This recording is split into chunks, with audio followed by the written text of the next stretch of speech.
Sure did. We're on either side of it. I'd like to call to order the meeting of the Planning Board for the 1st of December 2016. We have a fairly exciting agenda ahead of us tonight, and I'd like to request that everybody be considerate of each other. If you hear something you like, feel free to wave your hands. If you hear something you don't like, feel free to wave your hands in a different way, but please don't make any noise or be rude to the others in the room.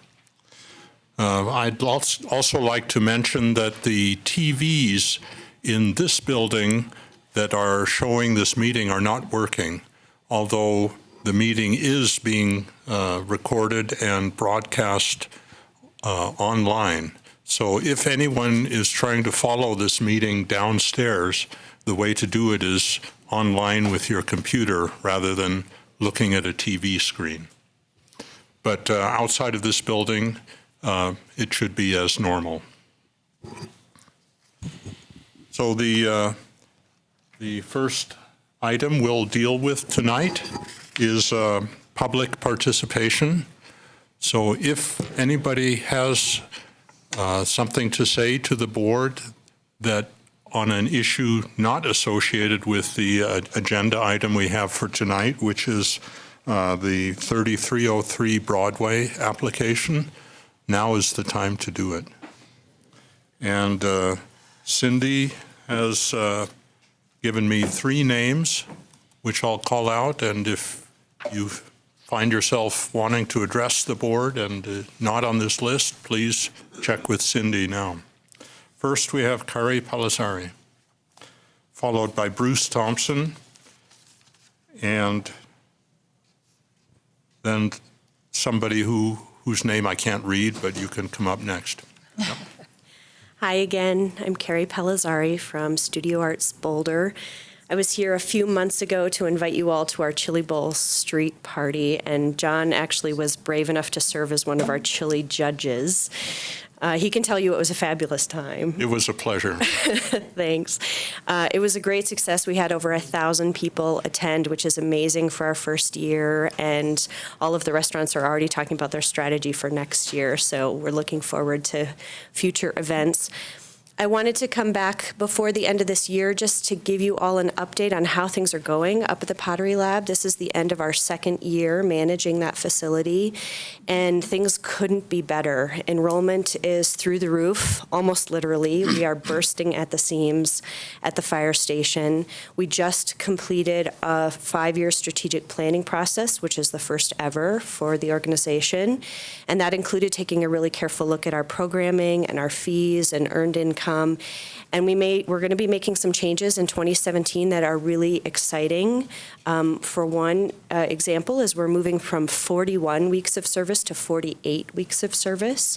We've also adjusted our fees and added a bunch of one-time events like date nights and family nights, and we honestly can't keep up with the demand for those. We have wait lists for classes, and even our date nights have wait lists.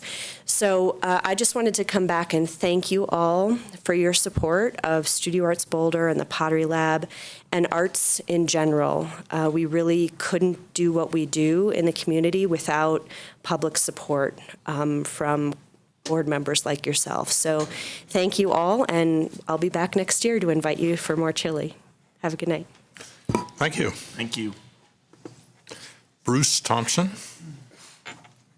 Good evening. I am Bruce Thompson, 350 Ponca Place, Boulder, Colorado. That is Fraser Meadows Retirement Community. I'm here representing Fraser Meadows, and there's a flood mitigation committee is the one I'm representing for that group. First, I want to thank you guys, all of you, for your work on this project. Is the berm to be constructed on the southwest side or so, whatever it is, of US 36, which is part of the South Boulder Creek mitigation project that was approved in August of 2015 by City Council. But it had two stipulations in it. One, it had to be built in FY 2018, and that's when they had money set aside to make that project happen, about $20 million. So what I'm here to make sure is that you're aware that the time is running out at that whole thing. And if we don't get the berm built and we do have another flood like we had in September 2013, people's lives will likely be lost. We were extremely lucky that nothing of that happened in the 2013 plan. So with that saying, thank you again for your efforts. We hope you continue to push and get this thing through. Thank you again. Thank you. And now Blank. Oh, okay, thank you. I couldn't quite read the message here. My name's Al LeBlanc. Can you hear me? Okay. I'm a resident of South Boulder, and I just want to support Bruce on his request to keep the flood mitigation program going. I've lived in 17 different places, including Asia, and I want to say that Boulder is the best. But this flood mitigation, I was 15 minutes away from being in a garage downstairs that got flooded with 8 feet of water, and we lost 80 cars in that area. And I'm extremely worried every time we get rain, and anything we can do to get that cleaned up as soon as possible will be greatly, greatly appreciated. Thank you. Thank you. Does anybody else wish to address the board? Seeing none, I'll close the public participation section of this meeting, and we'll move on to discussion of dispositions and call-ups. We have 5 call-ups tonight. Do any of the board members want to call any of these up? I had a question on one of them.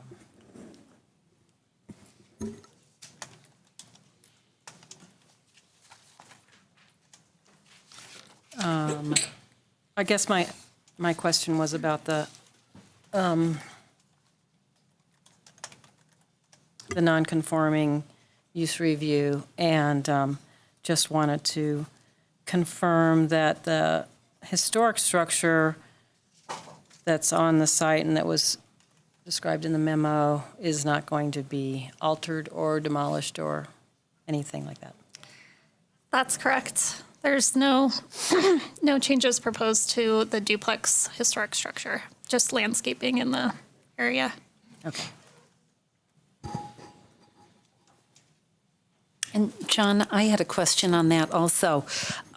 So it's the non-conforming use review at 949 Marine. So the infill of the space for the 4 units, I think it was the total of 204 square feet, not a lot, but it's not to create an extra bedroom or anything like that. That's correct. It wouldn't create a bedroom. It won't increase the occupancy. It's basically just to improve the usability of the space. And then the additional balconies are on the north side, and then are they redoing they're redoing balconies on the south or adding to them? They're not adding. I believe they're just renovating them. Renovating them. Mm-hmm. Great. No, I am not going to call it up. I think a lot of the improvements are actually improvements to the site, especially the landscaping. Yeah.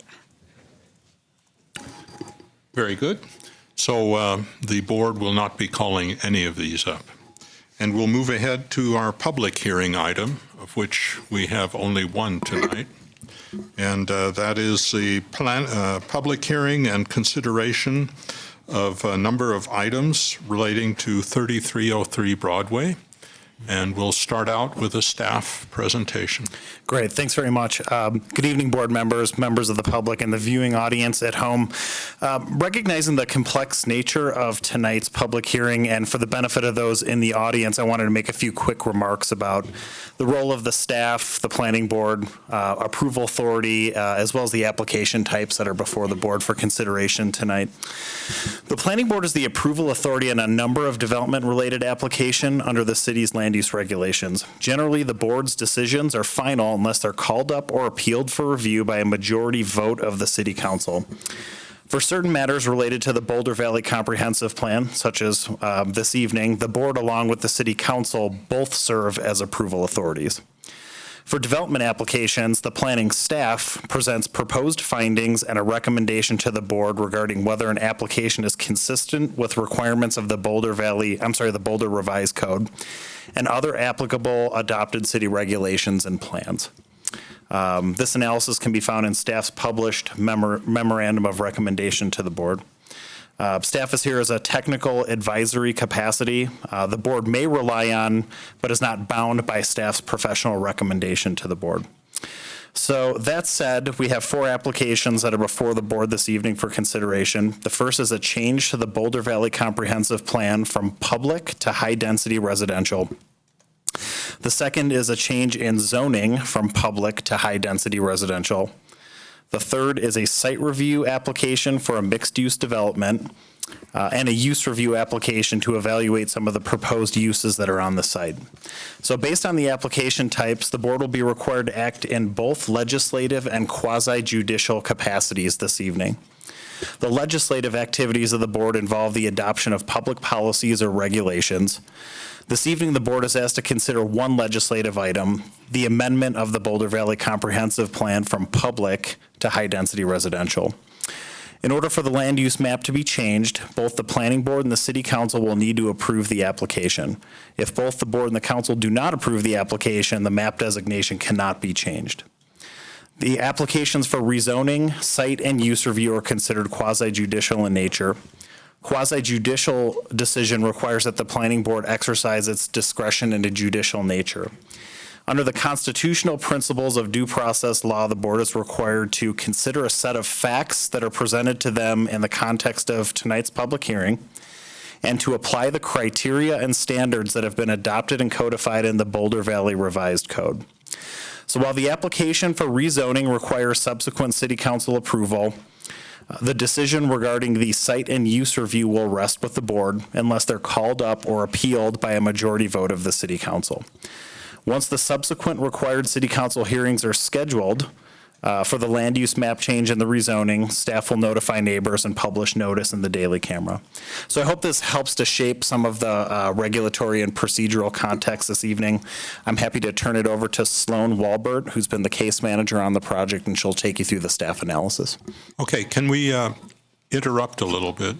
There may be some board members who want to mention any contact they've had with others regarding this proposal. Great. I'll start out by saying that I have had contact with both the proponent and opponents in an informal manner, but I feel that I can deal with this in a fair and reasonable manner.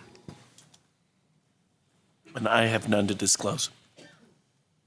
I have had no contact. I live in the neighborhood, but I am outside of the radius where I would have to recuse myself. Crystal? Oh, John, I have had contact with people that have called me to tell me that my email bounced back to them, and a number of people had this problem, or some of us on planning board have this problem, and the staff has put together, at last count, 109 pages of emails, so we all have the same information that you all have sent us. In fact, the last email, I think, came in from Ed at 4:41. So that's my disclosure, and I've been by the site a number of times. I haven't had any contact with anybody, but I did read a letter to the editor, but the contents of that were very similar to the contents of the emails that we have received from the public. So they wouldn't have any effect on my decision-making outside of. Okay, Harmon? All right. I recently bumped into the attorney for the project proponent and heard a few of his impressions of the staff recommendation. And I also, many months ago at a picnic, talked to a person who's a personal friend of mine, who is a potential tenant in the project. But I don't think either of those communications would affect my ability to judge the project on its merits. Ella? I don't know if my mic's working. Yes, now it is. I think John and Harmon both described that you had some contact outside of the hearing room. Could you describe the content of those conversations a little bit further so that everybody knows what information you may have learned? Or share with us if the information you learned was the same as provided already in the memo or by emails that were shared with everybody? So when I spoke with Ed Byrne, the information that he gave me was largely the same as what he submitted in the email this afternoon. It was just... It's hard to hear you.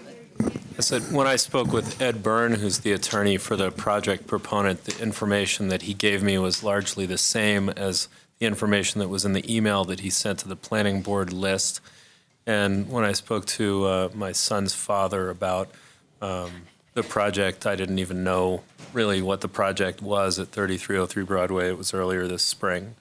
And I think, I don't know, I really, can't remember any of the details except that he was hoping that the planning board would approve the project so that he could relocate his business to that new development. And would you make any decision today solely based on the information that's provided for this hearing and at this hearing tonight? Yeah, I'll base my decision only on the information that I have in my packet and the emails that have come in from the public that everyone has seen, Thank you. as well as public comment in the staff presentation. I can say that I had contact with the owner of the firm that is now, or the agent for the firm, Miss Margaret Fulton. Freund, sorry, about 2 or 3 years ago when she was first pondering the possibility of this project, and have not had any contact since then. So the project was not even in a very coherent stage at that point.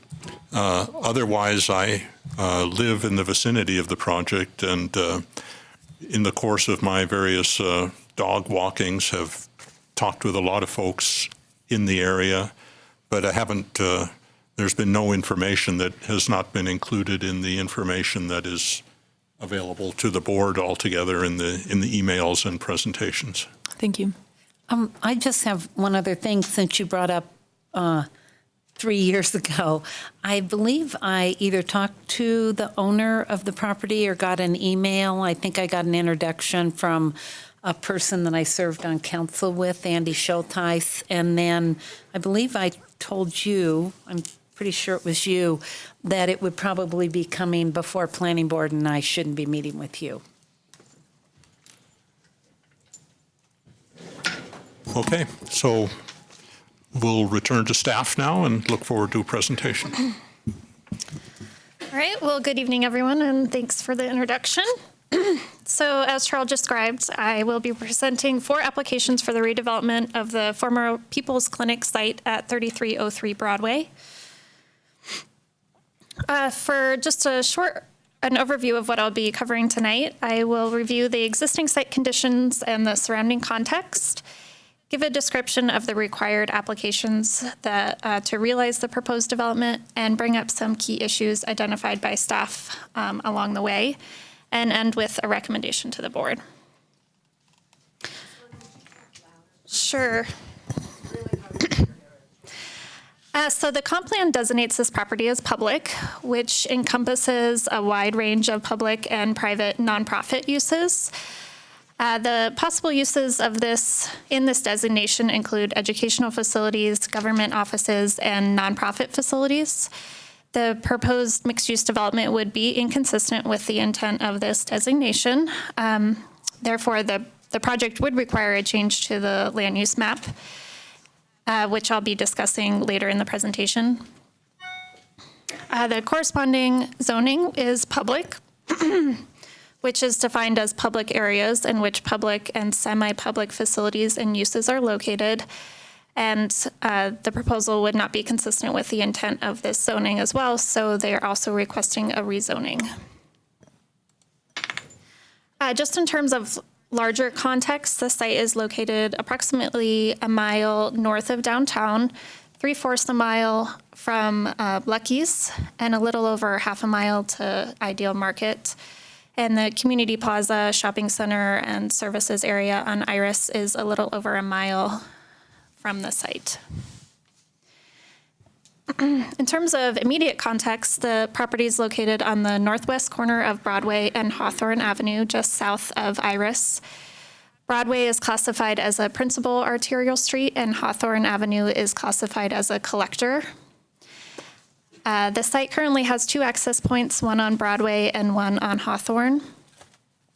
The property is located on the edge of the established Newlands residential neighborhood. And the Newlands neighborhood and also the West Hawthorne neighborhood across Broadway are zoned RL1 and primarily consist of single-family dwellings. The Juniper Kalmia neighborhood is located to the northwest and is zoned RR2, residential rural, and consists of larger lot suburban-style developments. The property is adjacent to Foothill Elementary School. Agricultural uses are located across Broadway at Long's Gardens, and Boulder County facilities are located just to the northeast across Iris. So this is just showing some of those surrounding uses.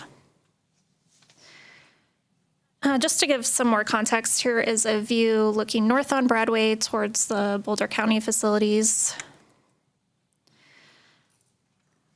This is looking south on Broadway towards the site, and you can see the sidewalk and tree lawn that was installed a couple years ago.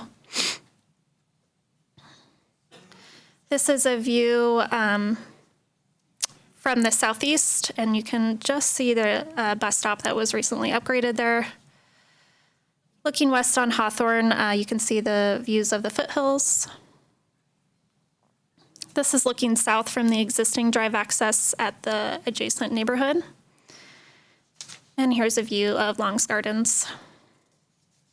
And here is the adjacent school. So a concept plan review was heard by Planning Board on October 1st of last year. The concept plan at that time included a 3-story S-shaped building with 2 large courtyard spaces. The site was accessed by a single access point off of Hawthorne Avenue into subgrade parking.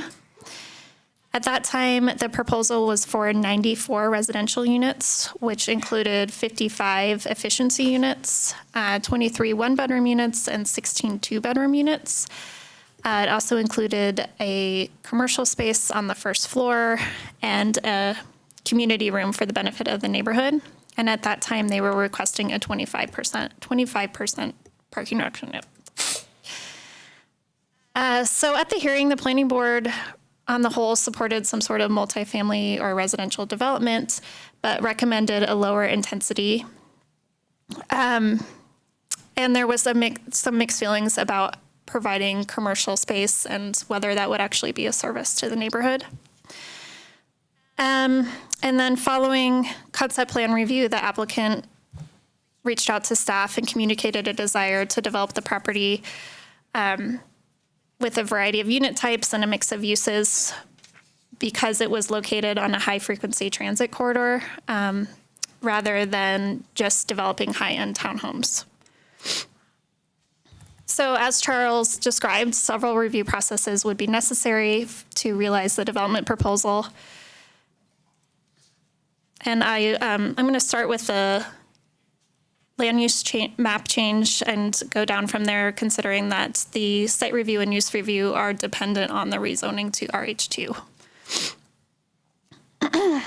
So as Charles mentioned, they are requesting a high-density residential designation, which is considered residential development over 14 dwelling units per acre. This may be considered outside of the midterm or 5-year comp plan update if it is related with a rezoning, as it is in this case. and it is city approval subject to county referral in this case. And just to provide some background, the property was considered as part of the comp plan update, and at that time they were requesting either a medium or high density residential designation, and staff recommended the request be considered further as part of the update process. But a majority of the planning board members expressed that the property should be considered as part of an area or corridor plan rather than just an individual parcel. And it was not included in the motion of requests to be considered further at that time. So the key issue in this case would be whether the change to the land use map would be consistent with the criteria. And staff found that the change would be inconsistent with criterion A, that the proposed change is consistent with the policies and overall intent of the comprehensive plan. While the proposal does demonstrate consistency with many policies regarding mixed use, higher density development, affordable housing, mixture of housing types, a commitment to walkable and accessible city, and managing parking supply, it does conflict with policies regarding preservation and support for residential neighborhoods, the compatibility of adjacent land uses, and sensitive infill development. And the primary conflicts with respect to these policies would be the proposed density and intensity of development. So as I pointed out, the neighborhoods to the west, east, and south have a low density residential land use designation and zoning. And while higher density uses exist along Broadway to the north and south, these areas are not contiguous or in the immediate vicinity or proximity to the site. And in general, high density land use is considered as part of a larger overall planned land use pattern or a result of a larger planning effort rather than looking at a single site. So moving on to the rezoning, they are requesting a rezoning to residential high 2, which is described as high-density residential areas primarily used for a variety of types of attached residential units and where complementary uses may be allowed. This zoning would allow a density up to 27.2 dwelling units per acre with planning board approval. And the key issue for this request would be whether it's consistent with the goals and policies of the comp plan and the criteria spelled out for rezoning. So as stated earlier, the proposed rezoning would further a number of policies. However, it would not be consistent with the policies I've outlined.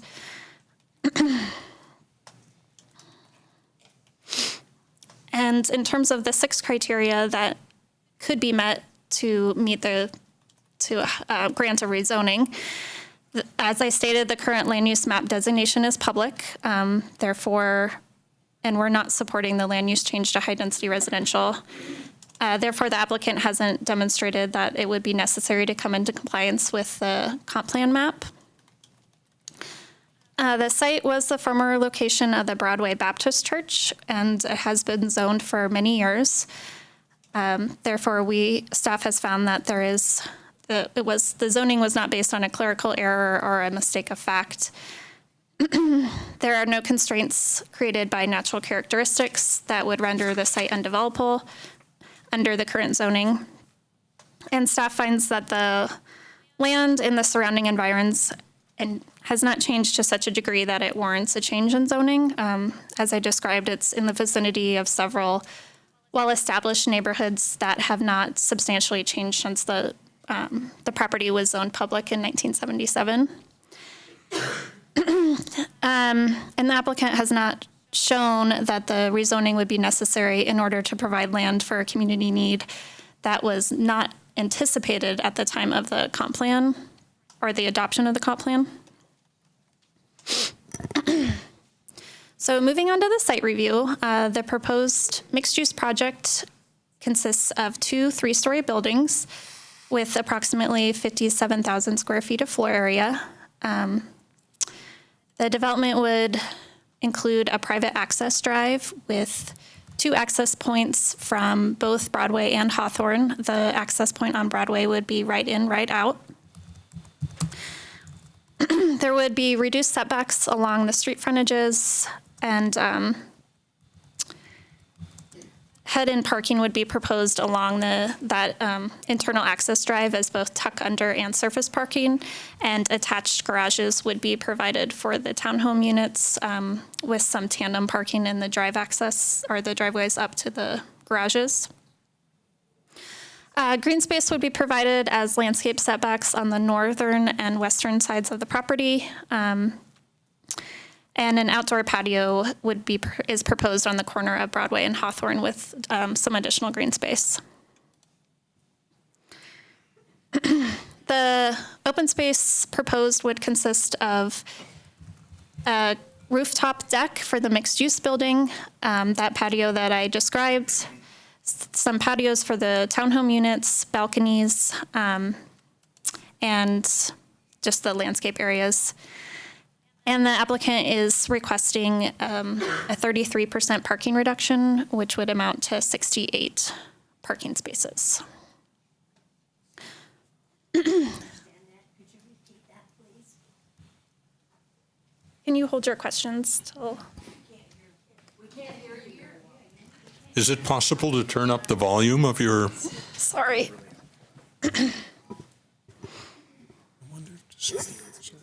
In the back. So they're requesting 68 spaces where 101 would be required per the land use code. All right, so moving on to the land uses, the proposal would be for 50 residential units, which would consist of 34 efficiency living units, 10 two-bedroom units, and 6 three-bedroom units, which would be the townhomes.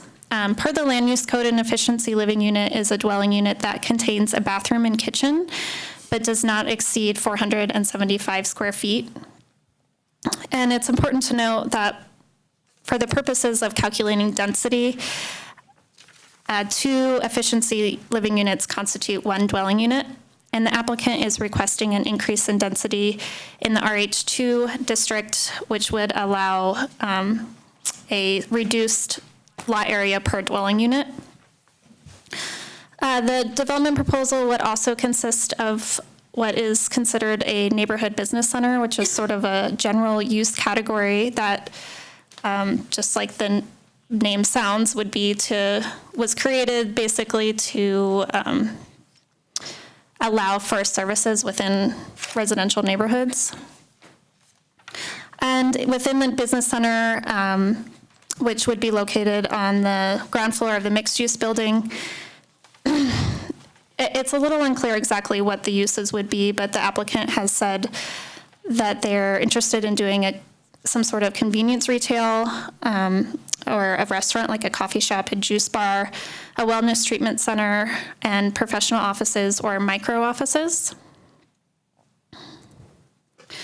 In terms of building design, as I stated, it would include 2 3-story buildings at 35 feet in height. The buildings are contemporary in design with flat roofs. The building materials would include brick, metal panels, stucco, cement board siding, and manufactured stone. And the building along Broadway would also feature glass storefront windows. As part of the site review, the applicant is asking for some modifications to the land use code. Most notably would be that increase in density I described, which would be for 25 dwelling units per acre. There's also some side yard setback reductions and a rear yard setback modification. And that parking reduction, as I described, which would allow for 68 parking spaces where 101 are required. So the key issue in terms of the site review would be whether the proposal meets the site review criteria in the land use code. The first criteria is whether it is consistent with the comp plan, and as I described, there are several policies that staff finds it is not compatible with. Also, in terms of site-specific design, staff finds that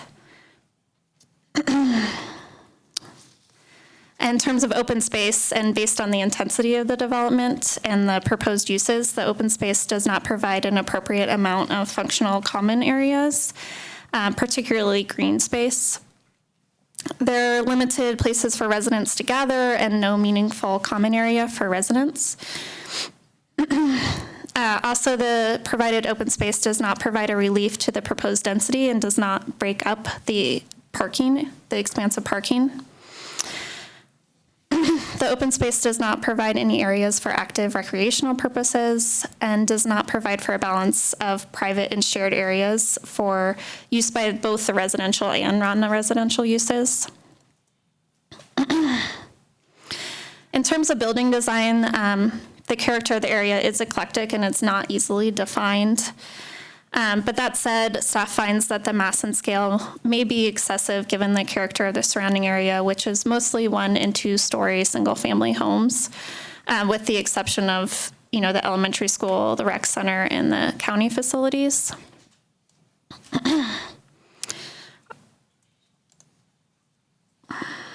Also, in terms of building materials, stucco is used along the street-facing frontages, and there also could be some improvements made to the vinyl windows and patio doors, which detract from a sense of permanence. In terms of landscaping, the project does not meet several landscaping standards in terms of quantity. And while there are some areas where it does exceed the requirements, it only minimally meets the coverage requirements.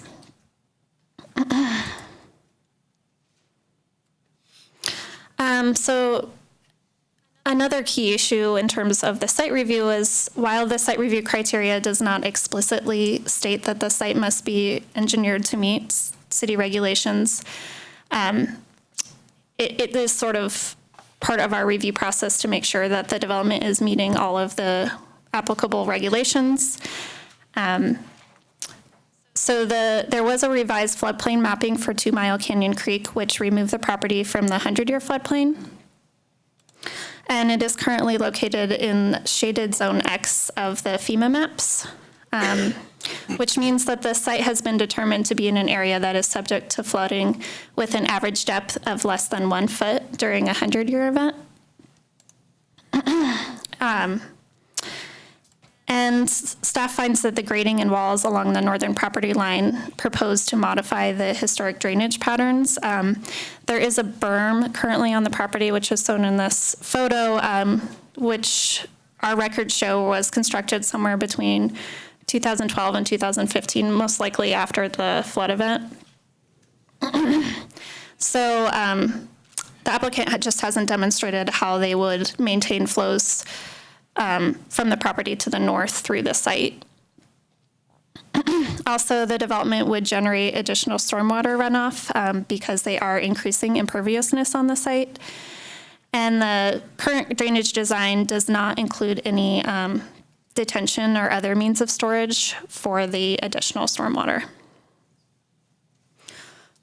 So moving on to the use review, there are several uses, as I described, that would require a use review in the RH2 zone district, and that would currently be prohibited in the P zone district, notably the efficiency living units, and in that case, it's if they're over 20% of the total units, and then all of the uses in the neighborhood business center.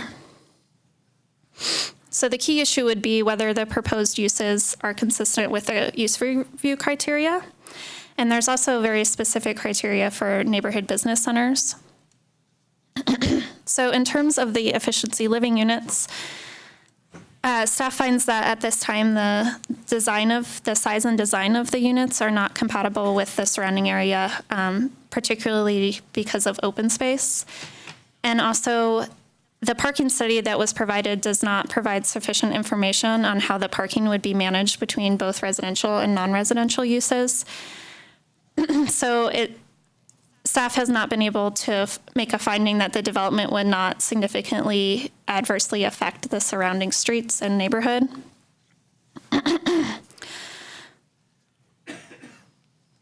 And in terms of the neighborhood business center, Staff's unable to make a finding that the center would be an appropriate transition between Broadway and the surrounding neighborhood without understanding the actual intensity and impacts of the uses. There is a large variety of uses that have been proposed, and the submitted traffic study and parking study do not take these into account. So it's hard for us to make a finding that that the uses would be compatible in terms of size and design, and also in terms of impacts to the neighborhood.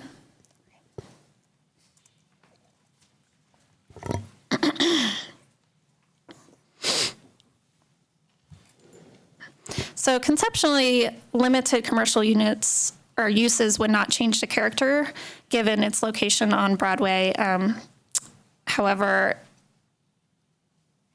we can't, without understanding the actual intensity, we're not able to make a finding that the impacts, that there wouldn't be impacts on the neighborhood. So as I described, the applicant's requesting a 33% parking reduction.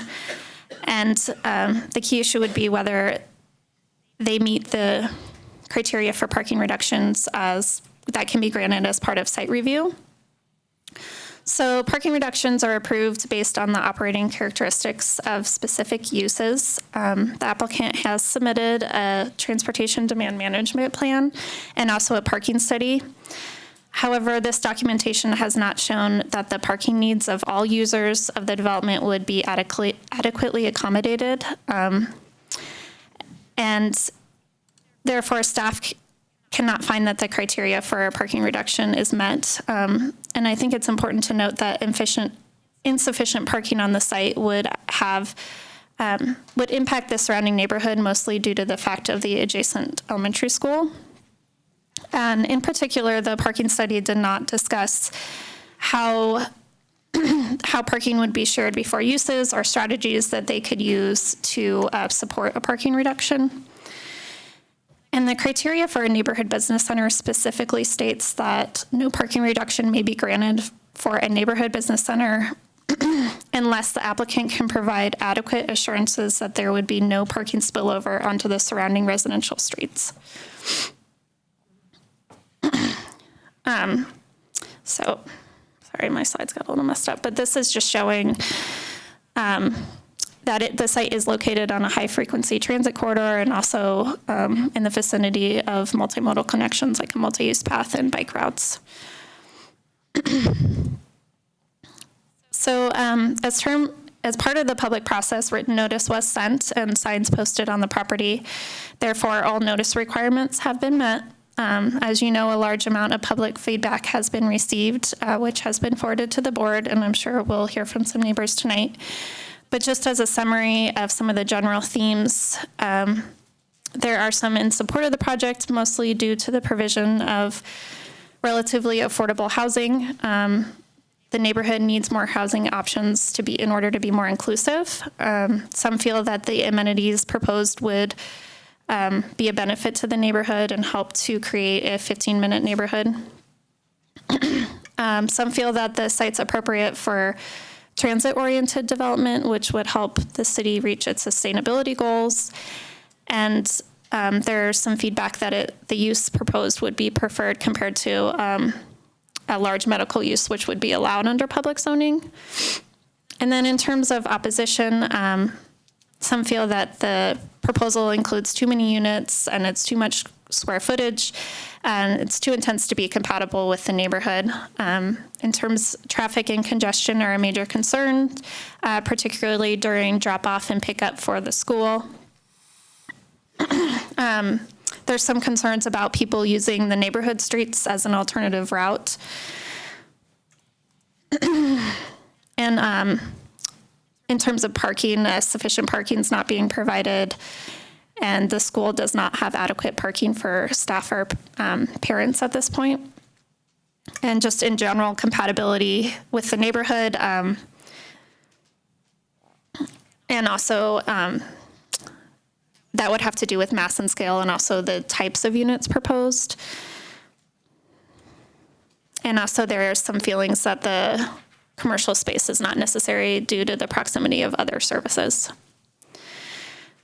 So as outlined in the memo, staff recommends that Planning Board deny the land use designation change, recommend to City Council denial of the rezoning, deny the site review and use review, incorporating the staff memorandum and the attached criteria checklists as findings of fact, and there are drafted findings of denial for your reference in the memo as well. And I'm happy to answer any questions. Thank you. Any questions? Liz? Yeah. So there was a mention in one of the letters from the applicant about land use request number 29. Is that in effect still, or is that just? So is that their request through the comp plan update? I'm sorry, I don't know what 29 is. Oh, request number 29 was the land use change request for the Boulder Valley comp plan. So it did not go forward as part of the comp plan Okay. update. Okay, so this is. They decided to apply separately through this process. And then is undergrounding the utilities that came up, well, not the undergrounding, but in the memo, there was discussion about how the trees would have to be removed because of the utilities, or they would get to be too big and that kind of thing. Is undergrounding the utilities something that is ever a condition of approval? Is your microphone on? It's on. Just have to sit closer. Did you hear me? I Okay. did. So my question was about whether undergrounding utilities is ever a condition of approval.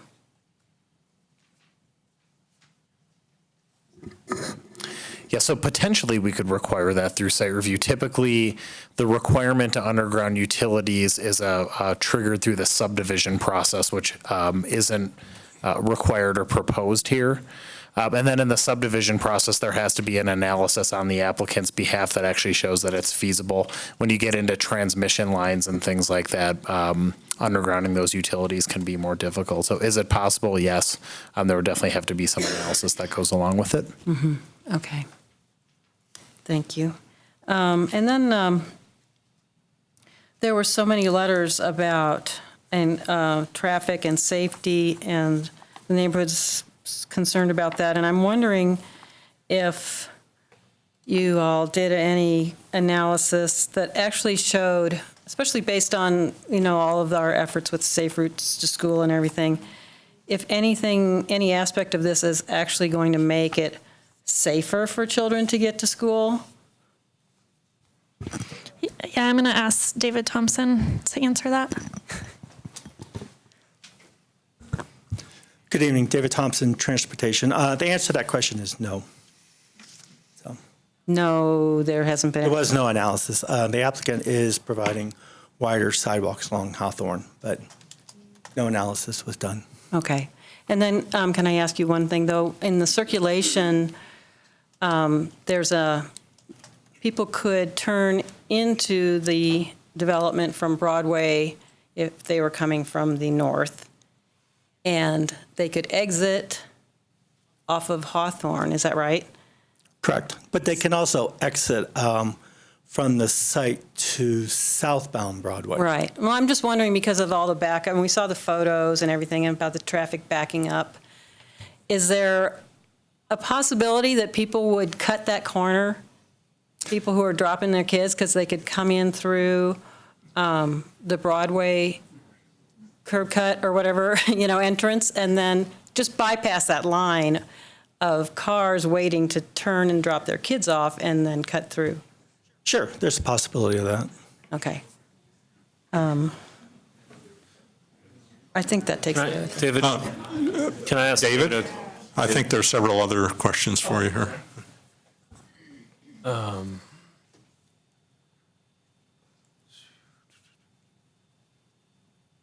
So if we have this right in, right out configuration here, is there inadequate room on Broadway to create a turn pocket for the development?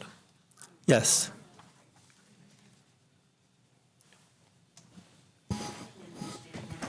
Leonard? I have some questions for you. On the traffic, and you might want to defer this to the applicant. On page 223 of 529 of her packet, it talks about the 2018 and 2035 background traffic. And it says the assumption is based on historic traffic counts on the city website dating back to 1983. And the question I have is, are the anticipated traffic flows based on a measured baseline that's recent, or is it based on the projections from back in 1983? Right, so I will let the applicant's engineer Okay. respond to that question. I guess maybe I'll just wait on those other questions pertaining to traffic until I the still had a applicant question presents. for David, though, before you. Okay, go ahead. Does this kind of development require two exits? I mean, could No, the but Hawthorne there was a exit? benefit of providing two access points. I mean, the code normally says you get one access point per site, but given that it's at a corner location and the school staff saw the benefit of providing a right in, right out on Broadway. Right, but the Hawthorne exit, is that necessary? It's necessary in the sense that if you want to make a left turn onto Broadway. I mean, otherwise you're making a right turn onto Broadway and you turning at a signal. Uh-huh. Okay. But there's nothing in the code that says there have to be two exits there or anything like that? There's nothing in the code that prevents two access points. Okay. Thank you. Actually, I do have a question for you. Because I wanted to get your take on this, and then I'll ask the applicant later. So with regard to the right turn out onto Broadway, my take on the summary of the traffic analysis is that it assumes that that traffic then won't U-turn, as you just mentioned, and head back north, which is what I do and most of the people in my neighborhood do, trying to get out of Newlands, during rush hour. We turn right and then make the next left, turn around on the side street and head back up north. And so I wanted to know if the analysis is assuming, does it account for people turning around and heading back north on Broadway? So in fact, you'll have north heading traffic impacts affecting levels of service and things like that, especially at that Iris and Broadway. But I don't understand from the packet what the assumptions are on Sure, that. I think we should have the applicant's engineer talk Okay. about that. I'd like to inquire if the city has any opinion about the maximum capacity of southbound Broadway turning west on Hawthorne, which is the area where there's a lot of backup from kids being delivered to foothills and so on. Is that factor a concern to the city traffic department in terms of adding load to that corner? Sure, I'm unaware if it's a concern, so, yeah. Thank you. Sure. I had other questions, but Oh, not. go ahead. not- The staff? Yeah. So Sloan, what are the, they will have affordable housing, an affordable housing obligation. Is there a plan to have any affordable housing on site? As far as I'm aware, no, but they do not have to make that decision at this point. They can decide later on in the process whether they would like to provide it on site or pay cash in lieu, provide it off site. Okay, I'll ask them when they do their presentation. I think that's it. That's all the questions I have. Crystal? So I was reading through the memo, and maybe it's been updated, but the staff's comments on inclusionary zoning were relating to the previous application? Had that been reviewed again by, it looks like it's Michelle Allen. They have been involved in the process. What specific part was different? It just addressed the former project. So I'm assuming with 50 units, there'd be a requirement of 10 inclusionary zoning units or cash in lieu based on the 50 number. Right. Yeah. During our initial review, it's sort of a courtesy comment for them. But like I said, they're not required to make a decision until later in the process. Right.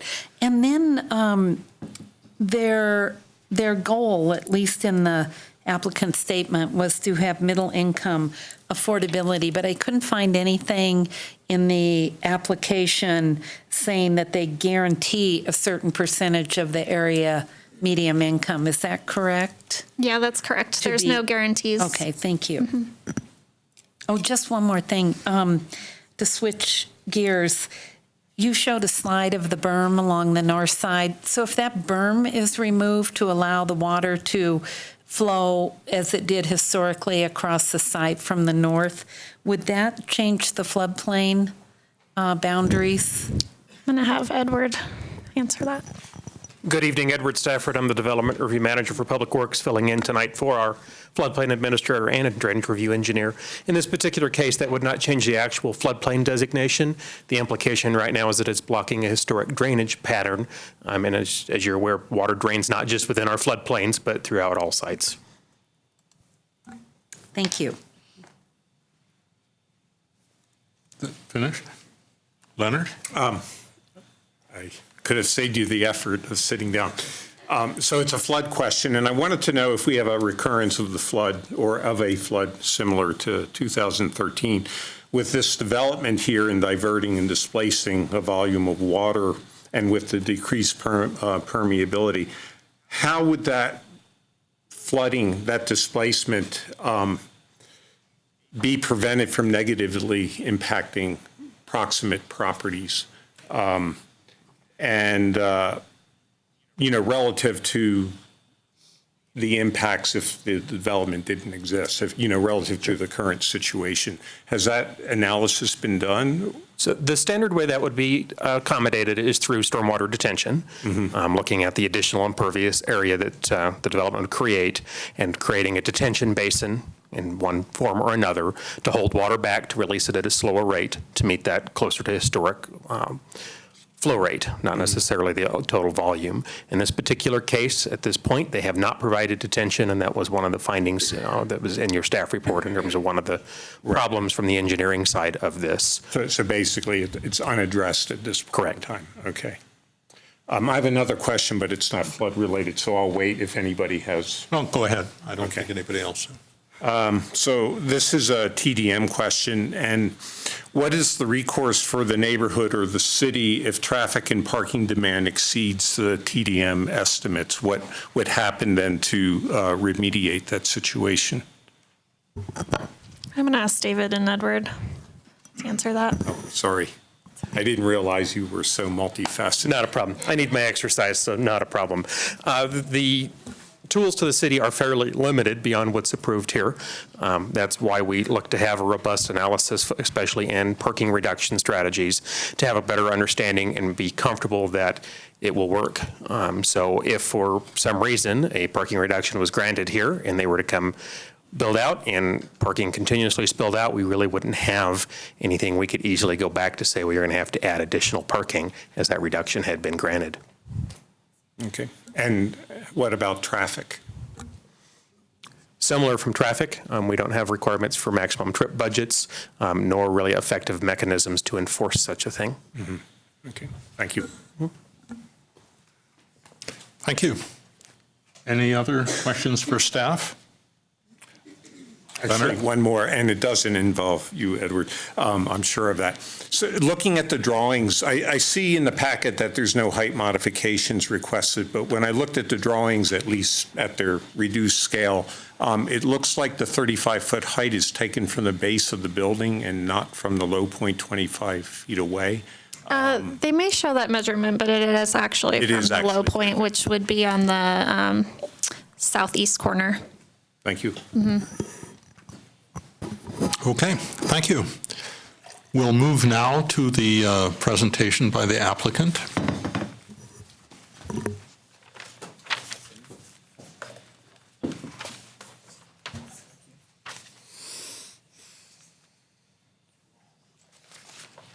Challenged.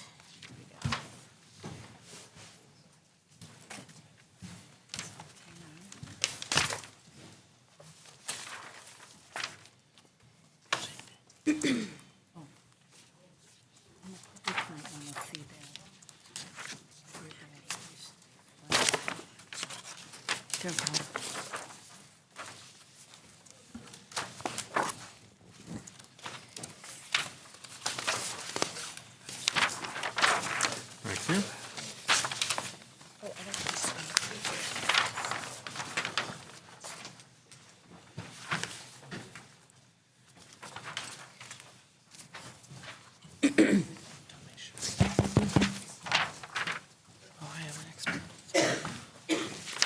Thank you.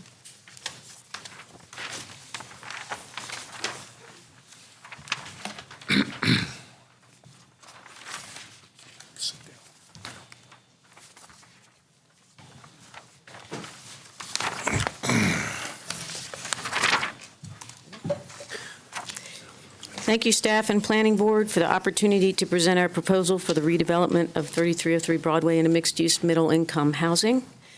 My name is Margaret Freund, and I'm the applicant.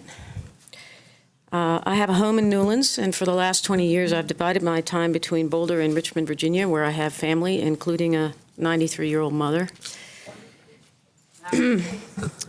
I'd like to introduce Jeff Dawson, our architect with Studio Architecture, who will be presenting our proposal after I make a brief introductory statement. We truly believe in this project, and we're deeply disappointed that staff is not supporting our proposal.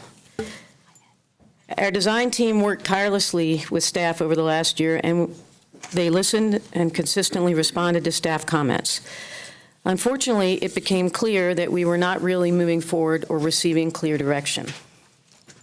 Each time we addressed specific comments, staff raised new concerns, and they were often related to changes necessitated by responding to prior comments. City staff told us repeatedly that the RH2 zone was appropriate for the site, and they supported it.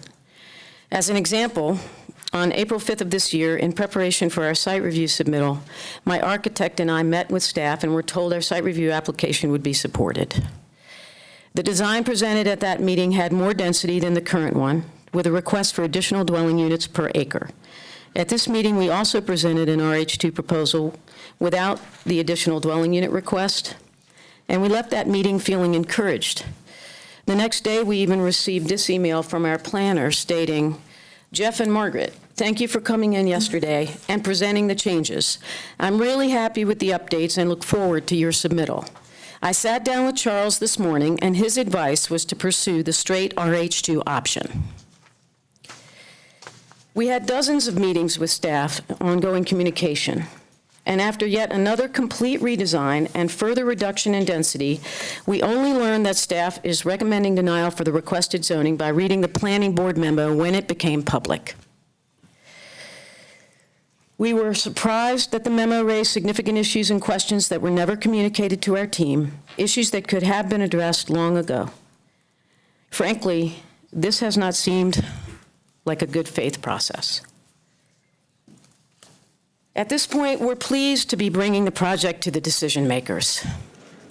Planning board and city council will now have the opportunity to weigh the competing policy objectives. Please offer your attention to Jeff as he shows you what a great project this is and why it's the right project for this site, for the city now.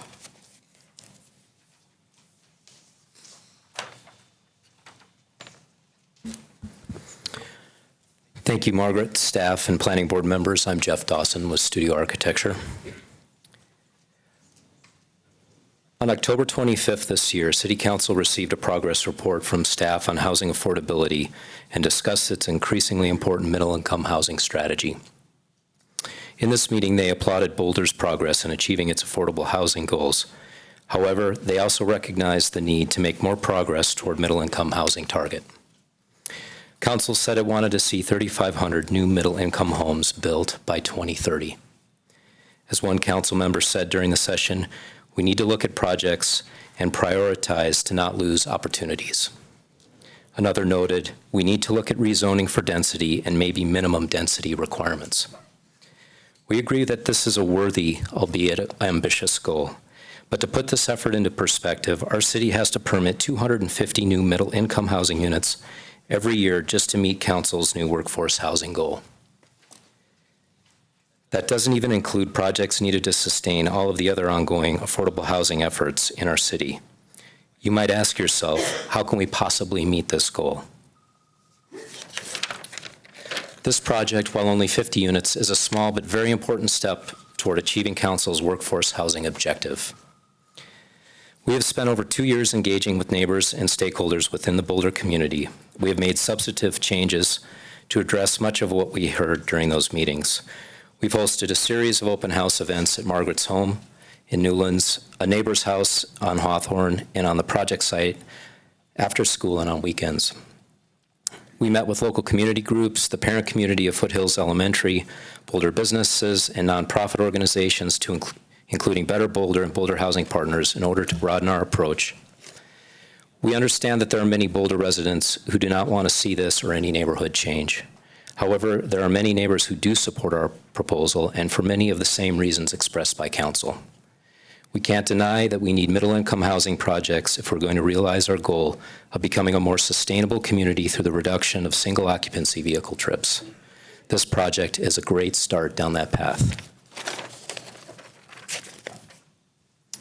There are at least 15 Boulder Valley comprehensive plan policies that are clearly supported by our proposed map change from public to high-density residential.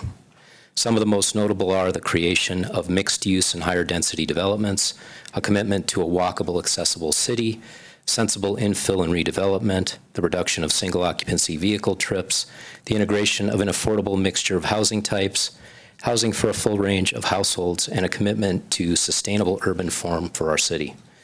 Clearly, the BVCP was created to do far more than solely preserve single-family neighborhoods.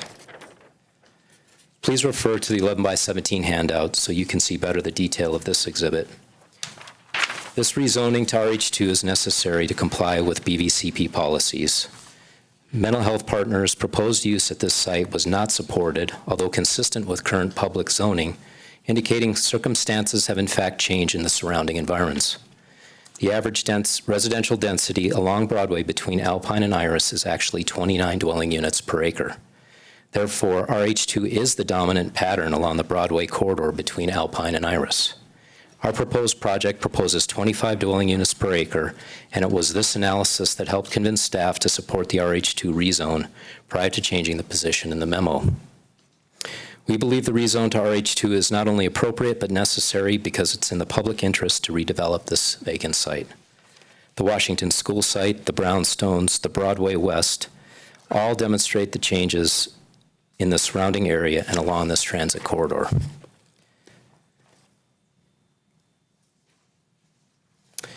This is an appropriate location for Neighborhood Activity Center. It is well positioned near the intersection of Iris and Broadway.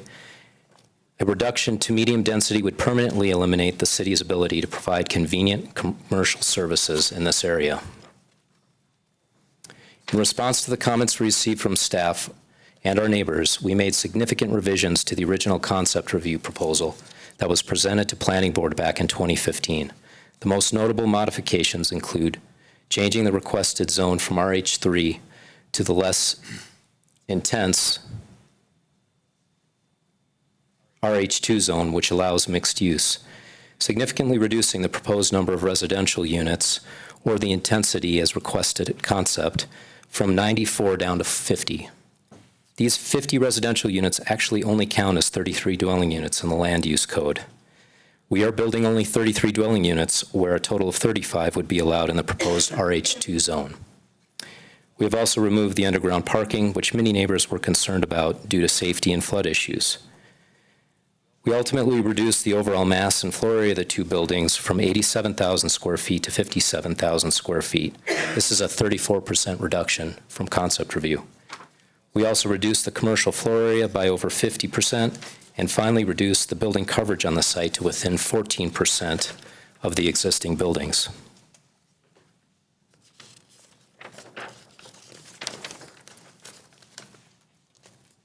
Less than 17% of the site directly abuts single-family residential properties. This is not a redevelopment site being inserted into the center of Newlands neighborhood. It's on the edge of Newlands and at the intersection of 4 different neighborhoods. And it's buffered from most of the surrounding single-family homes by elementary school and 2 streets.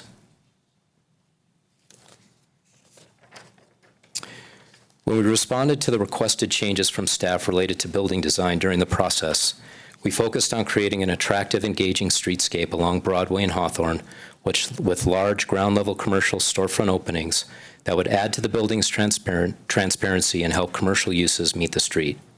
We added sunshades and canopies above the first floor to add interest and detail at the pedestrian level of the building. We included a masonry base to provide permanence, quality materials, and human scale. Finally, we sculpted the mass of the building so it would step back from the street at the 2nd and 3rd floors and reduce the building's scale and visual impact on Broadway.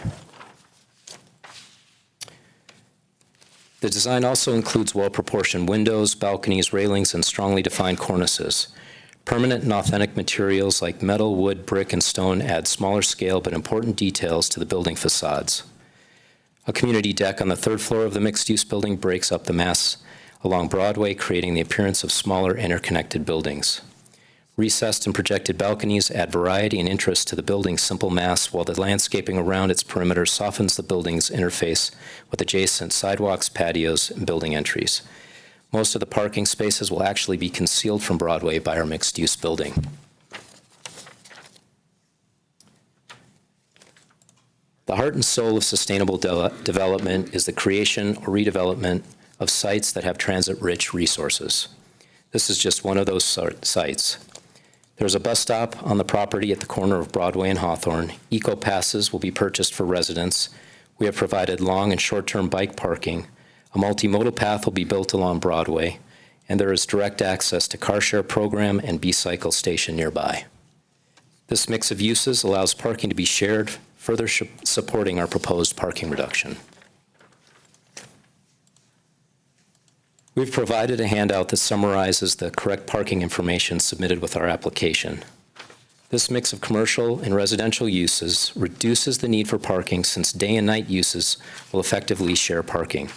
Furthermore, neighborhood convenience retail uses, including a coffee shop, juice bar, will allow neighborhood residents to visit on foot or by bicycle.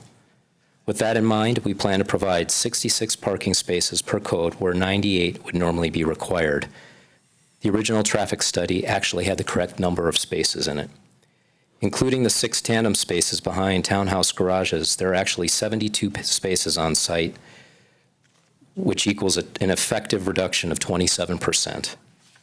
We believe our request for a 33% reduction by code is appropriately mitigated by our robust TDM approach, including subsidized eco passes, adjacent transit corridor, and the mix of uses, shared parking approach to the site's development.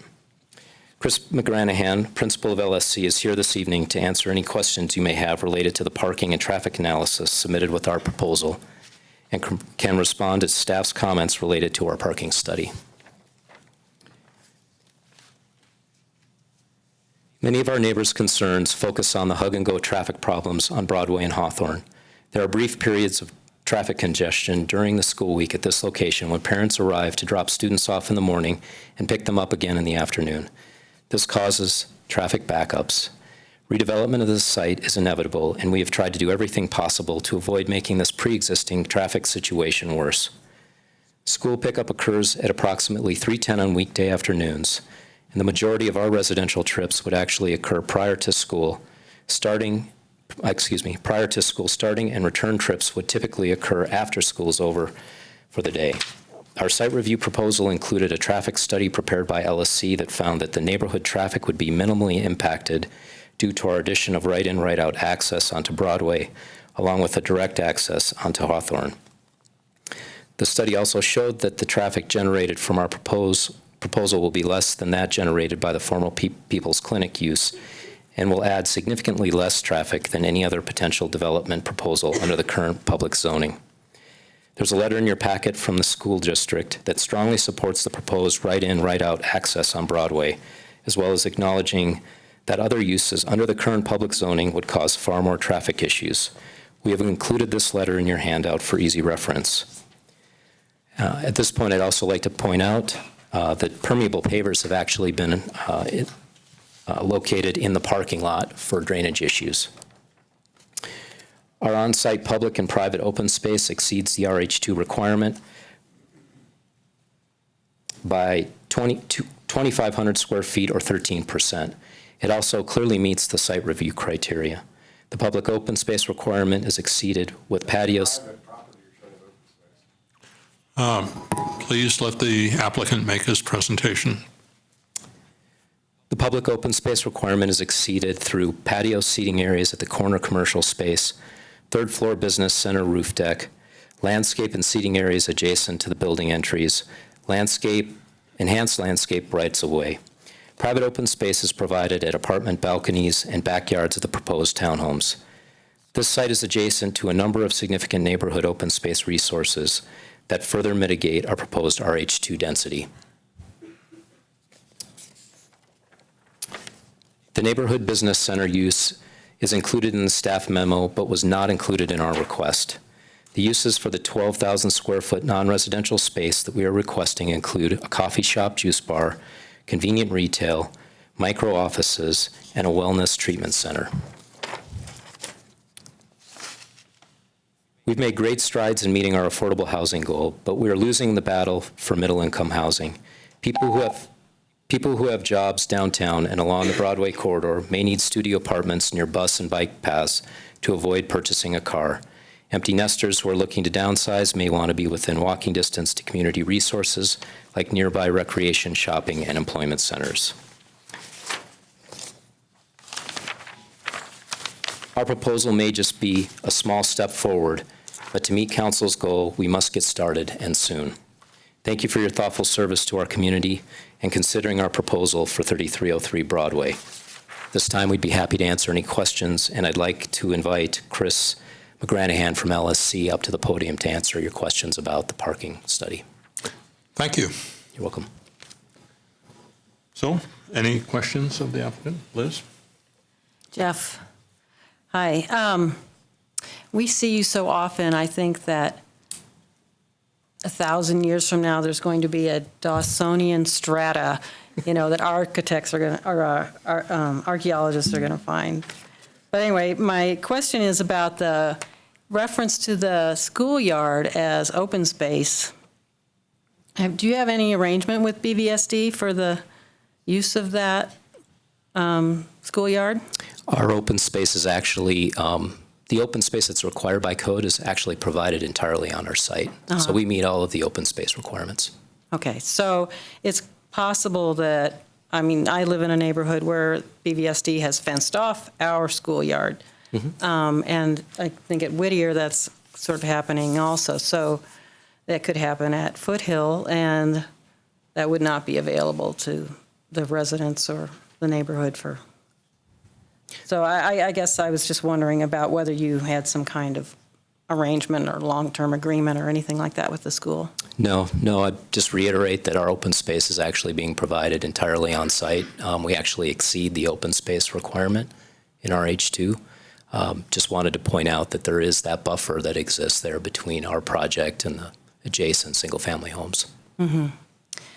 And on the missing middle, the missing middle housing types, there are sort of a standard set of those. There are duplexes and triplexes, courtyard apartments. I'm looking at the missing middle website here, but efficiency apartments, and we've had some presentations by staff on the missing middle housing types, and it's usually townhomes and that kind of thing. I have never seen efficiency units listed as middle-income housing type that we would pursue.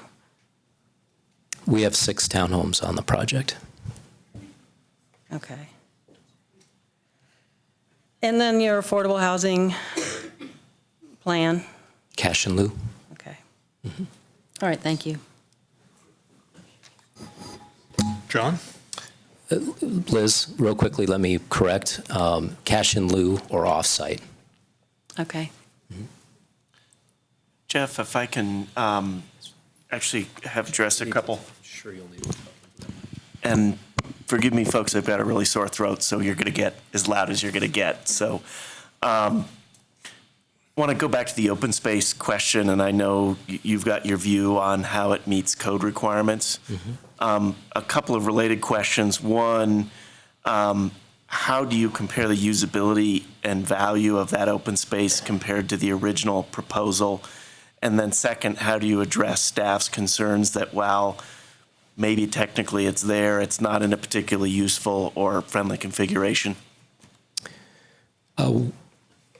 The original open space, arrangement was actually a series of 2 courtyards that we felt were actually really well integrated into the larger, more dense project.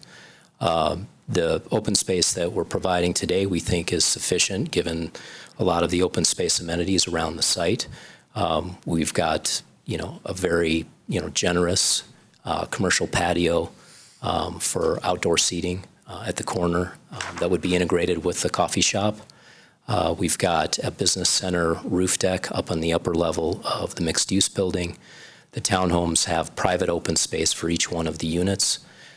So we feel, those combinations of open space amenities actually do a very good job of providing the open space that's required by zone, the zone. But I think you've moved from language of well integrated, and you talked about the courtyards originally, to language of sufficiency. Do you agree this is a step back from even what we saw before?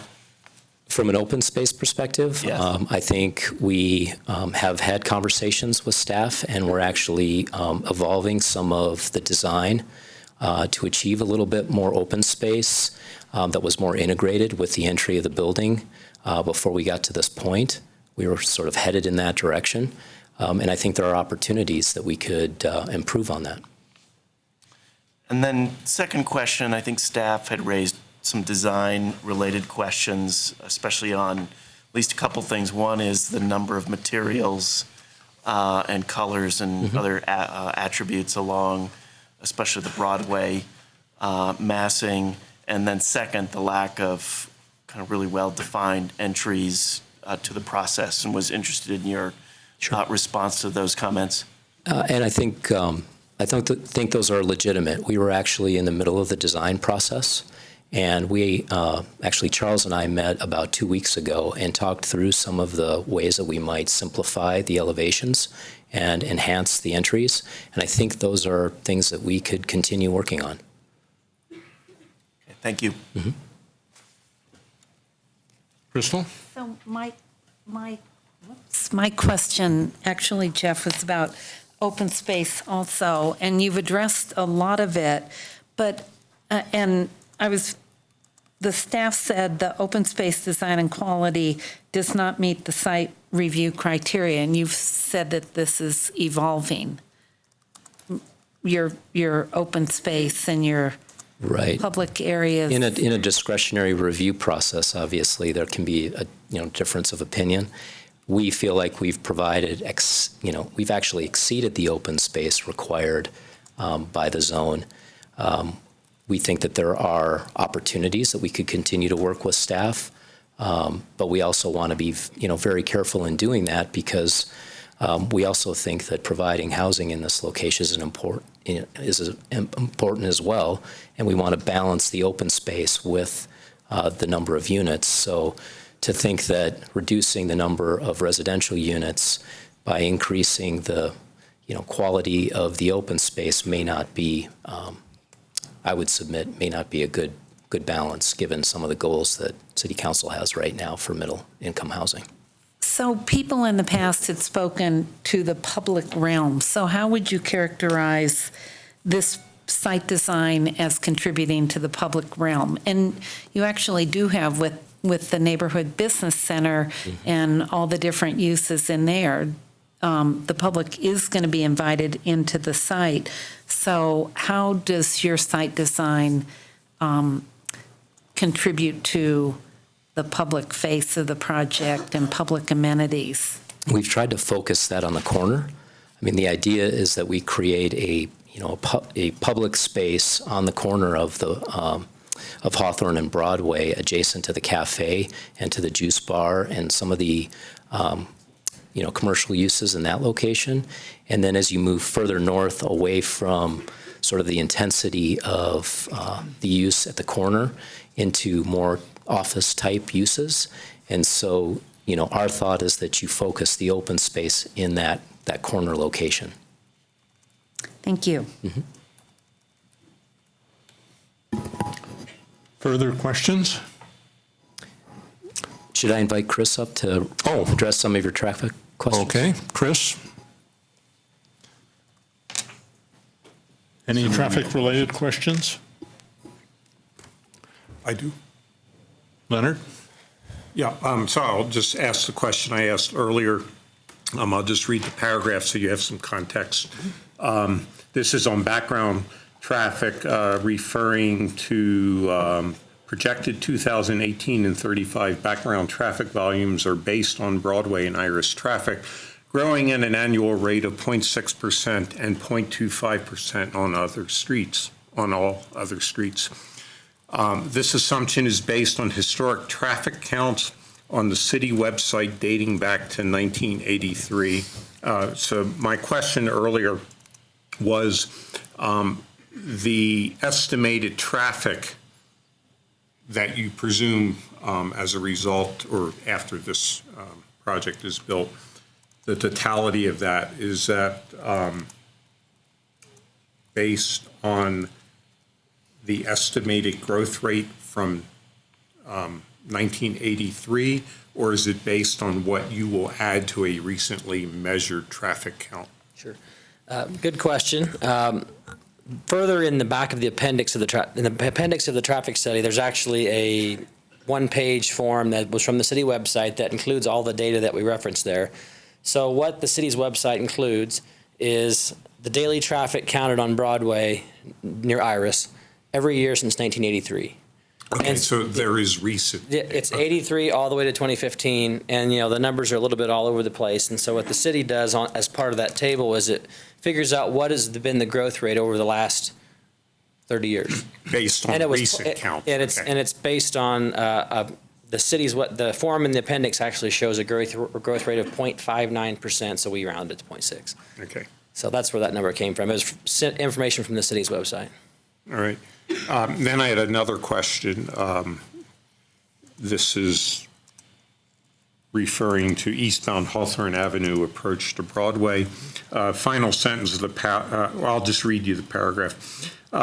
These redirected trips would have a minimal impact to 9th Street between Hawthorne and Balsam Avenue between 9th Street and Broadway, Elder Avenue between Broadway and 19th, and 19th between Elder and Iris. And so the question I have is the next sentence. The impact during peak hours to those street segments is expected to be about one vehicle every 6 or 7 minutes. And my question was, is that an average of the total vehicles divided by the peak period, or is it something that's a little bit more granular? Because you can, if you have a large peak period and spread everything out, it becomes pretty diffuse, but it could also be very focused in a short period of time, and I wanted to know how that number was derived. Sure. So the traffic study has two different assignments of trips. One assumes that you can turn left on Broadway at rush hour, which we all know is not that easy to do. So that scenario shows about 10 vehicles in the morning and afternoon peak hour trying to make that left turn, and the report obviously shows that doesn't work very well. So what the city staff asked us to do is do an alternative scenario to say, okay, if they're not going to do that, what are they going to do? And so we did another assignment that shows roughly about 8 vehicles in the morning and 8 vehicles in the evening would go west on Hawthorne to be able to go down 9th and work their way out to the signal. Balsam is a signal. It's pretty far south. But that is a way to do it without the U-turns and the turning around in driveways, as you mentioned earlier. That would be for folks who want to go north on Broadway, further north than Iris. For folks who want to go east on Iris, there's the option to do the second part of your statement where you go south on Broadway, east, and then north back up to Iris. So that 8 trips per minute to the west One of those 8 trips is because there's one vehicle in our project that actually wants to go that way. Maybe it's a resident that's visiting the coffee shop, whatever it is. So it's about 7 vehicles in the hour, which is where that 7 minutes comes from. It's worth noting that during the morning peak hour, this project is expected to generate about 37 trips after the 20% ATM reduction from the TDM plan. So 37 vehicles is 1 every 2 minutes. So to get 1 every 6 or 7 minutes to the west seems reasonable because not everybody wants to go north on Broadway. Actually, most of them want to go south. So that's worth noting. In the PM peak hour, it's 53 vehicles in that hour. So it's almost 1 vehicle per minute from our site. So clearly it's not a stack of vehicles or an overwhelming crush of vehicles like, say, an office park dumping out or the school, for instance. It's kind of metered pretty well. And unlike an office building or a residential project, 80% of the trips aren't coming or going and the other 20% doing the opposite. It's fairly balanced. In the morning we have 14 in and 23 out, and in the evening we have 30 in and 23 out, so it's a little more balanced. So to me, the traffic that would go through the neighborhood is fairly minimal. It's a vehicle every 6 or 7 minutes, and those are the trips that go by that school impact. So I'm not sure if that answers your question, but it does. Yeah. Good. And at some point, I wouldn't mind expanding on the parking study that we did. I'm not sure if I'm able to do that or not, but I would be happy to explain what we did, why we did it, and what we've done since we submitted the parking study. Would that be acceptable? If you can do that in 3 minutes, that would be fine. I'll do my best. So we were engaged, it's been a few months now, to do a parking study. The reason we were asked to do a parking study, Jeff hit on it and said, we need 98 spaces and we're providing 66, 72 if you count the tandem spaces. So that's a 33% reduction or a 27% reduction, depending on if you count the tandem spaces or not. So there's obviously a discrepancy there. So the parking study that we submitted was a parking inventory and utilization study. The sole point of that study was to see what public street parking is available if we have an overflow. So we went out and we canvassed the neighborhood, primarily Hawthorne from Broadway to 9th. We looked at it every hour on 2 weekdays and constantly through the school peaks. We had someone there the whole time. And they kept track of how much parking was utilized on Hawthorne. Clearly the north side of Hawthorne, it's restricted to only school parking on school days, and it's heavily used. So there were no available spaces on the north side of Hawthorne when we were there. On the south side of Hawthorne, there were always at least 7 spaces available. Now there's 30 or 40 there, but there were always at least 7 available. So if you count that 7, that takes our 66 number to 73. So we're still short. So what we've done since then is we entertain the idea of the shared parking concept because we know we have office, restaurant, and residential. The city code looks at the maximum parking demand for each use, but not when that maximum demand occurs. So what I've done is we put this together in the last couple of days, and I've got actually a table I can share, or I can just talk through it, however you want to do it. I can leave this when I'm done if you'd like. But basically what we did is we used the Urban Land Institute Shared Parking Manual, which gives time of day variations on weekdays and weekends for various land uses. Fortunately for us, all 3 of our uses are in that manual. As you can imagine, the maximum parking demand for residential is at night, and the maximum parking demand for offices during the day, and the maximum parking demand for the restaurants is at meal times. So we have varying demands. So the table that I have here in front of me that I can leave shows that when you look at time of day variations and assume 98 is the max, there's never a time during the day where we need more than 83 parking spaces. And if you want to pass that around and share it. So it's a fairly technical table, but it kind of walks through that process. It basically shows, if you want to pass that around, I can walk through it real quick.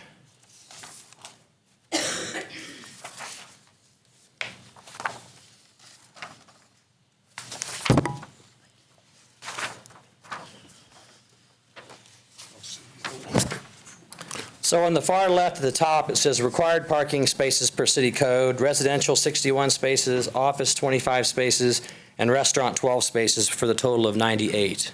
As you go to the right, we have 6 a.m. all the way to 10 p.m. in columns. Those percentages in those columns are the percentage of the maximum parking demand at that specific time. So at 6 a.m., the residential needs all of its spaces. That's no big surprise. But at noon, it only needs 65% of those spaces. Similarly, the office space at 6 a.m. needs 3% of its spaces. There's no one at the office at 6 a.m. At 10 and 11 a.m. or 1 and 2 p.m., they need 90 or 100% of their spaces. That makes sense too. The restaurant only has its peak parking at lunch and in the evening times when the restaurant has the most amount of patrons. So that bottom row where we say total equals 98 spaces, we have a yellow box around the 83. That's the highest combined parking demand when you look at that time of day variation. And so the top of this table represents the maximum demand if you look at it on an hourly basis. The bottom part of the table looks at the parking supply available over time. So the top row of the parking supply is the 66 that we know we have. The second row is the 6 tandem spaces, which aren't allowed by code, but they are parking spaces. And then the bottom number is the available spaces on the south side of Hawthorne for the times that we looked at that situation. So when you add all those up, we have a total available space row, and then we have another total available space row if we exclude the tandem spaces. And what you'll see there is that 8 a.m., we're one short. We have 80 available spaces if you count Hawthorne but don't include the tandem spaces, and we need 81 at the top. And then at 4 p.m., we would need 73 spaces without the tandem spaces being counted, and we need 76 at the top. And so it's also worth noting that these calculations we actually have 10 of our 98 spaces are not unbundled. They're theoretically for the office, and so those are included to be occupied and everywhere through. So if you were to do the math on that office row at the top, the numbers assume that percentage that we have listed of the 15 that are unbundled plus 10. So we've even got that counted in there. So what this does is show that we're just barely a couple of spaces short. If we look at shared parking concepts, available parking on Hawthorne, the applicant, Margaret, it hasn't been solidified. We don't know if it will be, but she's been in discussions with the Boulder County Health folks, what the B-cycle is at the northeast corner of Iris and Broadway to entertain potentially using their parking lot off-peak. It would be very helpful for the project if you were allowed to park on the north side of Hawthorne after, say, 4 or 5 o'clock when the school's finished, because on Saturday when we went there was all the parking you could want, at least compared to what it is during a weekday. So on weekdays and in the summer when school's closed, we have plenty of parking on Hawthorne because the restriction is just, so this is a little bit of new information. I'd be willing to go in as much detail as you'd like on this. Thank you. You're welcome. I have a question about it, though. Sure. So did you reconcile this with your TDM projections? I mean, because if you look at this, at noon, 60% of the cars from the residential area are gone, which means they're out there driving. They're not leaving their car there and riding their bicycle. Well, the 65% is how many are still there. Right, and you have, okay, so 35%. So a third of them are gone. A third of the parking spaces are not needed at noon. Uh-huh.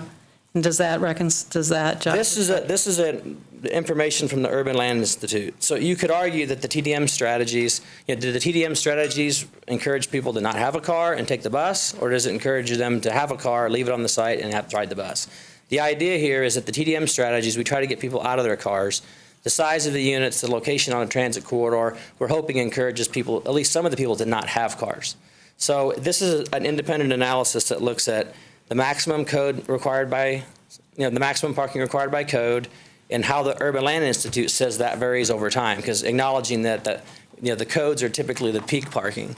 And this just puts math to the concept that we all understand, that an office building next to a residential apartments or townhomes or any kind of residential don't have the same peak demand. This just puts math to that.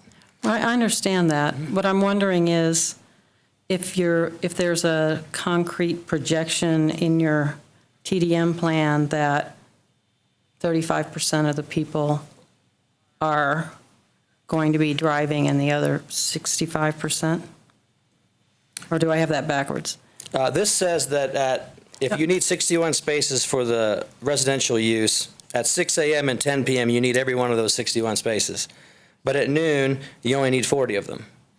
So that's assuming a lot of people either aren't driving or leave their, I think it's conservative because a Well, lot you of. can't assume that they're leaving their car there if the space becomes available, right? Well, this is saying that the residential project at noon doesn't need the same parking. It needs 40 instead of 61. That's what it says. So why that 40 is, the difference is people are driving to work or, we have a 20% reduction for our alternative travel modes. This shows that if 20% left their car on site, we're only showing a 35% drop. So theoretically, if we needed 61 spaces, this is saying that 2/3 of those cars are still there at noon. So I think it's conservative because most residential properties don't have 2/3 of their cars left on the site in the middle of the day. So it's fairly conservative. Okay, thank you. Welcome. I have an unrelated question. What is your assessment of how traffic on Juniper and Calamia and Hawthorne going west to 4th Street might change as a function of this project? Well, this project doesn't open or close any routes. It doesn't add any traffic signals or take away any. So the traffic patterns will be the same. You've heard earlier, both from staff and from Jeff, that the access point on Broadway, the right in, right out, is intended to allow our residents that want to go into downtown to not have to get into the Hawthorne queue if they happen to leave at 7:30, 8 in the morning, or come home at 4. So the traffic patterns for this project are pretty minimal. This, I mentioned earlier the peak hour traffic. The daily traffic for this project is consistent with about 50 single-family homes, 50 to 60. So you've got all the residential units, you've got the restaurant, you've got the office, you've got the shared parking, all these things going on. The traffic turning left onto Broadway already is bad. We're not going to make that any better. So I see this as a couple extra vehicles every 5 to 10 minutes. So it's not going. If people think it's a problem now, it'll still be a problem, but no worse. If people don't think it's a problem, it's not going to become one. It's just the volume of traffic is not that significant. The biggest issues are turning left onto Broadway is tricky, and the school's next to us. So we can't do anything about the school. Fortunately, the predominant movement from our site is not to and from the north. If it was flipped the other way around, if we were on the other side of the street, not being able to turn left would likely force more people through the neighborhood because that predominant movement would be to the south. Well, not to quibble about definitions, but a marginal difference is not nothing, as far as I can tell. But thank you. You're welcome. Go ahead. So I had one other question just to drill down a little bit on the parking analysis, which is you've got a 20% assumption on TDM. It is a good site for skip access, for pedestrian access, and for bike access. So if the mode share of non-single occupancy vehicles was more like 40 or 50%, how does that change your parking analysis, assuming that everybody owns a car but may leave it behind? Well, my thought is if you have a 40 or 50% alternative travel mode reduction, you're getting a lot of residents that don't have a car or don't use it. Clearly, if they have one and don't use it, they have to park it somewhere. And so how does that affect the numbers if that's the case? I don't think it makes a huge difference. I think that part of the attraction of this project with the small units to keep them affordable, the location on the transit corridor, people that come here are going to know it's on a transit corridor. There's a school next to it. This is a really great place to live if I don't want to have a car. If I want to have more than one car, it maybe isn't a great place to be. So that's kind of the idea we have, is that we have a plan that's in the right spot to not be auto dependent. But if someone wants to be auto dependent, they're going in knowing that. They know that this is a site that has a certain number of parking spaces. And if I have 3 cars and one I want to work on the weekend, this isn't the place for me. So, but if I want to have a car per resident or a car per unit, but half of the people want to generally use transit or another mode on a weekday, how does that affect the traffic number or the parking number? Sure. So the table that I passed around, we're showing that we need 61 spaces at peak parking, and at noon we still need 40. So that's saying that almost 2/3 of the cars that are parked there overnight are there all day. So it does suggest that there is a lot of people leaving their cars on site. I know if you went into a single-family neighborhood and counted the cars in the street, and then went there at noon, it'd be half of them will be gone. if not more than half. So in this case, we show only a drop of 21 parking spaces being required in the middle of the day when theoretically everyone's at work, compared to overnight when theoretically they're all there. I'm still having a hard time kind of tracking how the assumptions are working here, because part of what I fear here is that we have to assume that people will not own cars and be on the side, or a proportion will. And I'm still not seeing how the numbers work kind of under that alternate scenario. If people did leave more cars on site midday, how does that affect the kind of net parking demand? Well, I would argue that this table shows that 2/3 of the people are leaving their car on site. So it is a really high estimate. 2/3 of the homes, or 2/3 of the cars parked in the site overnight being still there at noon, to me is very conservative. So that's what I'm saying, is that if half the people drove to work 50% ATM, this number would be 30 and not 61. It's 40. So it's assuming there's an awful lot of people that aren't driving their car or leaving their cars on the site. Assuming they have one car per household. Assuming they have one, yeah, and keep in mind that they're going to be living here when they go in, knowing that there isn't room for 3 cars. You know, that isn't the place for you if you have a car collection. So it's, I think that's, you're the transit corridor, the type of product, the type of parking, everything we're proposing is going to encourage residents that aren't auto dependent. They may have a car, but this shows that 2/3 of them could leave it on site and you would still have these numbers. So to me, it seems pretty conservative. Okay, thank you. You're welcome. Crystal? So the staff during their presentation said some of the uses hadn't been defined. The uses that you had brought up in, or that the applicant had brought up in their written statement, and it talked about convenience retail, a restaurant, coffee shop, juice bar, a wellness treatment center, and professional offices and micro offices. So how do you figure in the parking and the traffic if you have a wellness treatment center opposed to an office? And I know at the previous hearing, people had talked about yoga center, et cetera. So how do you figure that in? Well, in determining, I may need help from Jeff on this, but parking and traffic. Everything I presented new tonight, this table, is based on the 98 spaces being required per those 3 uses. So, Jeff, you want to talk about, maybe you can add a little bit? Unfortunately, a yoga center isn't a defined use for parking. It would probably qualify as office, or non-residential use, and would be counted at 1 per 300 square feet. It doesn't get as granular as those uses. It's considered a personal service in the code. So we were basing it off the 98 baseline number that Jeff presented earlier tonight, and said that's if all the uses peak at the same time. So. Any other questions for Mr. McGranahan? Thank you. Thanks. I'm here all night if you have any more questions. Thank you. All right. Staff questions. Staff questions. 2 for either of you two. One is on this map. I'm curious to have your take, and I don't know if you had any prior viewing of this, but on this analysis of the patterning south of the rec center along the Broadway corridor, and just want to hear your views on that. And then the second question, I think the applicant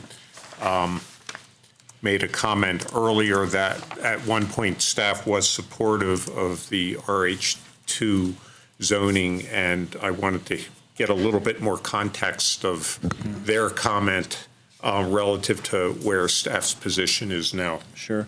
Well, so I think our impressions of your first question and looking at the map, I think it's pretty clear when you look at the land use map and just sort of when you think about the land uses on Broadway between Balsam and the North Boulder Rec Center, the typology of Broadway really changes after you hit the North Boulder Rec Center. So, and we studied all this as part of our analysis as well, but I think that portion of Broadway is really kind of still considered more central Boulder.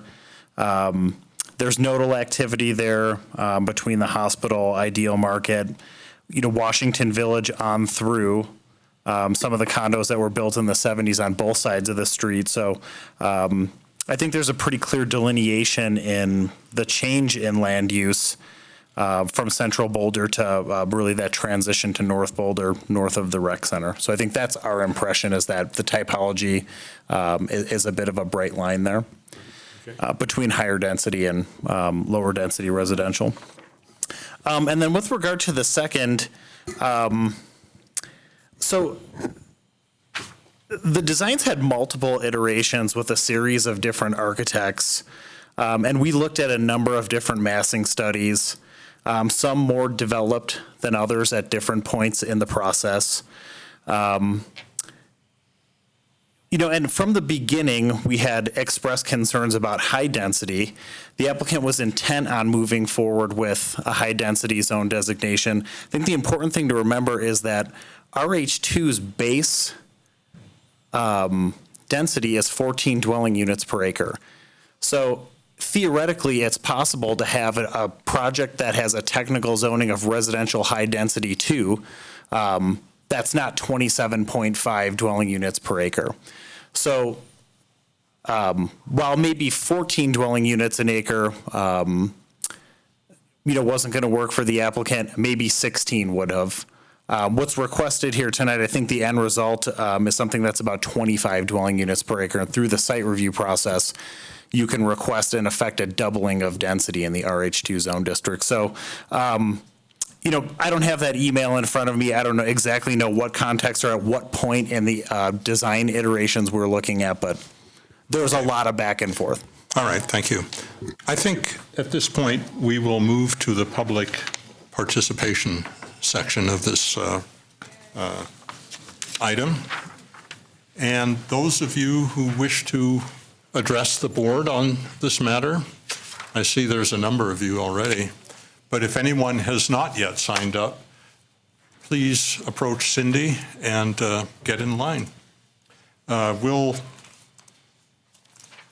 Looking at the numbers here, I think we'll suggest 2 minutes for each comment. And if there are people pooling, we'd like to see all the members who are pooling raise their hands when the speaker approaches the lectern.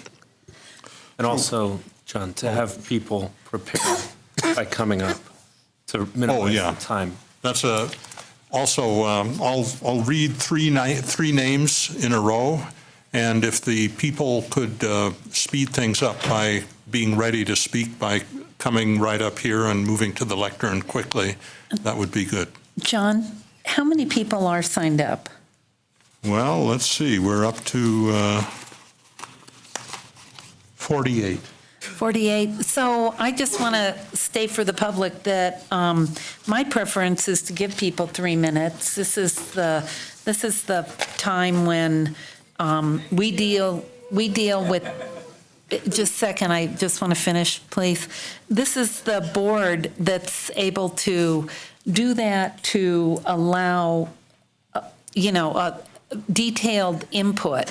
City Council will more than likely limit people to 2 minutes, but I would like to appeal to my fellow board members to allow 3 minutes and encourage people to be expedient with their time at the same time. And we did allow the applicant, we asked a lot of questions and allowed them to go over. So that's just my preference. Well, John? So I think I generally agree with Crystal, but with the proviso that repetition is really not helpful.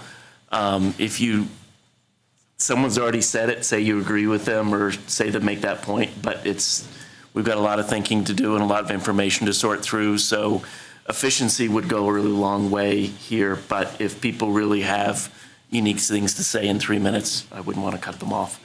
Or to put it another way, if we're making decisions at 10 o'clock and not at midnight, we'll make much better decisions. That is true. Yeah. And also, we have in the past, in situations like this, taken a short break to allow people to find allies who they want to pool time with. And I wonder if we do go to 3 minutes, would we be willing to entertain something like that? I would just go ahead and. Okay, I think 3 minutes is how we'll go. I'd encourage you to join with your colleagues if you're both making the same points. Avoid repetition. And let's move ahead with Mr. David Phillips, to be followed by Brad Gilbert and Amanda Bickle.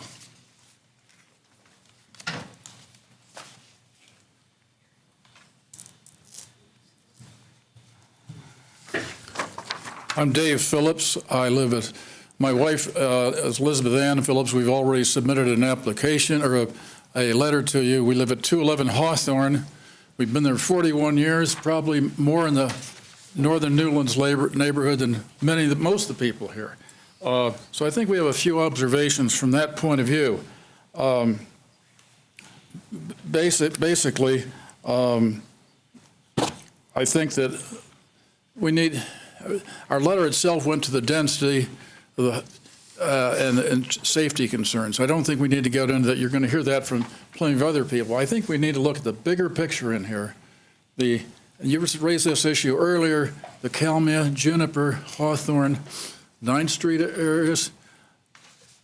There are times we can't get out on the Broadway. Making a left turn on Hawthorne most of the day in working hours is impossible. It's a practical matter. You can make a right turn, you can't make a left turn. You go to Juniper, you go to Kalmia. I've waited for 6 minutes on those streets to make a left turn. Yes, there is a lot of traffic up there trying to get in and out of the neighborhood. And I think that has to be recognized. There's a lot of traffic still on 9th Street, pouring into and out, bypassing this area at times. I think it's really important to realize that it's not just a Hawthorne situation. It's the greater situation of the entire neighborhood that we're looking at. And I think, as I said, the left turn onto Hawthorne or onto Broadway from Hawthorne is very difficult. Right turn, you can do it. You may have to wait. We've all done this situation. I noticed the other day on the bus stop on Broadway, I waited for a minute with a bus parked, cutting Broadway to one lane. Traffic was backed through the traffic light coming southbound.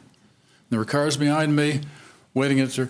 I would suggest that a close look be taken at widening Broadway and widening Hawthorne, making 3 lanes available on Hawthorne so that there could be a left turn lane, a right turn, a left turn, and a right turn lane if one is eastbound.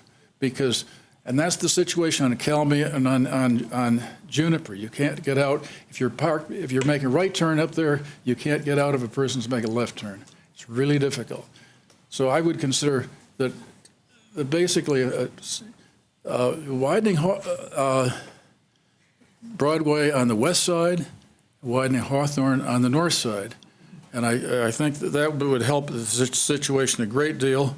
It ought to be considered in this. It would take a little land out of this project, but we've got a traffic situation. If we're a modern city dealing with our traffic problems, we can't stay on this narrow situation we have now. Thank you. Thank you. Mr. Gilbert, to be followed by Amanda Bickle and Virginia Pine. Yes, I live at 802 Hawthorne, just down the street. I've lived there since 1991. I've lived in Boulder since 1981. And if this were about just my comfort and ease, I'd say, yeah, no more people in Boulder altogether. But obviously, it's about more than that. I also own a business since 1991. And unless someone who works for me, and even though we pay very well, unless someone who works for me bought a house more than 10 years ago, they cannot afford to buy a house in Boulder. Now, I hear most of this conversation has been about traffic. Yeah, the traffic, yeah, you can't turn left on Broadway, but that's not going to go away. But we're not comparing it to nothing. Something is going to go there. And my understanding is that if it's a commercial development, that's even worse traffic issues. So if you say that the traffic issue is a neutral thing, there's going to be traffic problems no matter what, then you think, what's the better value to have in that site? When you say is a medical building of value to the community to the neighborhood there? A big office building, is that a value to it? Something's going to go there. The residential thing seems to me meets a lot of the things that we keep seeing in the paper in the city. It's in a transit spot. There's major bus lines there. You can go down Iris, you can go down Broadway. There's, you know, it can have eco passes for the people. There's a coffee shop, which if you want to go anywhere to get food in that Newlands neighborhood, you got to, Ideal and Lucky's are pretty far apart. So traffic's going to be there. There are going to be traffic issues and parking issues no matter what goes in there. So what's more valuable to have there? A residential thing that allows some more affordable workplace housing? Or do we want some other office building which is less compatible with the neighborhood? Or are you just going to put 5 trophy homes there? It seems to me that's what it's going to come down to. There's going to be traffic issues. There's no way around it. It seems to me Boulder is becoming like Aspen, where only the rich people can afford to live there, and everybody else has to commute in. And, you know, when I've lived there for, 25 years now, it used to be a more diverse community. Now people move in, slowly but surely all the little houses are getting wiped out and they're becoming large McMansions. You need more affordable housing in Boulder. Everybody acknowledges this. I think if you can't put a small development, yeah, if this was much bigger, I'd be way against it. But if you can't put a small development at the corner of Broadway and Iris, where there's the transit lines and all these things here, where can you put it in Boulder? I mean, we keep saying we need housing. If you can't put it there. Please keep quiet. Yeah, so I mean, it's just logical. No, I don't want more people in my neighborhood. Yeah, it's hard to turn onto Broadway, but that's the reality. It's always going to be like that. And we have to, what I'd really like to hear is like, well, what's the option? If something else goes in there, it's going to be traffic issues. People, the time when there's problems is 8 o'clock to 8:30 and busy in the morning and 3 to 3:30 in the afternoon. And otherwise, that is not a busy street. And nobody's going to go flying down 9th because there's stop signs every 2 blocks. I drive down Broadway every day and I see all sorts of complexes, but I guess I'm done. Thank you. Amanda Bickle. That's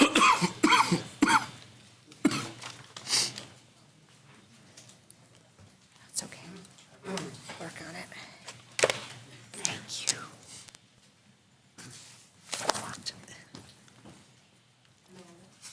And I can say to be followed by Virginia Pine and Dan Powers. Thank you.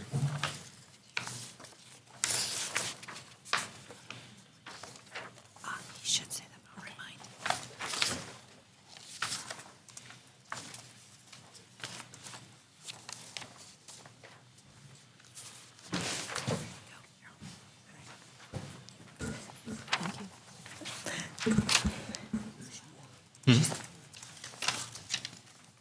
Oh, I understand you're pooling with some other names here. Fred and Betsy Fazenfeld, are you here?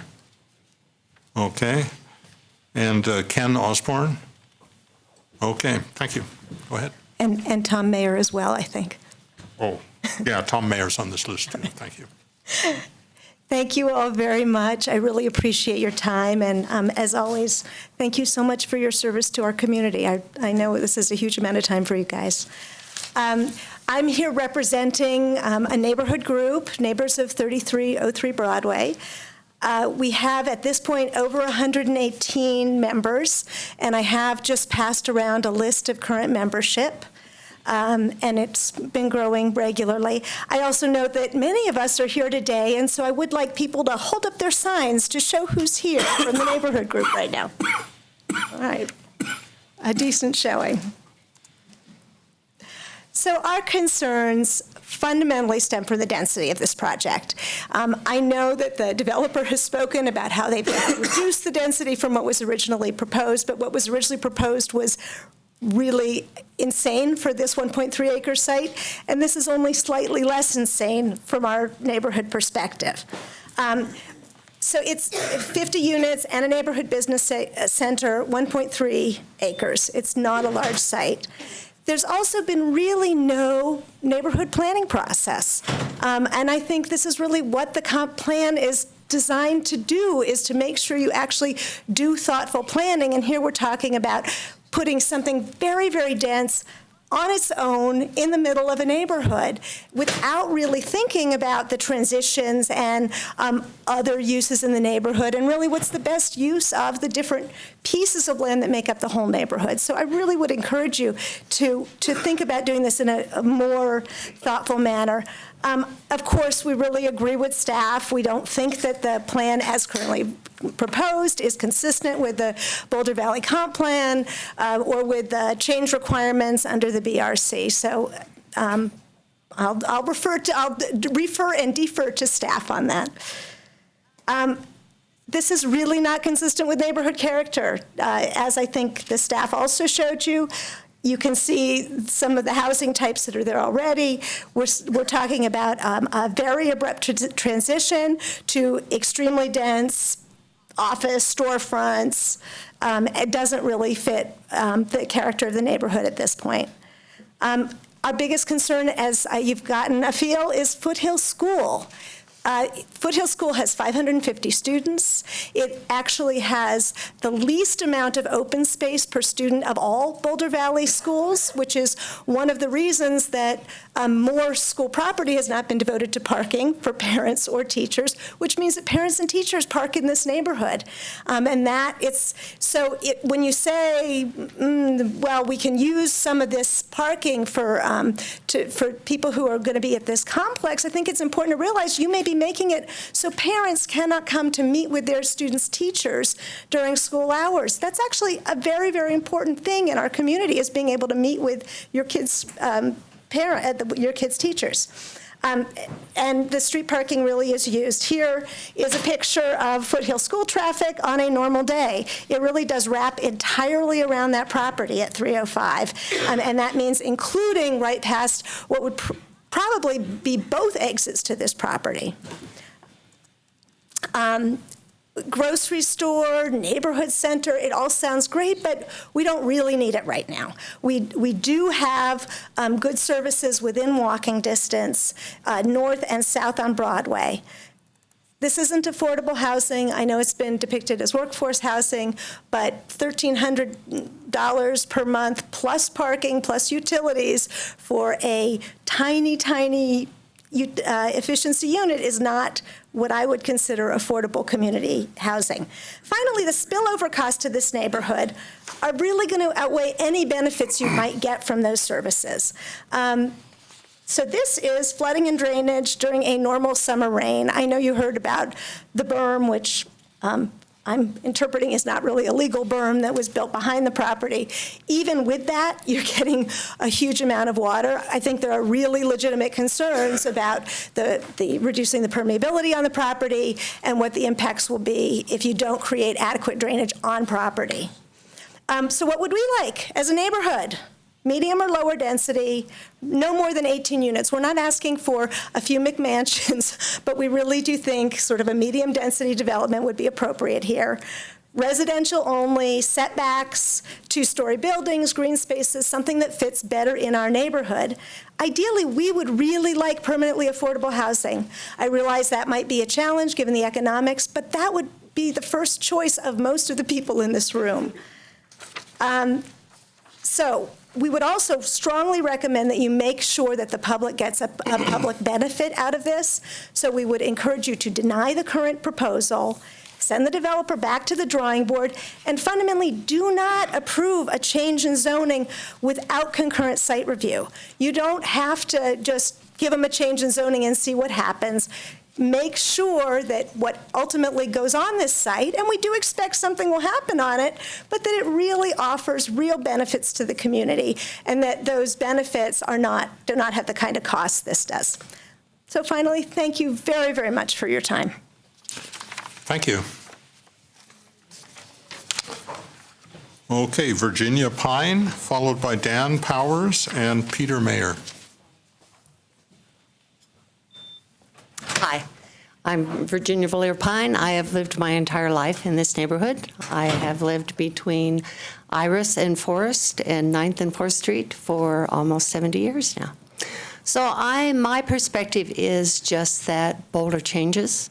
Boulder has changed tremendously in my lifetime, and Boulder will continue to change. This is a project that would be a positive change for Boulder, in my view. People have already talked about the traffic. The traffic, you could talk about the traffic in Boulder. Took me 45 minutes to get from Manhattan Middle School to my house above Iris at between 5 and 6 o'clock Monday night. I know traffic. It's horrible. Boulder does not have the streets to put up with all the traffic we have, but that's neither here nor there. We can't change most of that. The idea that this building is out of place for where it is, this building is going to be built. There are 2 houses directly to the north of it. There are townhomes directly past that, all the way practically up Broadway on either side of the street are multifamily homes. It has always been a lot of people forget that when it was the People's Clinic, there were cars in and out of there constantly. If it is a multi-family residency, there will probably or hopefully not be as many cars. Every school in Boulder has a substantial parking problem before and after school. There's no 2 other ways about it. It's just the way it is. Foothill has a problem with parking. Casey has a problem with parking. Centennial, Boulder High. If you want to talk parking problems, you should have a student at Boulder High. So it really is not fair to just say that this building is going to cause more problems, because the problems are already there. Granted, it may accelerate some of them, but it's not going to cause them. Boulder is a wonderful, wonderful place to live. I probably have a different perspective on the change in Boulder because most of the changes have taken place since I've been here. I absolutely would recommend this project, and I think that it needs to be recommended not only for the people that are going to live there, but for the people that may choose to live there as a senior citizen further down the road, or our children being able to live there. There are very few children that have grown up in Boulder that can live here now. Thank you very much. Thank you. Dan Powers, to be followed by Peter Mayer and then Sarah Mayer. Right. Hello, I'm Dan Powers, Director of Boulder Tomorrow, but I'm speaking tonight more personally and in a bit of a broad and philosophical sense on supporting this project. First off, if cars are going to be a litmus test on whether or not a development should be approved, nothing is going to be approved ever going forward in Boulder. I just want to start that off as a premise.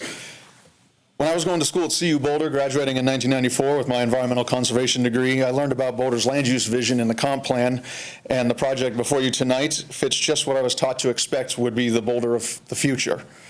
Please note I'm not a developer and I don't have any financial vested interest in whether or not this development gets approved, but I do have a nearly 30-year perspective on hearing Boulder describe an anti-sprawl infill redevelopment paradigm with open space, transit, and new urbanism themes. In the grand scheme of what Boulder has professed as its ideals, this project should be a slam dunk. And so this is the problem. We've done the fun open space purchasing and creation of an anti-sprawl moat around Boulder, and that effort was awesome and inspiring and tangible, and it felt good taking some properties off the list of potential future development sites. Now we're having to literally turn inward and do the other part of this vision I learned about 2 decades ago, and yet any dense residential proposal coming forward causes angst against both specific and theoretical others who are somehow against the character or out of character with our town. Such proposals should always have been expected, and the only way that this should be a surprise to folks or somehow be resisted is that perhaps all this time there was a plan to skip this step 2 of our lofty self-image and go right from the feel-good effort of open space acquisition to being a hugely expensive and exclusive community on purpose, by design, that snuffs and dismisses redevelopment proposals of merit because we actually aren't about being inclusive or evolving or trying to address the issues of 2016 and our own popularity, but instead we're about shutting the door and saying too bad to any newcomers. And I've had enough of that theme in our political discussion of late. My final point, don't miss the forest for the trees here. The gist of this project is reasonable and squares with the reality of our ever-evolving city needs. Please approve this project or give the guidance and the details necessary to make this happen soon. Thank you. Peter Mayer, followed by Sarah Mayer. Thank you much. My name is Peter Mayer, 1339 Hawthorne. I'm also speaking tonight on behalf of the Planned Boulder County Board. We are urging you to support the staff position and reject this recommendation from the developer. I appreciate the impassioned comments that were just made. It would be much easier to support this if this were in fact affordable housing that were being proposed, but that is not in fact what is being proposed. Instead, what is being proposed is a high-density 50-unit building right next to one of our most important elementary schools, which is already very crowded. We've heard one of the most torturous traffic and parking presentations I think we could ever hear, trying to justify, what the obvious overcrowding that would occur if this were to be allowed. This property has been zoned publicly for years, and upzoning to high density at this location would be a radical change, I think, for this neighborhood. There is no other density zoning of this nature in the neighborhood. This site borders single-family residence, a school, and a farm. Finally, I think what would be appropriate for this is we can look down towards Washington School. We can look at some of the other townhome developments along Broadway that level of development would be appropriate. And I think as the neighbors have spoken, we would welcome affordable housing at this location, as we have in other places along Hawthorne in our neighborhood. So this is not an issue of diversity. We actually have an extremely diverse neighborhood, particularly if you come over to our side of Broadway on the east side. So I would urge you to accept the wise counsel of your staff and reject this proposal. Thank you very much. Thank you. Sarah Mayer, followed by Renee Weisinger and Angelique Espinosa. Thank you very much for listening to all of us, and I really do also appreciate the time that you give us. I'm Sarah Mayer. I live at 918 Juniper, and I've lived there for 47 years, which I think so far is longer than anybody else who said they were here. Anyway, I want to support the staff recommendations to deny this rezoning, and I want to emphasize that public zoning should not be given up lightly. And the zoning for this corner should be considered at the same time as the entire North Broadway corridor between Balsam and Linden, or all the way up, whatever, is considered and in conjunction with the Boulder Valley Comprehensive Plan. In order to change something that's been public zoning this long, which it's public in the Boulder Valley Comprehensive Plan, I think it should be part of the planning process. Also, no one has mentioned that we don't know what's going to happen at the county, to the land the county owns at Broadway and Iris on the northeast corner. It's obvious that many of the previous agencies which were located there have moved and are no longer there. The buildings are underutilized. It's very underutilized land because the buildings, there's a lot of open space around them. And the buildings that are there now, especially the old county hospital building, are very obsolete in terms of current standards. I think that the 3303 Broadway corner should be planned at the same time. I think the county does have ideas about what to do. We've heard a few rumors, but I think the planning process should, for that entire intersection or corner, would be best done together. So, but if you're determined to rezone it now, then I encourage that it be no more than the medium or low density, whatever you call it, with no more, up to 14 units per acre. The Freund proposal is too dense, too high, too bulky, not enough setback, no real open or green space, not enough parking for the number of people, and very much out of character with the neighborhood, and violates the Boulder Valley Comprehensive Plan in some very important ways in terms of transitioning into a neighborhood. Thank you very much for your time. Thank you. Renee Weisinger. He's just going to put that slide up, that first slide of the photo from above. that was in the presentation that shows the neighborhood before we start. Are they working on that now? They are. Okay.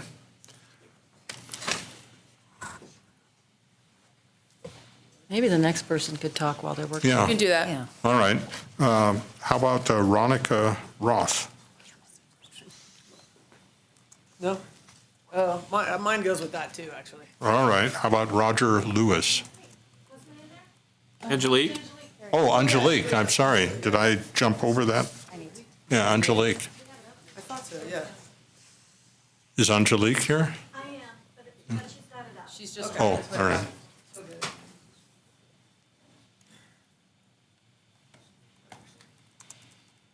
Sorry for the delay. And your name is? Renee. Renee, yeah, sorry. Hi, I think you need to change the time clock, but I'm Renee Weisinger, and I live in that little white roof at the zero impact, ground level impact that butts right up to the fence for this property, 3345 Broadway. I moved here because I fell in love with Boulder, and I'm sure everybody here can say that. That's why you're all here and caring about this and doing the work that you guys are doing, and I thank you for that also. I moved here because it was a city. It was a small city, but it was a city. And I really wanted to live in a city. I wanted to live in a city in the middle of the mountains so I could have the best of everything. I could have nature, and I could have the things that a city brings, which is diversity of all kinds, and great restaurants, and wonderful music, and walkability, and a wonderful transportation system. And you guys have it all, and that's why 3 years ago I came here. It's not Telluride, and it's not Marble, and it's not Rico, and I couldn't find a place to live, and I'm a nurse, and I'm assuming as a nurse you want me here, but I'm not low income, and I couldn't get low income housing, and as a middle income person, there wasn't a place for me to live here. And until I met my partner and we were able to buy a house that abutted up to this, only because it was empty for an unheard of 6 months, because nobody wanted to live someplace that was next to an empty, dilapidated building set that had homeless people sleeping in it, and still does because there's nothing there, and backed up to a very noisy schoolyard. Our house, the white one roof, we share 2/3 of our house with the schoolyard, and the other 1/3, which is the majority of our house, butts up to this prospective property. This property is everything I've ever wanted, and I would have lived there if I still was single and being an RN, and that's what I could afford. I would have wanted neighbors that lived there with me, not just retired people or people who were grandfathered in or people who had children in the school, people more in my age range, or teachers, or maybe medical residents, people that can't afford low income and certainly can't afford the houses, most of the houses on Jupiter and Calmia. And I've met a developer who's worked with me in a way that I've never seen coming from any developer in any of the Northeast states I've ever lived in. Somebody who actually put all of the, I don't know what you call them here, balconies, lanais, on the other side of the townhouses so we wouldn't have people looking 25 feet from our bedroom window, because that's where our house is at ground zero to this project. I support this project so wholeheartedly. I'm so excited to have a place to have coffee and to have a place to see people of all different socioeconomic levels, for retired people, for nurses like me who do not qualify for all of the other things in Boulder. I've never been so excited to live someplace, and I will be so disheartened if this place stays empty for another 2 years and has homeless people sleeping in it, which I bring food to, by the way. So I just want to let you know I support this. My partner supports it, and it's the kind of city in the mountains that I wanted to live in. And thank you for your time. Thank you. So now we'll get to Angelique.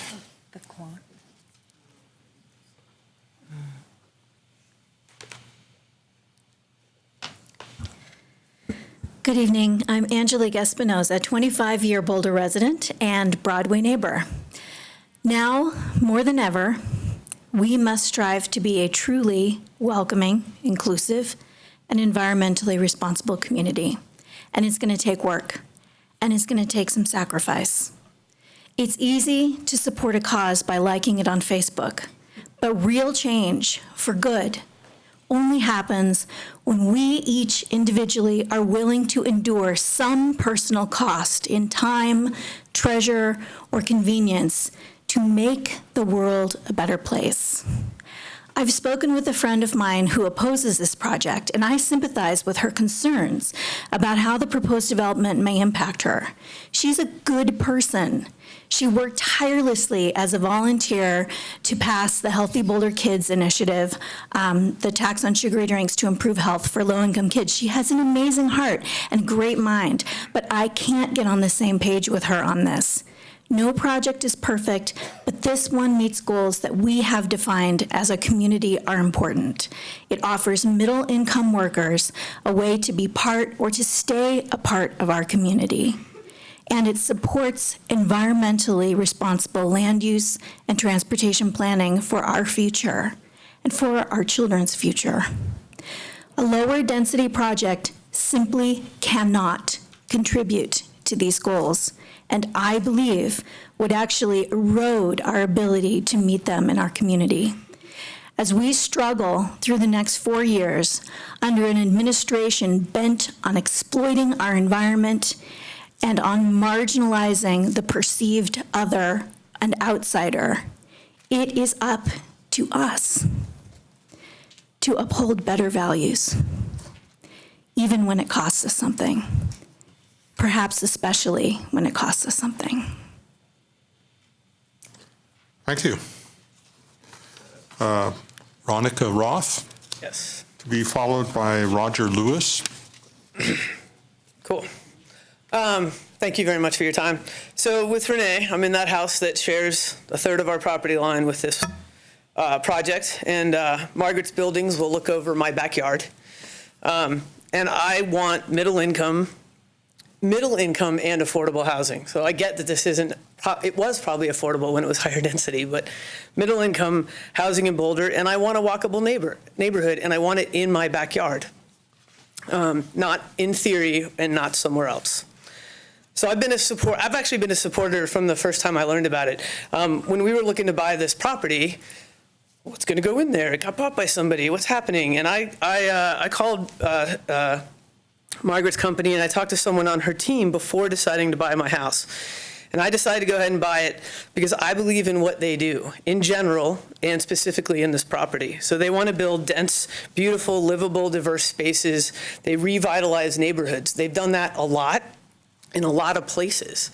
And so they know about that. They know about creating a great neighborhood. I want a Boulder that my artist and musician and nonprofit employee friends can afford to live in. I want a creative city. I want them to be able to afford to live near me. I don't want them to have to be far away. And believe me, I've had some worries along the way about parking lot lights shining in my bedroom or balconies overlooking my deck. And like Renee said, Margaret and her team have been responsive to our every concern, just like they've been responsive to the planning to staff, making adjustments, listening, trying different things out. Boulder says it wants affordable and middle-income housing and walkable neighborhoods. I want it. I want dense housing. I want a cafe that I can walk to when I don't feel like going to the office or being in my house. I want retail space. I want gathering space. I want it on the bus line, and I want it in my neighborhood, and I want it right in my backyard. Thank you. Thank you. Roger Lewis, to be followed by Sean Kelly. So we have a proposal that we combine and save 3 minutes. Can we do that? Or that would be great.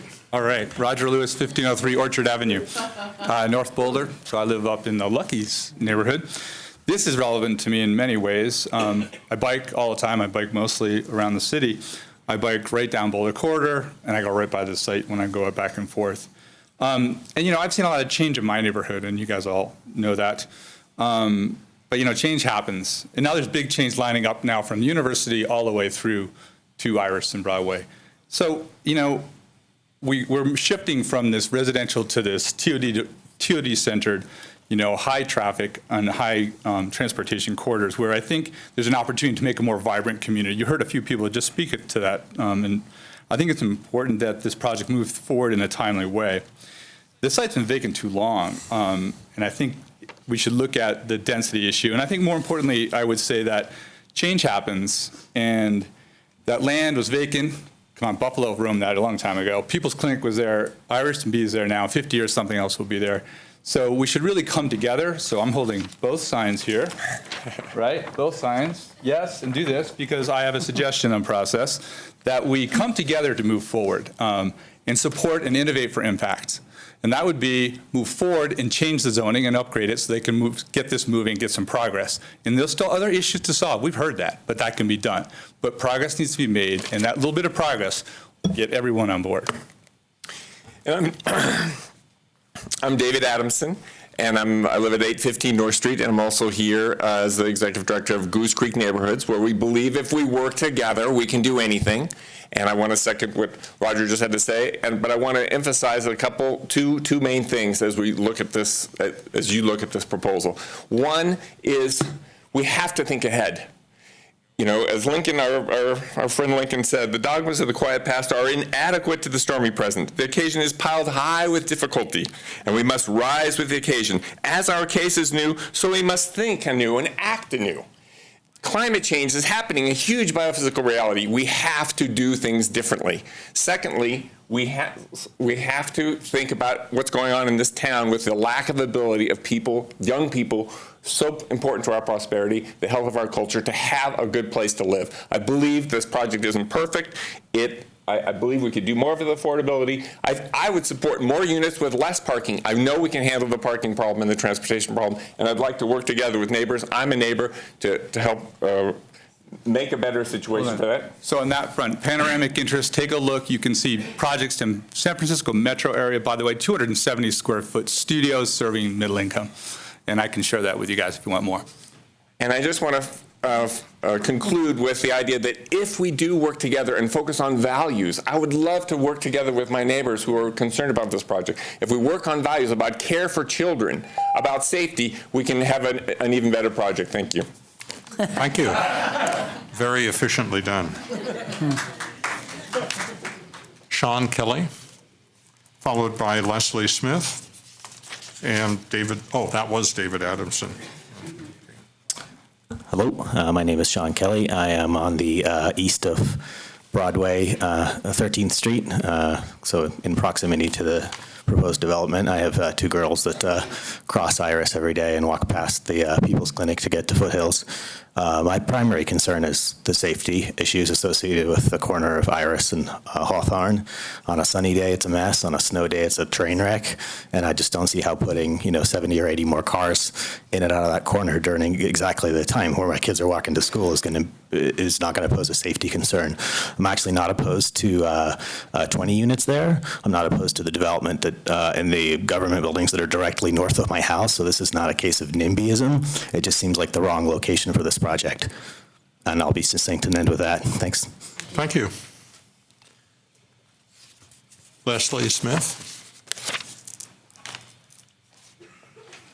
followed by Kristen Palmer. Hi there. I've been a resident of Newlands since 1989, and like all of us, I love the neighborhood because it's so walkable. I also hate the neighborhood because it's ground zero, and it has been for a long time for the pop and scrape.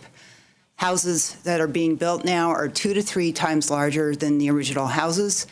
The average selling price is over $1 million. I served on one of the affordable housing working committees, and I was appalled when I saw the data for middle income earners in Boulder were becoming extinct. For both reasons that I love my neighborhood and I hate it, I think this proposed development is great. It's the right place, being on a major corridor. It's the right time because of the affordability to attract people like my husband and I who could not afford to live in Newlands now to move into our neighborhood. One perspective that I can add, which is different than a lot of people here, but you would understand, I served on the board of Boulder Valley School District for 8 years. I well know that you always hear from people when they're angry and upset. You don't hear from people when they're happy. I think that's the case here. I'd like to know how many people here are actually supporting the project tonight. A lot. We've seen the yellow signs. We've got white recyclable paper. But one way that we did know that we were appreciated and the community supported us was through the ballot. We always were supported for bond initiatives and the mill levy, indicating a high level of appreciation for the work that we did for Boulder Valley. I would like to let you know, a year ago, we had elections. 2 initiatives did not pass. Some new city council members with new views got elected. So think about the people that are happy and would be happy to have this project built. Thank you. Thank you. Kristen Palmer?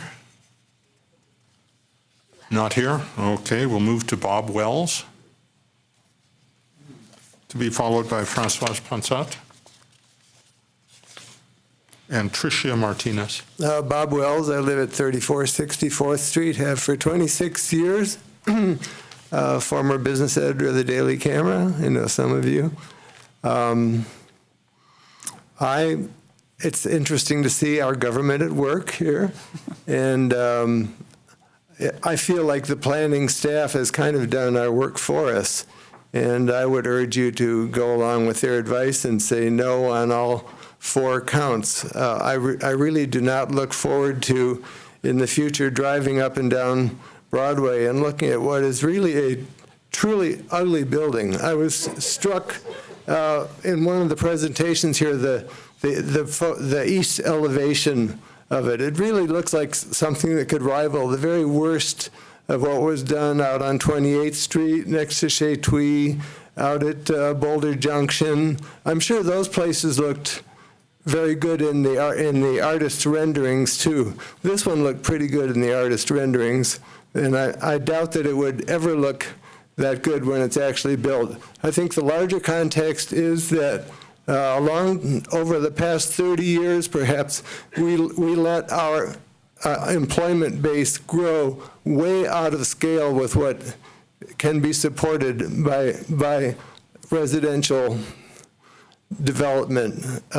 But I don't think it's really your job to worship at the altar of high-density development along urban transportation corridors. I think the problem with that phrase is development. We've had too much business development in this town. As far as I'm concerned, we should do what Paul Danish has suggested, which is to actually move aggressively to roll back the employment base in this town to somewhere where we could get a little bit closer to a reasonable balance between business activity and residential development. But in the meantime, I'm sorry that the developer rolled the dice and bought this property in hopes of making some money building this large house. It was very cynical of her to put to her first presentations of a development that was atrocious, and she's now rolled it back to something that's merely horrible and terribly out of scale with being right on top of our neighborhood elementary school. I know she's got 3, 4, 5 people there who are on the payroll tonight trying to make this happen. I know that Better Boulder has marshaled its troops to try and get this thing to be accepted, and you don't have to go along with that. You don't have to go with the new council majority. You can stand your ground and do what you can to make Boulder livable. Thank you. Francois? Hi, Francoise Poinsett. Sorry, Bob, I think I am the only person here from Better Boulder, but I am here to represent Better Boulder, and honestly, I don't think we did a lot of marshaling. We did a very dry letter, I think, and I'm going to try to get through it really quickly, that you all received, where we just evaluated this project according to various kind of criteria. One was quality of life. We gave it, this is from a scale from 0 to 5, and I know you've probably seen it, but I would just like to say we're trying to actually formalize our evaluations with different projects. So quality of life, we gave it a 3.5. We think it actually, that's kind of right in the middle, a little bit above. We think it is going to contribute to a better quality of life, where we really, really gave it very positive 5 as housing. And that's where we feel like it provides a very needed diversity of housing. We have far too many houses that are like mine, I will put it out there. I live somewhat close to this neighborhood. It's way too big. It was a very cheap house when we bought it in '89, and we did a very cheap pop top. And now our kids are gone, and we're in that dilemma. Where do we go from here? You know, we keep this wonderful place we have all our love, but it's too big. And a lot of people, our kids cannot afford to live here. So I'm diverging a little my own opinion, but I'm very upset about the fact that, you know, houses across the street just sold for $1.5 million from my house. That wasn't the middle income neighborhood we moved into. And so if we just keep replicating this like we have at Trailhead, we are just losing our teachers. I don't think these are people that we can afford to lose. We talk about our economy. Are we really talking about the nurses, the firefighters, the teachers? So anyway, that's diverting a little bit because I'm hearing this and I have to respond. So we really felt with Better Boulder, housing was a big one. Civic vitality, we feel it adds a nice little mixed-use node right there in a big stretch. There's, of course, North Boulder, and there is Ideal Market area, and this is right there. It'll be nice to have places to go to. And it contributes to urban sustainability. The big thing is this is on a major transit corridor. This is the very definition of urban sustainable mixed-use transit-oriented development. And I go here very often. The fact that the rec center is right there, and there's a whole string of high-density houses just south of it, I don't think this actually fits in very well with those high-density housing units. This is the kind of thing we actually need, and we can't guarantee that a lot of the folks will make their trips in something besides a car, but we can think with correct kind of TDM programs and the fact the skip is right there, people are going to somewhat self-select to be in these housing units who want those kind of amenities and that mode of life. Otherwise, they'll try to find a different place to live. So anyway, thank you so much for considering this. Can I ask one question? And if you could just be brief. I did see the Better Boulder letter, and it was in a packet. I think it was near page 109 of our public input. But there was no mention of permanently affordable housing in it. Yeah, because this is not, I should have said this. We strongly see the need for middle income housing. This is the missing middle, and that's why. And yes, we would love to see more permanently affordable, but we also recognize very strongly, we have a lot of discussions about the missing middle. And no, I get that, but there was nothing even mentioned about permanently missing middle. So you're saying that's correct, right? Yeah, well, you know, I think it was underneath. Frankly, I didn't write the letter, and I think that's why you're hearing it more from me. Okay, thank you. We had that discussion, and that was very important to this, okay? And that's under diversity of housing, maybe not as clearly stated. Okay. Thank you. Thank you. Tricia Martinez, to be followed by Peter Van Lanen and Lanning Schiller. Hi, my name is Tricia Martinez. My family and I are at 920 Hawthorne, and I'm here just to express my concern over the speeding on our street and the traffic. Those are my biggest concerns. So there's a number of small children on our street, including my own, and a number of kids going back and forth to the playgrounds or soccer practice. So that's where my biggest concern is, seeing any sort of development, whatever ends up being done. I would like to see something addressing stop signs or parking for all of the teachers and parents dropping off and just people on the street. I've written to the city a few times, as our neighbors have done, about the speeding. It's a through street, so people are flying down, and I worry about more people moving in at such a dense population, which would increase the speeding. 2 pets have been killed within the last month. In the pickup times and in the morning, cars are lined up and onto the street outside of Broadway. As you hear, I can barely get out of my driveway, so that's been raised already. I'm happy to support responsible projects as long as the speeding and the parking can be addressed. So thank you so much. Thank you. Peter Van Lanen. Yeah, I live on 9th and Evergreen. I've lived there since 1980. Obviously, I've seen a lot of changes and stuff. I'm not going to repeat what a lot of people have said about traffic and stuff, but there's a couple observations that I am concerned of. One is not providing a pullout for the bus, I think, would be a huge mistake. I used to commute up, Broadway, and it's just makes a complete mess out of that intersection with Iris when there's a bus stopped. I think not having a pullout lane for the bus would be a huge mistake. The other thing is with commercial property, I don't know if people have ever seen this up on North Broadway where there was a development up there with a lot of mixed use, small businesses and stuff. Well, when trucks make a delivery, they park in the middle of Broadway. I don't know what the delivery strategy would be for businesses there, but it wasn't addressed. I think that that's something that has to be considered because you're not going to let a semi stop in the middle of Broadway like they do up on Broadway, up in North Broadway. The other is there's been no addressing of or connection with the fact that the old hospital is another project that's going to happen at some point in the future. And, if traffic on Broadway is awful, my wife drives all the way down to Balsam to take a left turn on the Broadway if she has to because she just won't try it. And she's been doing that for 10 years, and it's even worse now. So anyway, just not considering, anyway, I just think residential in this may be appropriate. I think commercial in this area is going to be a real mistake.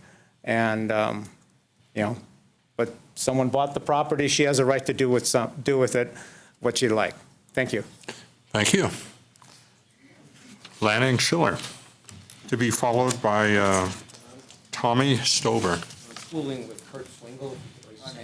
Okay, pooling, yes. Is Kurt Swingle here? Yes. Okay, thank you.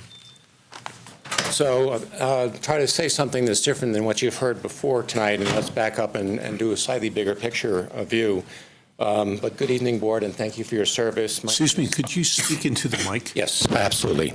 My name is Lanning Schiller. I live at 1025 Juniper Avenue. I'm a neighbor to the proposed development. I've lived and worked in Boulder for 37 years. And I'm here to add my voice in opposition to those of my neighbors who've written and spoken in opposition to the development.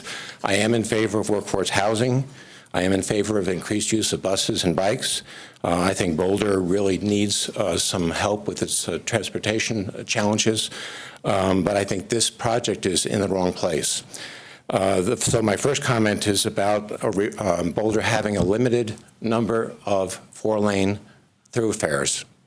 And we've got Broadway, 28th and 30th. We've got Iris, we have Canyon, and we have Baseline and Table Mesa Drive. And every city I visit is trying to increase the ease of traffic on its thoroughfares and move these kinds of projects one street away or on side streets where there can be a neighborhood feeling close to the thoroughfare but not on the thoroughfare. Looking fast forward to 2027, I think North Broadway is going to have a lot of infilling with high-density housing. I think there's going to be a lot more traffic coming south from the Norwood Hill. And I've sent you pictures and a little video clip of what it's like to stand there at rush hour and watch that flow of traffic coming down North Broadway. People have addressed that.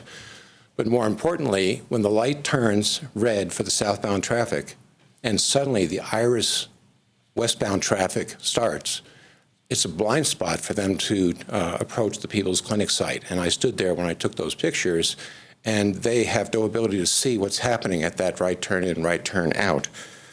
So I think in terms of a bigger picture, in terms of Poor Boulder needing bike lanes and bus lanes and needing to expand its thoroughfares, blocking up this thoroughfare would not be a good idea at this particular spot. Half my presentation was crossed out because it's been spoken, so let me jump ahead to the issue of the Trojan horse, which is presented by commercial use on this property. For 15 years, I was on the board of directors of a 120,000 square foot mixed-use project. We were 85% residential and 15% commercial. The push from commercial was to increase signage, promote traffic, and expand frontage. Their need was, of course, to maintain and increase business. My understanding is that the current developer is trying to minimize the impact of commercial on this project and on the neighborhood. But what happens 5 years from now when she sells to a different landlord, or 10 years from now when this gets condoized. And my experience is that condominium projects have less power over their commercial properties or tenants. And my sense is, from hearing the architect talk and other people talk about this project, is they'd like to make this commercial as transparent as possible to the public and to those coming down Broadway. So I think having commercial zoning on this project would be a Trojan horse and would be a major problem. So 2 points. One, Boulder only has so many thoroughfares. This is one of our major thoroughfares. I live in North Boulder. We've only got one, Broadway north-south, and we've only got one, Iris east-west. And this is at that very corner, and I think it would be a real dilemma. So thank you for your time. Thank you. Tommy Stover, to be followed by Jill Grano. Great, thanks for having me. Excuse me, my name's Tommy Stover. I live at 3310 Broadway, which is directly across the street on the east side of the property. And I'm here mostly to talk about the traffic, but less as an inconvenience and more as a safety issue. My easy chair, my recliner faces Broadway. I see all the activity out there on a regular basis, and I've seen a lot of accidents. Last year, I think I probably saw 4 bicycle accidents, bicycle versus car, pedestrian within 3 weeks. If you look at the first tree there on Broadway, right past Hawthorne, all torn up, a car hit it through the wheels and the axles off the car. I've seen a lot of nasty accidents. And I'm raising a 3-year-old daughter who's going to go to school across the street. And so I'm just trying to imagine my lifestyle with another 100 residents, 70 cars, parking. Just the whole situation is unappealing to me. And just because it doesn't fit the character of the neighborhood. Well, I do live on a major thoroughfare. I do live in a low-density residential neighborhood because that's what's good for my family, and that's what I want to see it, maintain. I think middle density or medium density is what we need. I think this project is just too large, too much in the wrong area, and I encourage us to look at something that's going to move the city's needs forward, but just not in such an aggressive way that doesn't really fit the community. So, thank you. Thank you. Jill Grano? She just stepped out. Oh. All right, we'll move to Alexis Schwartz. We might want to put her to the side if she's just out for a moment. To be followed by Alice Levine. Hi, my name is Alexis Schwartz, and I live on 7th and Evergreen, and I have 2 kids who go to Foothill. And I am definitely for affordable housing, for middle-income housing. I think a 15-unit development on that property would be great. My main concern is the safety that would kind of be impacted on the school and on Hawthorne. And I don't have anything further to add other than that I'm opposed to the development as it is now. Thank you. Thank you. Alice Levine. Hi, I've lived in North Boulder since 1967. So that may be the record. I don't know. Anyway, of the many serious concerns, I want particularly to note that the proposal put forth gives us erroneous information about the bus system. Okay, I quote from the report, from the proposal, that the 204 and the Climb bus run along Broadway, providing access to the rest of the city. Well, the 204 is on 19th Street. The Climb leaves the 29th Street Mall and runs on Pearl Street and Canyon and Arapahoe, where it makes only 2 stops till it goes to Gold Hill. Now, either someone has not looked at the bus stops that are on Broadway and Hawthorne or Broadway and Iris to see what really stops there.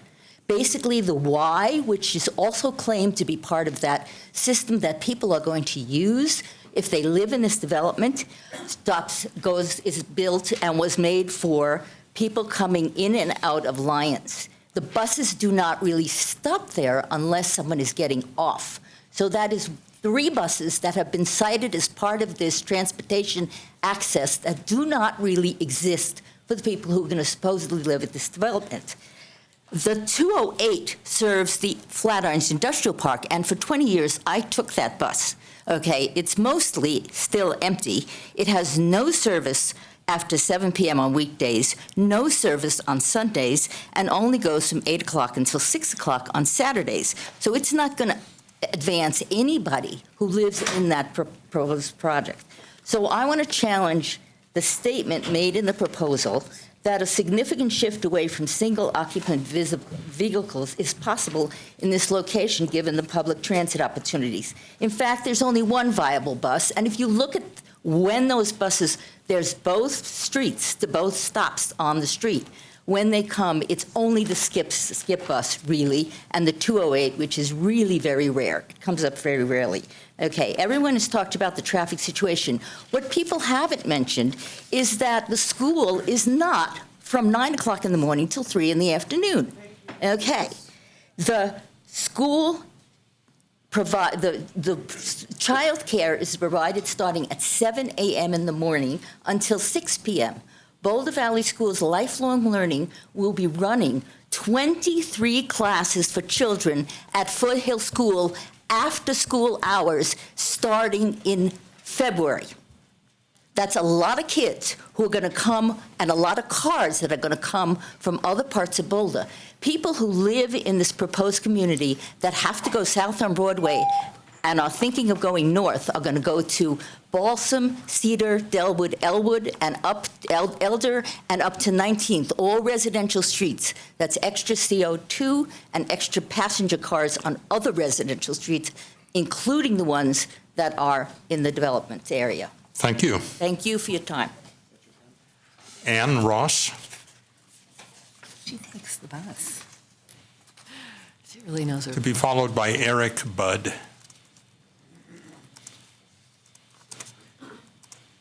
I live at 985 Grape Avenue, so I'm 1 block over. And a lot of the parking for the school happens on Grape, along with a lot of the moms and dads that pick up and drop off and are sitting with their engines running on Grape, 1 block over from Foothills, to look at their phones in 70-degree weather. But a couple of issues I learned from listening to that wonderful staff presentation. Once this designation of high density, and I don't know all the technical stuff, but the high density is done, it's done, yes? Yes. We can't back it up. We have some uncertainties on Iris regarding whether we're putting bike lanes in that have not been determined yet. Imagine talking all the traffic issues with a single lane or bigger bike lanes. That's not determined yet, am I correct? That's still sort of sitting there on hold? Okay. That's one uncertainty in the midst of all of this. The other uncertainty, and frankly, I come from Chicago. I've only been here since 2001, bought my little house, I've renovated it, got flooded, renovated it again. I see this as a project to house Google people in transition once that campus is done. 50 units of 470 square feet. Firefighters, nurses, teachers don't have families, so they're just going to slide in there? No, it's going to be the Google kids coming and going. Average salary for Google, by the way, and I'm a headhunter, I know this stuff, 150 grand. So they can slide in and slide out. Moderate income housing for how many townhouses? 6? And how many 2 bedrooms? 10? That's not putting a dent in what we're talking about. It seems to me that there are too many uncertainties. We don't even have rents on these units other than somewhere between $1,300 and $1,475. I can tell you, I don't know any account executives in the advertising business who can afford $1,475 a month for a 4.7. I mean, they don't do that in Manhattan or Chicago. So there are pieces that are missing. One other dot that occurred to me, and then I'll leave you alone, is if we're proposing for co-ops that they can occur in high-density developments, what does it mean for this high-density development for those townhouses or those 2 bedrooms? If Yes? No? Thank you. Eric Budd, to be followed by Sharon Bundy and Barbara Roach. Eric Budd, 3025 Broadway. Just full disclosure, as part of the Landmarks Board, this would likely come to the Landmarks Board, and if it does, I would recuse myself as I'm speaking on this project tonight. I just wanted to say I live a quarter mile from this development on Broadway, and I just wanted to talk about where I live, a quarter mile away, and the similarities between the housing development that I live at and this proposed one. I'm the president of the HOA at Newland Court. I'm very familiar with our complex. It's 39 units, has underground parking, compares to 50 units that are being proposed at this site. Very similar, a quarter mile away on Broadway. We have a mix of 19 efficiency units, and we have 22 bedroom units. That's very similar to what this project is proposing.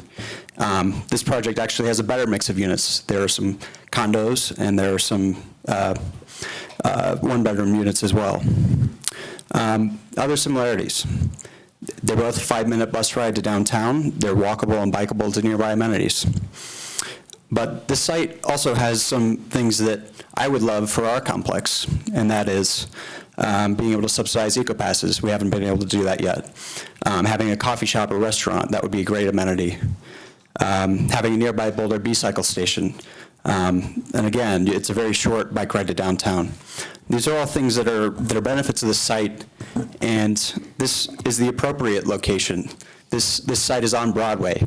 Just like our complex is on Broadway, it's touching a neighborhood, it is not inside a neighborhood. So I think we need to have the context of this site very well defined. You know, a lot of people say they prefer permanently affordable housing on this site. Well, that's very difficult to do when you build 18 units, and that money does not go very far subsidizing very few people at very expensive housing. And I'd just like to say that projects like this are the reason that a young person like me can actually afford to live in Boulder. And if I moved to Boulder today, the price of the unit that I bought has doubled in 6 years. It has doubled. And if we're building a very small amount of units at a very high price, we are not going to be housing nearly anyone who looks like anyone out here. They're all going to be very high wealth people. So, you know, I support this project. If you look at the comp plan, the comp plan survey, the things that people want are better housing options and being able to get around Boulder with or without a car. And this project accomplishes both of those things. So I hope you support it. Thanks. Thank you. Sharon Bundy. Hi there, Sharon Bundy, and I live at 745 Jonquil Place, just off of Juniper. And I am very opposed to this project on multiple levels. And a few issues. I, too, am a nurse, or was a nurse. When I worked at the hospital on Broadway, I walked very often. For 25 years, I was a home care nurse, so I had to drive. And I think I represent a lot of people who have no option with their job. They drive. And I think we're going to get a lot of people in this project that will have cars and will have to drive. I think one of the things that hasn't been brought up about the traffic, it is not a T intersection there. When you pull out from Juniper, we talk about going north and how sometimes you can't even do it. You have to go south in order to get around it. Well, to go south and then to get onto Iris, you have to jog across, you have to get your car quickly across 2 lanes to get in that left turn lane, to 3rd lane, to turn left. That's difficult. Actually, to me, it's not about quality of life, it's about life itself. It is a very dangerous intersection. Not just 2 times a day, multiple times a day. And in fact, less than 2 weeks ago, I saw and witnessed right behind a very, very serious car accident. And it was right in front of People's Clinic. And she got carted to the hospital and her car was totaled. And that shook me up. And that wasn't even in a high traffic time. So it happens. And for people to be so cavalier about, well, the traffic's bad already, so what? You can't make it better. But why would we ever want to make it worse?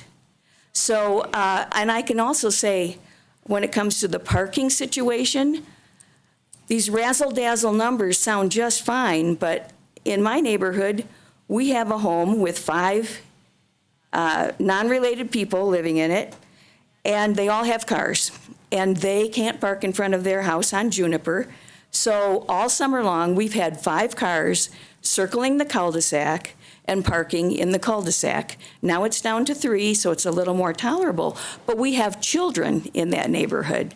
So you add that to the situation, I think of the people on Hawthorne, and I really feel for them because they are really going to be impacted at all times. It just doesn't make sense. So I am very opposed to it, support the staff recommendation, and hope you will too. Thank you. Thank you. Barbara Roach, be followed by Greg Smith and John Pollock. Thank you for listening. I'm Barbara Roach. I live at 650 Iris Avenue. Been there 33 years, been on that street 35. I used to live on Forest and 4th. And I'll just be a little repetitive. I think that I'm opposed to the project. I think it's too tall, too big, too close to Broadway. And my vision of something there would be some truly housing that would fit people who teach, people who are nurses, middle income. 14 houses, have some trees, have some grass. And something I really hate is driving down Broadway and seeing these big houses. So you're in this tunnel of buildings. And we have this beautiful open space around us, and we never get to look at it unless you can afford one of those big places on the corner of Canyon and Broadway. So I oppose it, and thank you for listening. Thank you. Greg Smith. I'm sorry, I was in the restroom. Greg said I could go. Oh, you're Jill Grano? I am, yeah. Okay, you can fill in. Let me just say Greg Smith and then John Pollock and then Robert Webb is next on the list. Okay, I'm sorry about that. So Jill Grano, do I give an address? Yes. 2323 Mapleton. So I'm here in support of the project, which I do feel like provides important housing diversity in our community. Although it's market rate, I believe that this community fills an important middle-income gap, as it's been stated that 100% of the units will be within the price range for 80 to 100% of area median income, which is important, as we know. While I appreciate that there's people who have lived here for 47 years and commented, I want to note that 50% of Boulder is between age 20 and 39. As a 35-year-old professional living and working here, I see many of my peers looking for this type of housing, but unable to find it at a reasonable price. As a realtor in town who works mostly with first-time homebuyers, I witness the struggle to find affordable housing every day. As a board member of Thistle Communities, I recognize how challenging it is to find opportunities that make sense for locations on where to put affordable housing. Housing Boulder has identified 6 key priorities for our city in addressing our affordable housing needs. One of these is to facilitate diverse housing opportunities. I served on the working group which corresponded to this priority, titled Creating Diverse Housing in Every Neighborhood. Here's the perfect opportunity to do that. This is a stated priority in our city, and we're given an opportunity. In our comp plan survey, it was clear that, quote, diversity of housing types and price ranges was a top priority. In fact, 63% of people listed it as one of our top 3 priorities, and it was listed number 1 by a wide margin above the second one, which was to make transportation without a vehicle available to everyone. That's the topic on which I'd like to conclude. The residents of this community will, statistically, be employed in Boulder. If we don't provide housing options like this, they'll be forced to live in outlying communities, which I can tell you as a realtor, many are moving to Longmont. They're then forced to buy a couple vehicles, at least one per person, and commute in. I think the traffic problems could arguably be worse at this location as they come down Iris and turn on Broadway to come and work in Boulder. This proposal offers an opportunity to meet our top 2 comp plan survey goals. Number 1, create a diversity of housing, and number 2, make transportation without a car possible in areas across Boulder. Here's an opportunity to do both. Thank you. Greg Smith, followed by John Pollock and Robert Webb.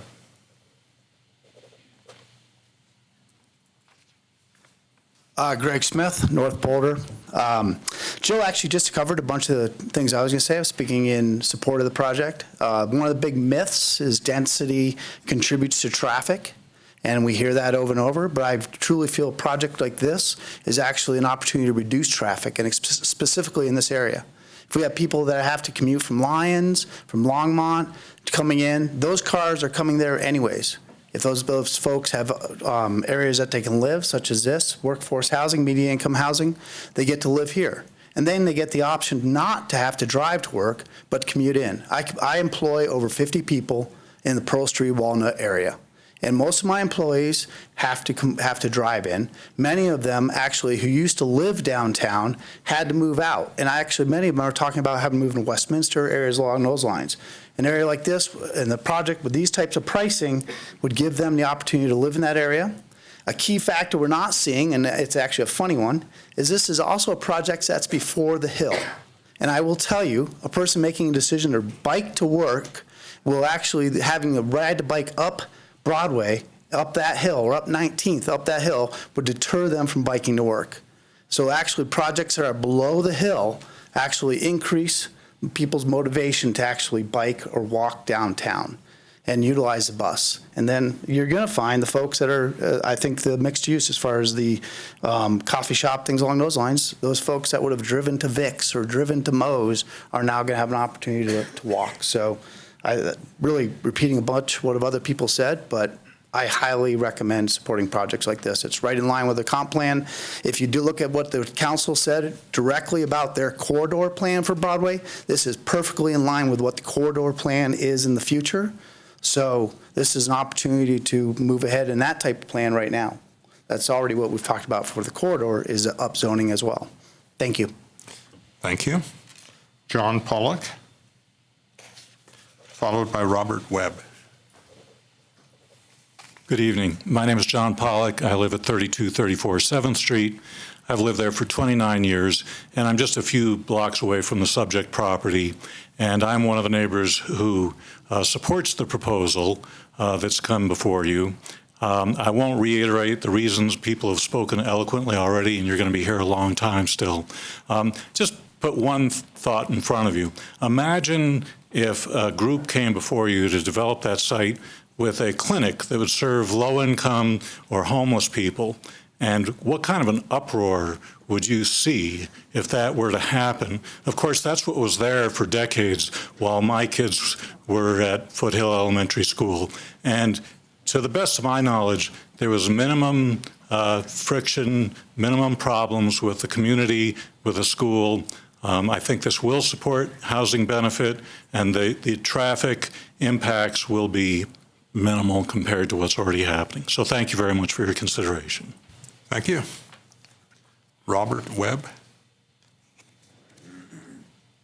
Hi, so I'm at 1032 Hawthorne, one of the houses that was shown in the report. I'd like to commend your staff and the work they did, and I really want to say they're good public servants. Don't ignore their insights. I support their findings in terms of denying the application. As somebody that lives and lived right next door to the People's Clinic, the difference is the density and the traffic. We deal with it, we've dealt with it, but it would be a little too much. And I'm also concerned that this is spot rezoning as far as I'm concerned. And I really think that you don't want to do spot rezoning. You want to do it as part of the comprehensive plan, and you want to decide, are we turning the Boulder corridor into an urban canyon? Some of us like the viewscape of the Flatirons. Some of us like the viewscape of Sanitas. And my concern really is that we're doing this and we're doing this incrementally. Let's decide we don't really like the viewscape and then do it. But if we're going to do it piecemeal, I really think you're doing a disservice. And I'll stop there. Thank you.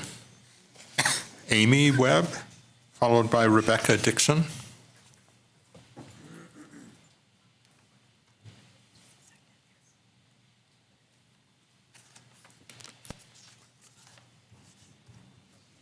Who will be followed by Regina Coles.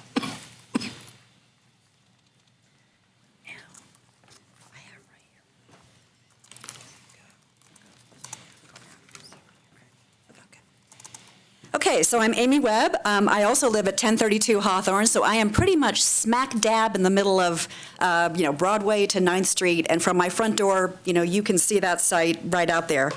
I have a short video that I want to share with you. It's about 30 or 40 seconds long. But before I get there were a couple of things I wanted to respond to. We had this traffic analysis that was done, and I have to confess, I'm not a traffic engineer. I don't have fancy graphs or charts to share with you. But what I can tell you is that I've lived on Hawthorne for 23 years.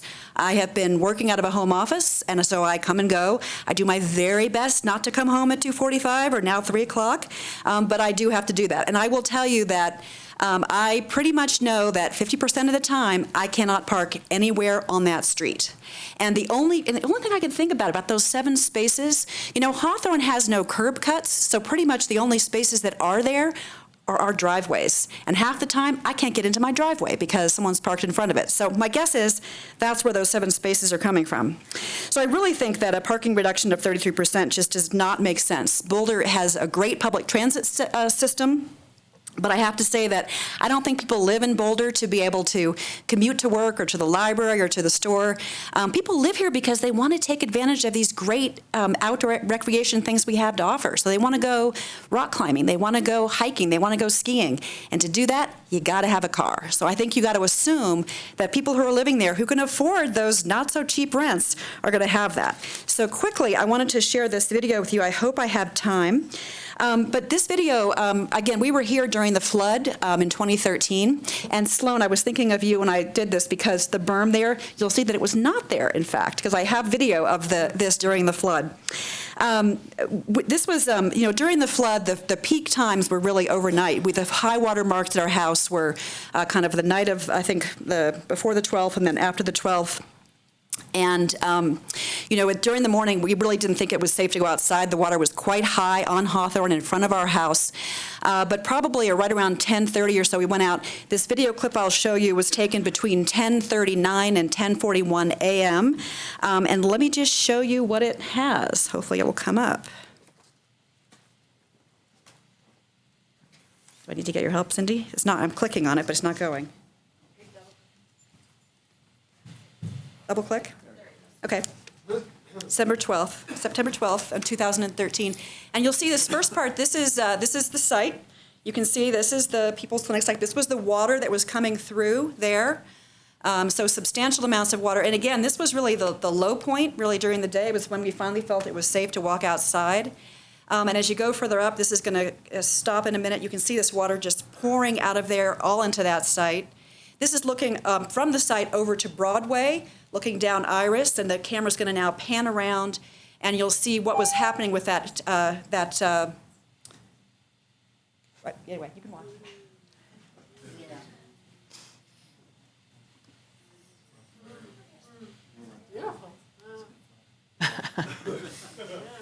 Thank you. So we move to Rebecca Dixon. Oh, okay, Regina. Hi, thank you for your time. I'm here to offer support for this application. I'm among those that feel we need more housing for workforce and middle earners, many of whom desire to live in smaller quarters, which are more affordable, less time-consuming, environmentally sound, more neighborhood and transit-oriented. I moved to Boulder. We're doing a tour of everybody's living experience in Boulder. I moved here in the early 70s, and in the 40 plus years of living here, I've been a homeowner 3 times, but I've been a renter 6 times, most recently just over 3 years ago. It's challenging to find a place to live, something small, centrally located, close to transit, groceries, and other essential services while you're renting. For 26 years of my time in Boulder, I lived in 3 of the neighborhoods in or close to this proposed project, including Newlands. I think this project is in the right location, just for a little more density and a better array of housing options for renters. We hear neighborhood complaints, yet we know that affordable housing is an extremely high priority for this community. And this application is for market rate affordable housing, which is in step with Boulder's values of bringing more economic and social diversity to our city and adhering to our environmental and sustainability values. The matter of who should make neighborhood housing decisions was put to voters last year, and I gave a handout with Amendment 300. Boulder voters said they didn't want neighborhoods to have veto power in these decisions. And if you look at the handout, if you average votes from the 4 precincts surrounding this proposed site, precinct 885, 886, 887, and 819, 69% of voters said no to 300, which is above the city average, where 62% of voters said no. When deliberating, I ask you please consider the entire benefit to the entire community for this type of project. There's every reason to believe that people who rent at this location will care about preserving neighborhoods. They'll be good and enthusiastic neighbors. Thank you for your time. Thank you. Margaret Alfonso, followed by Karen Simmons, and Jerry Shappins. Oh.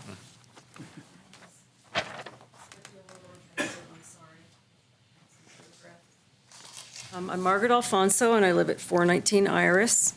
I'll be brief, and I want to state that I'm in agreement with the comments and concerns already expressed by some of the individuals. Excuse me, could you speak into the mic? Oh, I'm sorry. I'm also in agreement with the ad hoc group of the neighbors of 3303 and the HOA of Juniper Townhomes, who oppose the current plan by the developer.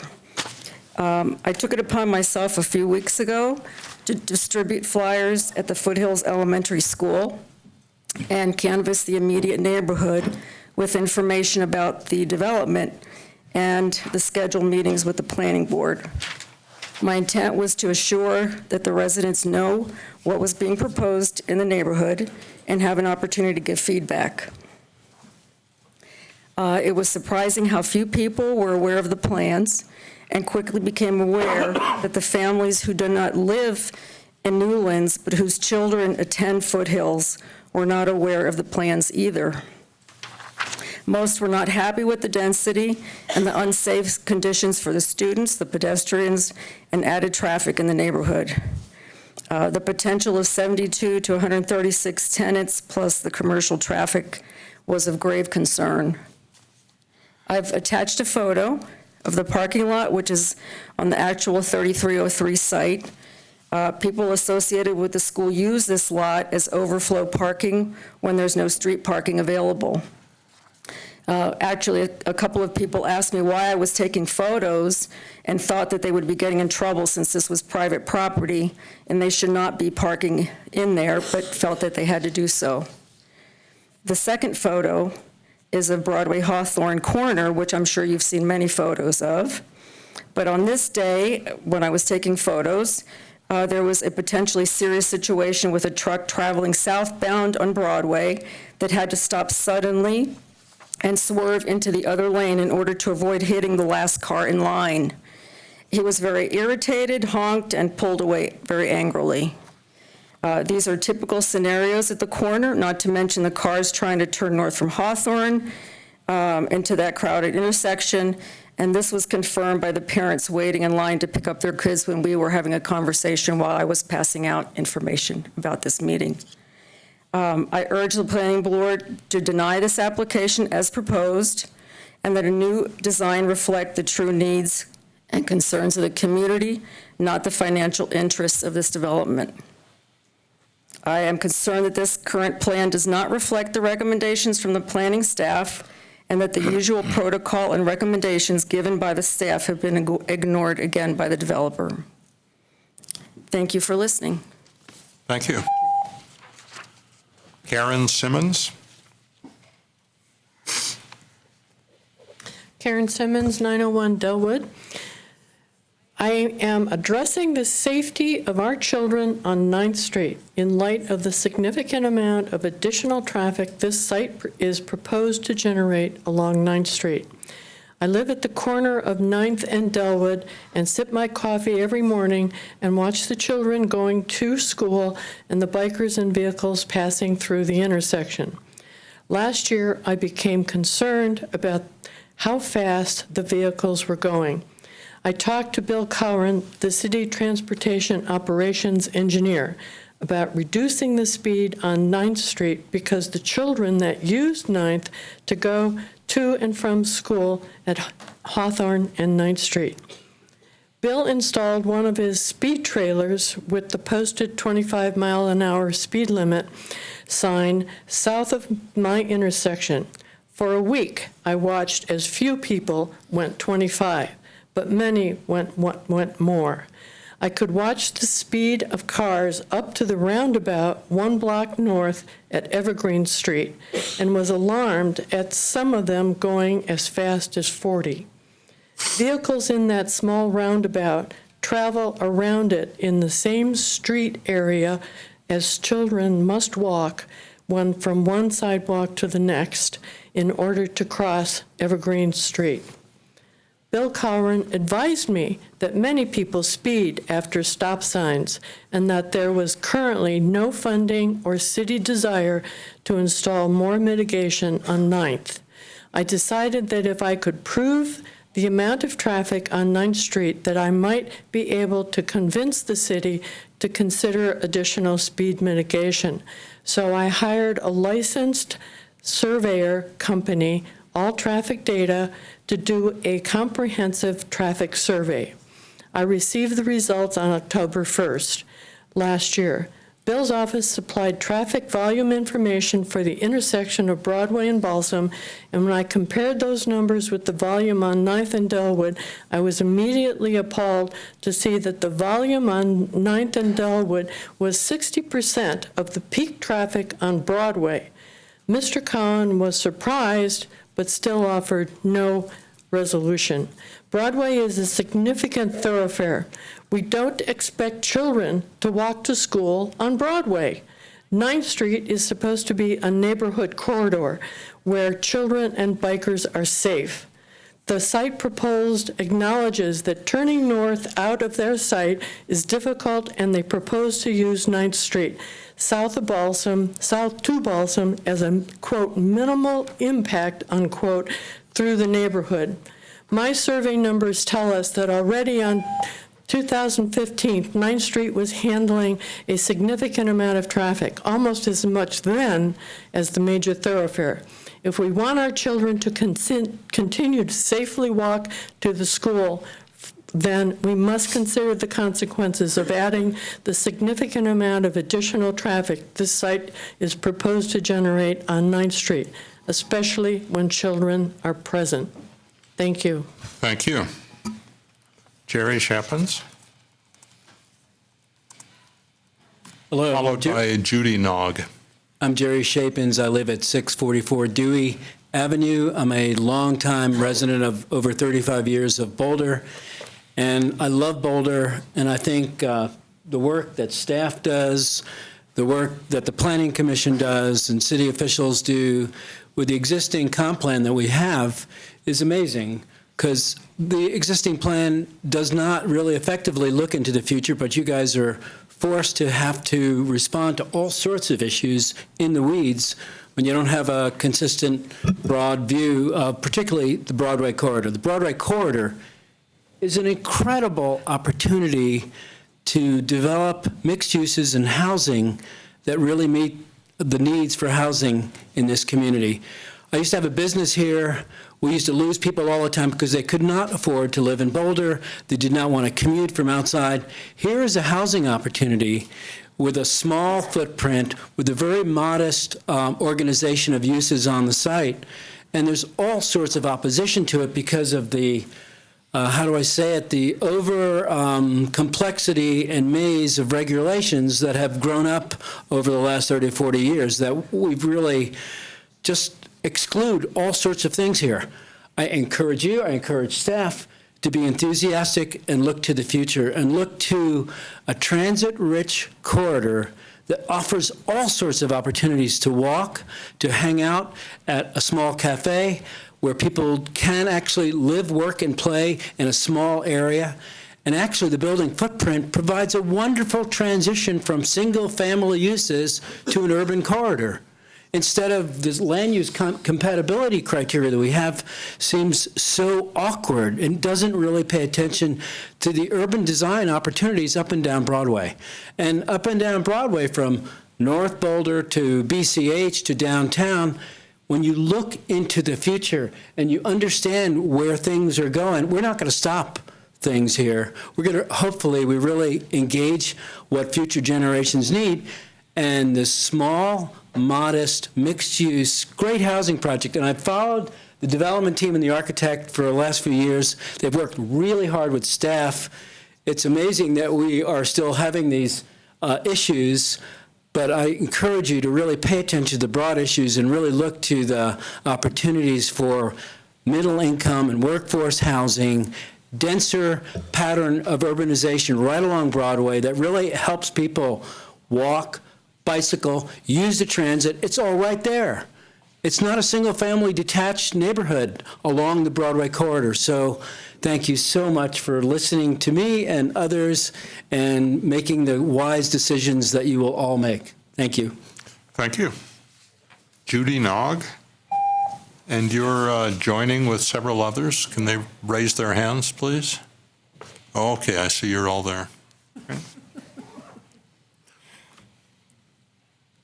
Okay, Judy Nog, 1182 Juniper. I'm speaking for myself, but I'm also a member of the board of my HOA, Juniper Townhomes, and I'm part of neighbors of 3303 Broadway. I'm going to make a few random comments and then get to my main focus. But first, I'd really like to thank you for this opportunity and really thank the planning staff. So the previous plan that's on page 31 of your packet was for 63 units. That's something that went on in the middle. And I counted the bedrooms, and that's 72 bedrooms. This plan for 50 units, you've probably done this yourself, but it's actually 68 bedrooms. So it's only a difference of between 68 bedrooms and 72 bedrooms. That's how less dense it is from their previous plan. And since the ordinance in Boulder is that even two people in an efficiency can live together, you could have as many as 136 residents just in the units, all of them perhaps with cars. The firm hired to do the traffic study, it looks like they were instructed that the wellness center would have very few outside clients and that the coffee shop would be all walk-in, as was stated at the beginning of their report. I also don't see where they were informed that there might be up to 136 resident drivers. All in all, I think they might have inadvertently, very grossly underestimated the traffic potential by a huge amount. We already have different uses of types of housing along Broadway there. Right to the north of the property, there are 3 houses. 2 of the women spoke tonight, but the other 2 are both rentals. Then there's Juniper Townhomes that has 4 triplexes for 12 units on, might I say, 1.6 acres, larger than this property. And then right across the street from that are 7 rental units of various sizes from, I think, 1 to 4 bedrooms. So there already are rental units along that street. Certainly, most neighbors love the idea of a walkable neighborhood. We already feel that we have one. We have the convenience store right at the gas station, just a few blocks away. We have all the shopping at Balsam. We have all the shopping at Quinn's. And To me, it's a sad statement if people in society think that the only amenable walking they have is for shopping. We live in this fabulous neighborhood where you can walk right up Hawthorne to the foothills.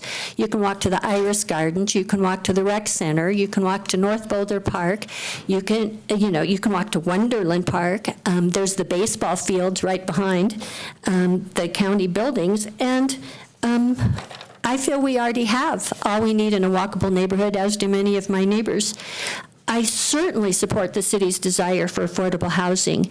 In the November 13th camera, John Taylor and Betsy Martin stated that the average two-bedroom, two-bathroom rental in Boulder is $2,016. Where I live, some of the places are rentals, and they rent for about that much. The cost of a 415 square foot efficiency in this project would be at a minimum $1,250. That price is far above, as I'm sure you know, the fair housing market price for an efficiency in Boulder, which is $905. So the fair housing market price is $905. So I don't think this is affordable housing. I also don't think it's permanent housing. At previous public hearings, the developer mentioned that she would be likely to sell units and turn them into condos at the appropriate amount of time. Therefore, the market will dictate. So I support permanent affordable housing, and I don't think this is it. Of all the letters that were sent to all of you, about 78, we had somebody count, about 78 were opposed to the project, 50 of whom lived actually in the neighborhood. Then there were 18 letters you all received opposed to it, of which only 5 stated their residence as being in the neighborhood. Now for my main focus. You have to make your decision on the criteria for change that you're provided with and required to consider. So I want to mention those. The comp plan has many points that protect neighborhoods and indicate that this proposal isn't right for this place. Some of them are the core values, 1.19, built environment, individual character, 2.01, 2.03, 2.09, 2.21, 2.30, 6.03, and 6.11. Key words in all of these are appropriate, mitigating, will be respected by policymakers, distinctive sense of place, avoid or adequately mitigate negative impacts, where appropriate and supported by the neighbors they serve, protect and enhance the neighborhood, safe routes to school, and my personal favorite, orderly fashion, avoiding patterns of leapfrog, non-continuous scattered development. It also has a section on sub-community planning and the North Broadway corridor in 2010. The North Broadway plan doesn't include 3303 Broadway. The update now has chosen not to address the North Broadway corridor. Last fall, the City Planning Board and Council recommended that the developer, who had not yet purchased the property at that time, wait until the plan was developed for the North Broadway corridor. Criteria for land use map changes. In order to obtain a change, the comp plan states that the proposed change is consistent with the policies and overall intent of the comprehensive plan. I contend that it is not. The rezoning criteria. In order to obtain rezoning, the land or its surrounding environments has changed or is changing to such a degree that it's in the public interest to encourage redevelopment. As Sloan stated, this neighborhood is so stable. Since the People's Clinic was built, nothing has changed in the neighborhood. So it's not that the neighborhood's becoming unstable. The rezoning criteria 6, the proposed zoning is necessary in order to provide land for community need that was not anticipated at the time of adoption by the comp plan. My response, the need for affordable housing is not new. It was mentioned all over the 2010 comp plan, certainly under core values, the 2010 major update, 7.01 and 7.02. Key issues for the board to consider. I've touched on other key issues that you're considering, but I just want to make a comment on parking reduction. With 68 bedrooms and the potential for 136 resident drivers, the reality of visitors visiting these residents, the unknown numbers of commercial and retail employees and customers, the parking reductions, and all the parking plans are just not appropriate. My summary, this proposal meets none of the criteria because the neighborhood is not changing, because the need for more permanently affordable housing is not new, because the proposed housing is not permanent or very affordable, because the proposal is not in congruence with the comp plan, and because the proposal did not meet the planning department's site review criteria. I urge that the proposed development not be given a map use change, a land use change, or a zoning change. That being said, I am willing to work with the developer for a proposal that does provide a permanent housing benefit to the larger community while pursuing a density that is in congruence with the neighborhood. Thank you very much. Thank you. Andrea Menegal, followed by Will Tour and Bill Butler. Thank you. Andrea Menegal, speaking on behalf of the Boulder Chamber tonight, 2440 Pearl Street. It's a little hard going 40th and not repeating something that's been said before you, but I'll try my best and just keep the message really simple.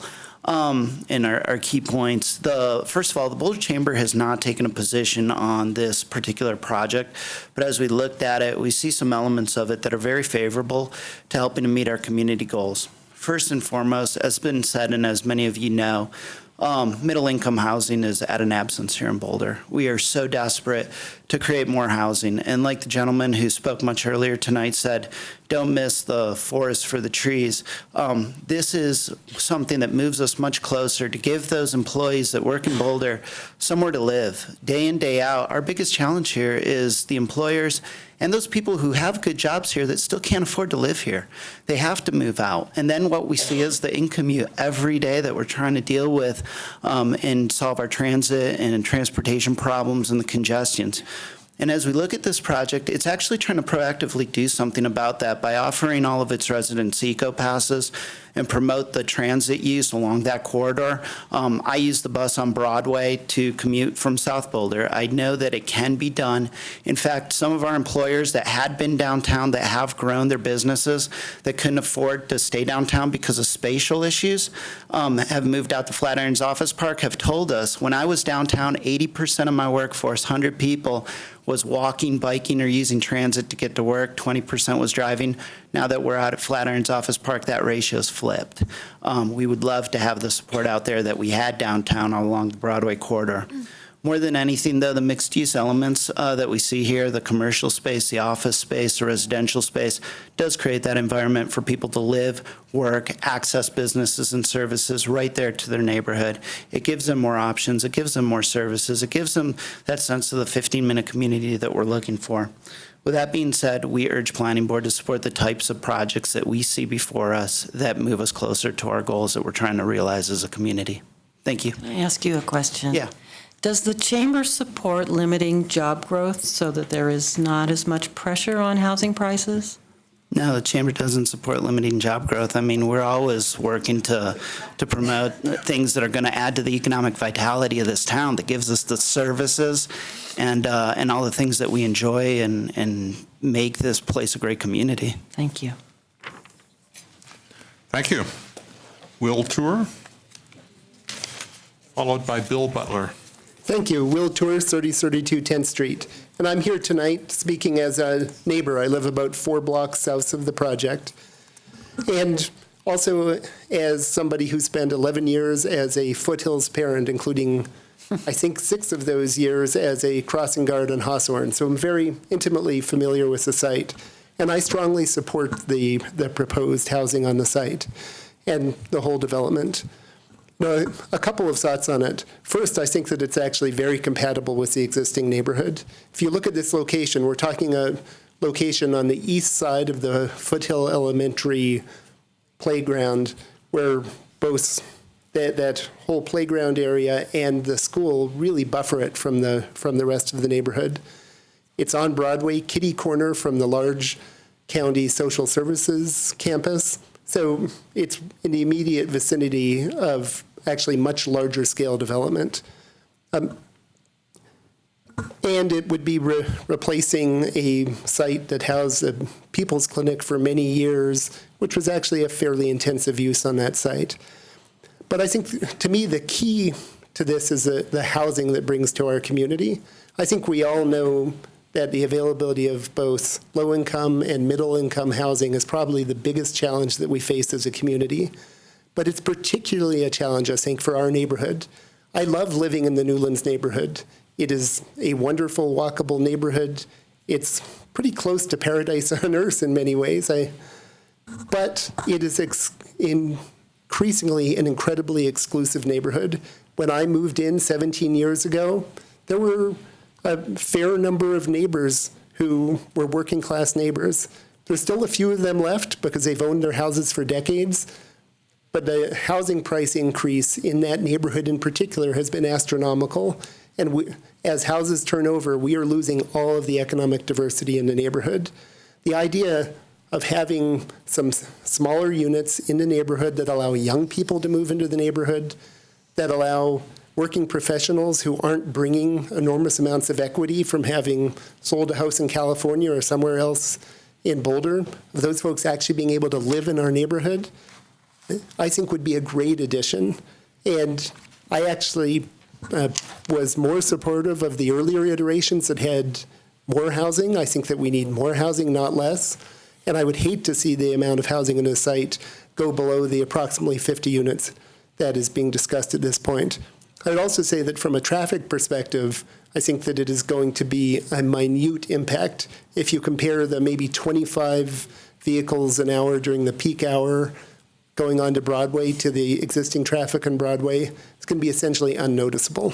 So I hope that you approve this. Thank you very much. Thank you. Bill Butler, to be followed by Diane Doran. I'm Bill Butler. I live at 3232 6th Street, as will the following speaker tell you she does too. I've lived there for over 30 years now. I think we all realize that the nature of our town is changing and is going to continue to change, and there are patterns that I can cite. I happen to have lived in Palo Alto, California for many years, where the same pattern evolved. Palo Alto made a very basic mistake. They made no provisions for affordable housing for professionals, young professionals.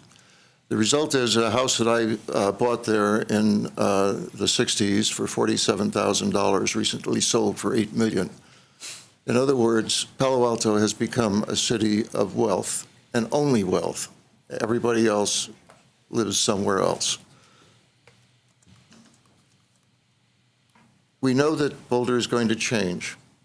With all due respect to the staff, I think that they have applied a overly retro-conservative interpretation of the past rules and regulations. I was going to say potentially outdated.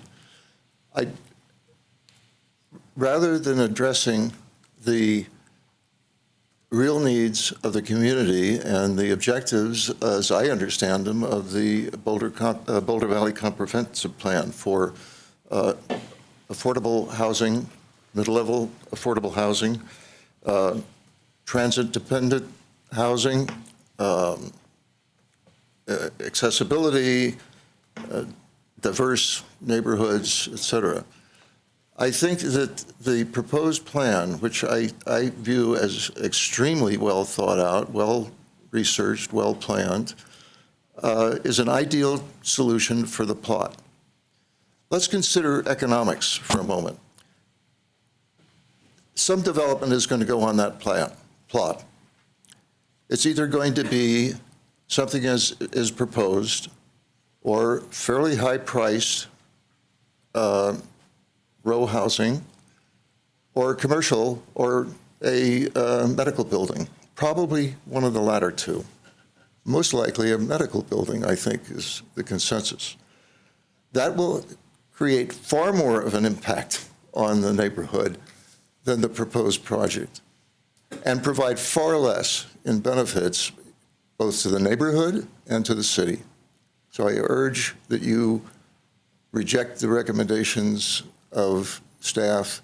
I know it's a difficult decision to make, but vote in favor of the project. Thank you.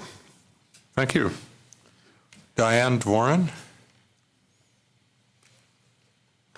followed by Jean Walsh.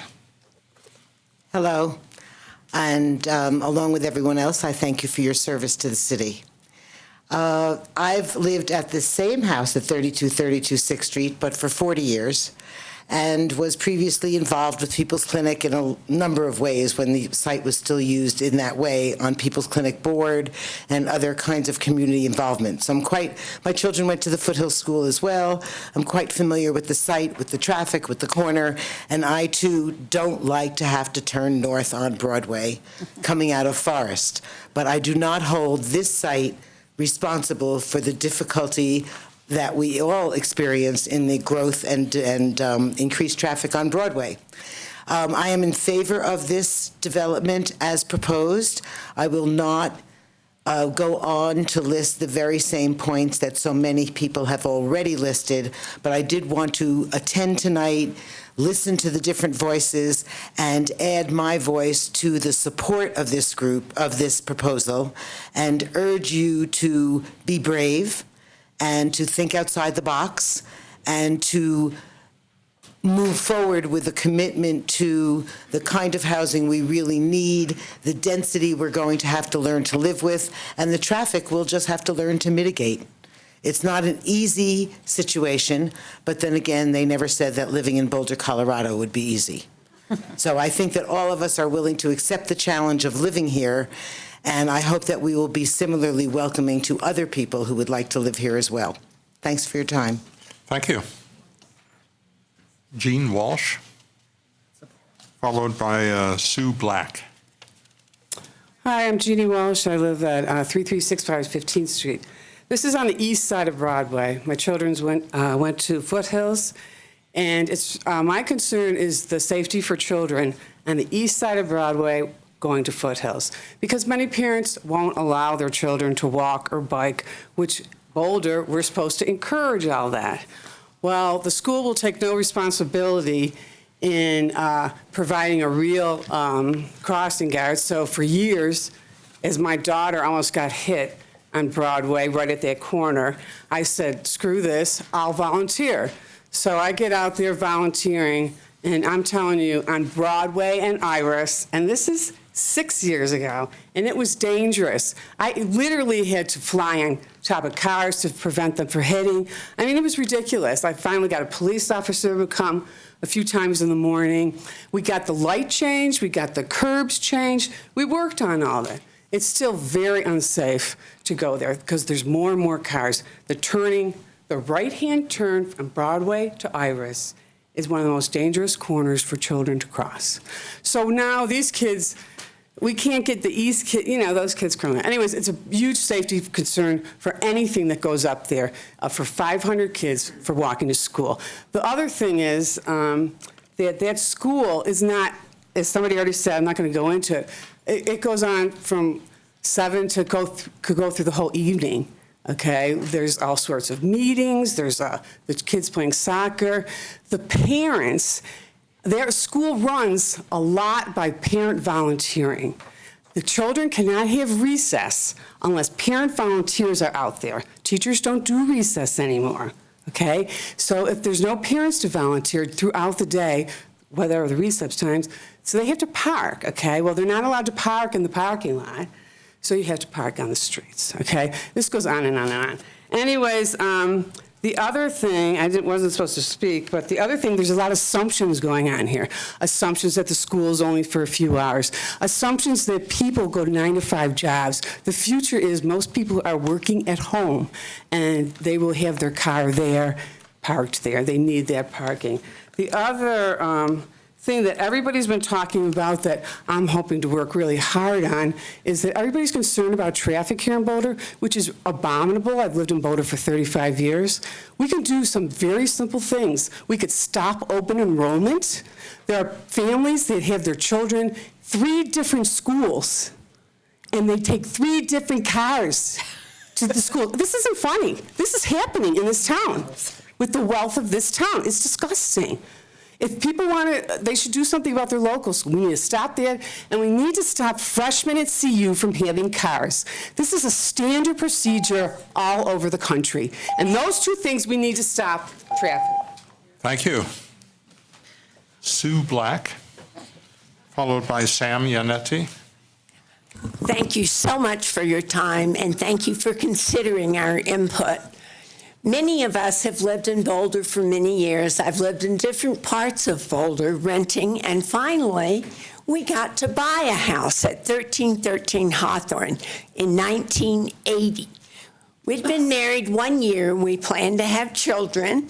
We were excited that we were close to a school. There was a crossing light on Broadway so that our child could cross at Hawthorne to the school. That made it less than 2 blocks to the school. They took that light out. I complained, many of my neighbors complained, and do you know what the excuse was? It interrupts the flow of traffic on Broadway. Hello, there's an elementary school. We need to interrupt the flow of traffic on Broadway. Years later, a group of us got traffic blocked from Broadway onto Hawthorne. I'm east of Broadway, 1 block east of Broadway, a very convenient place to live. I walk, I take the bus. I do a lot of things that help the environment. This development is not going to help the environment. If it were only middle-class living spaces, it would be a good thing, and I would be for it. But this is going to bring so much traffic.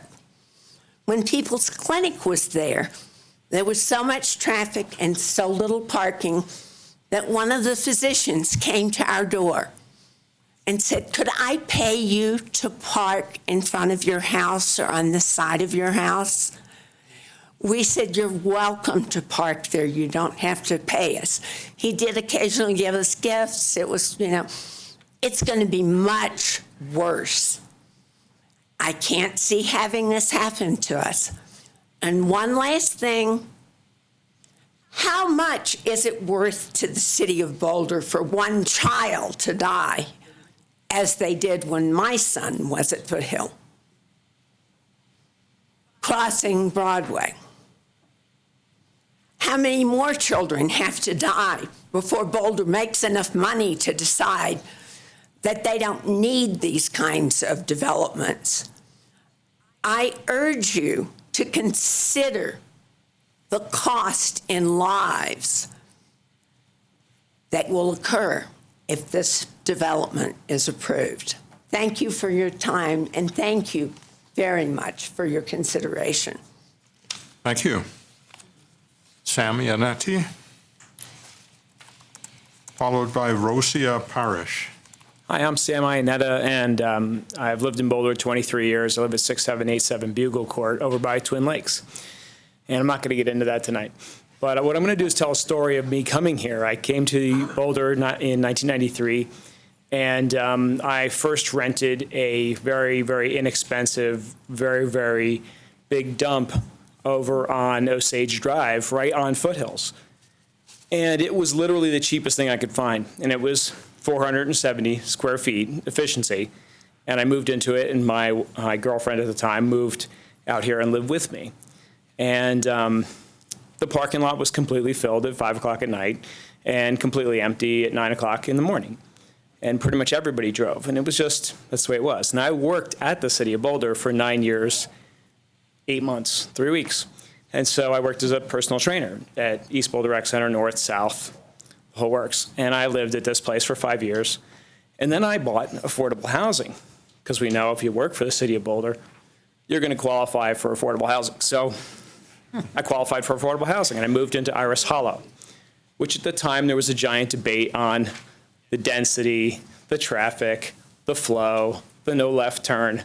And if you live there, you know you have to go a different way to get around places. So I lived in affordable housing, and then I lived there for 5 years. So that's 10 years of my 23-year stay. I had to move out of Boulder because I could not find anything I could afford that would support my family size. I have 4 daughters. So I have 4 daughters and then live out in Twin Lakes. And I'll probably be back for that one too. So I looked at this, and I happen to know Maggie, who is part of the development applicant. And I basically looked at it and I said, this is almost exactly what I was looking for when I came here. So due to the magic of Google, I Googled what the cost of that 470 square foot efficiency on Foothills Parkway, just off near Flatirons Athletic Club and all that, costs right now. And it's $1,071 for the cheapest 470 square foot Formica countertopped dump. And it's gotten nicer, and they fixed some stuff up. But this is totally within market value. People who think it's really expensive are not living in Boulder. Or they bought their house 10, 20, 30, 40 years ago. And I right now am in a house that doubled in price in the last 10 years. And that's in Boulder County. So it's not even in Boulder. And so I look at all this going on, and this just makes sense. This would be the place, if I was moving here now, I would probably be moving into with my girlfriend, have a kid like I did, have maybe my second kid, and then be moving into a house somewhere outside of Boulder because I wouldn't be able to afford to stay here. So I look at this development, and it fit perfectly with what I did moving to Boulder as a, New Jersey resident. Thank you.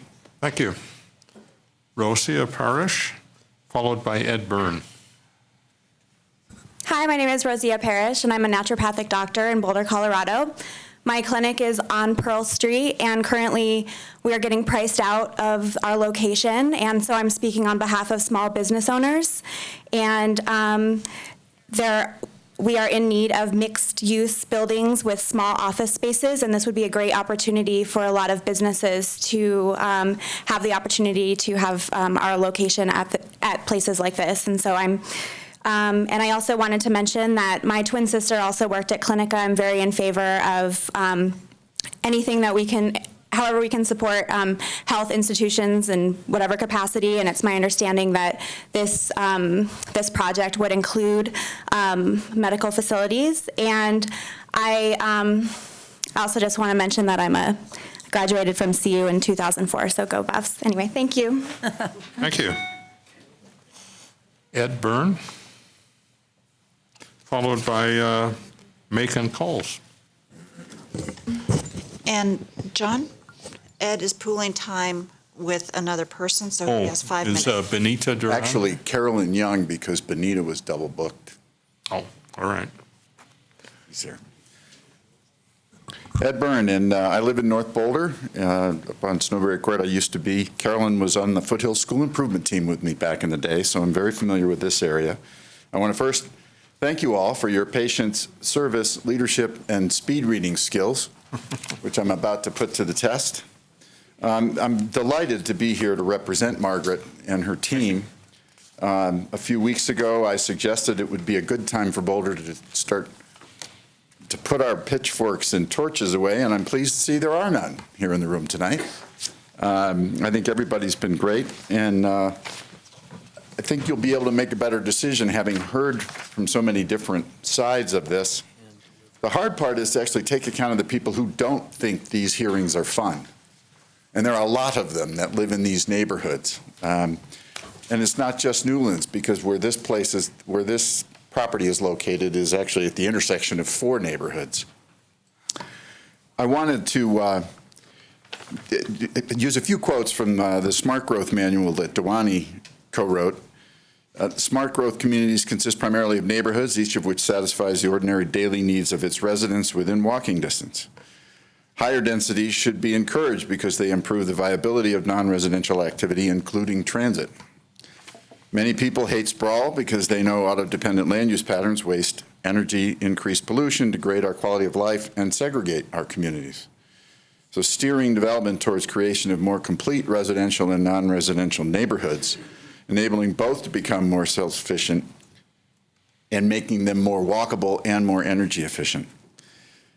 I raised the issue in my I said, maybe we should stop long enough to question whether the baby boomers, and I'm one of them, are too selfishly hanging on to the vestiges of an auto-dependent planning experiment that has gone awry, and doing so at the expense of future generations.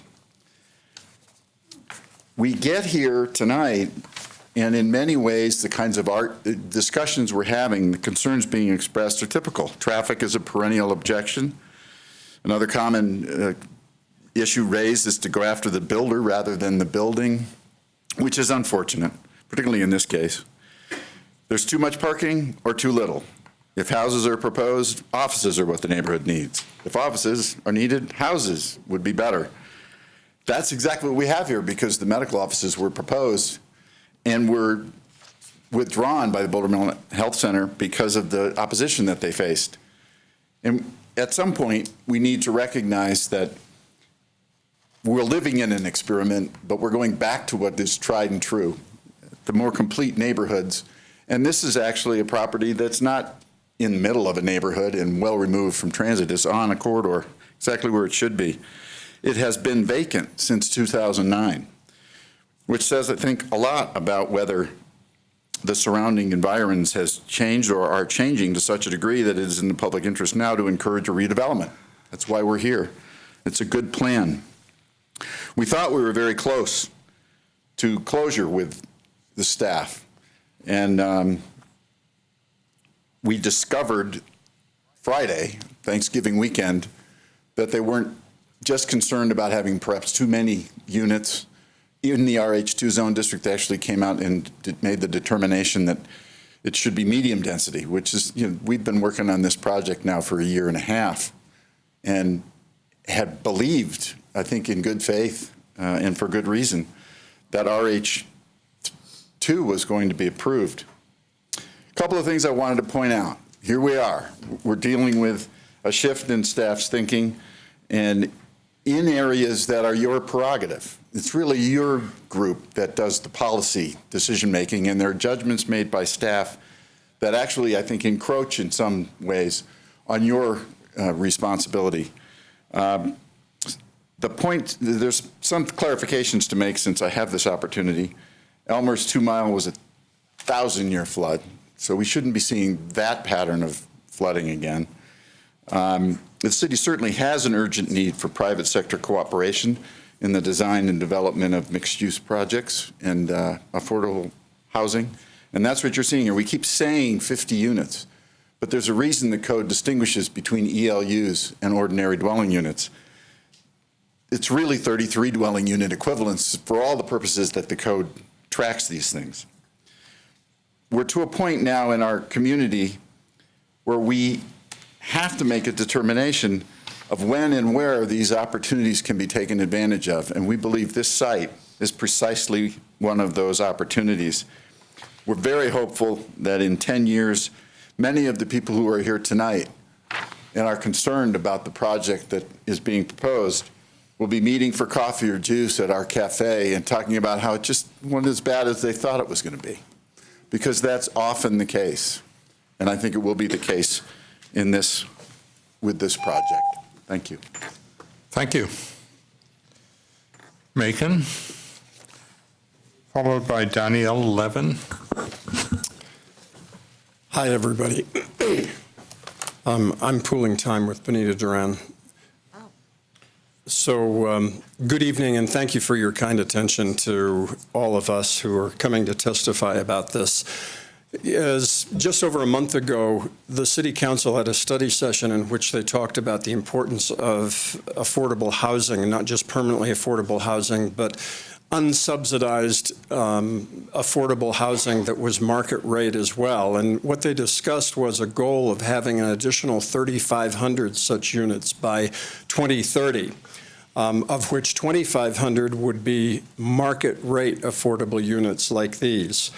And these units are affordable at market rate to 80 to 20% of AMI.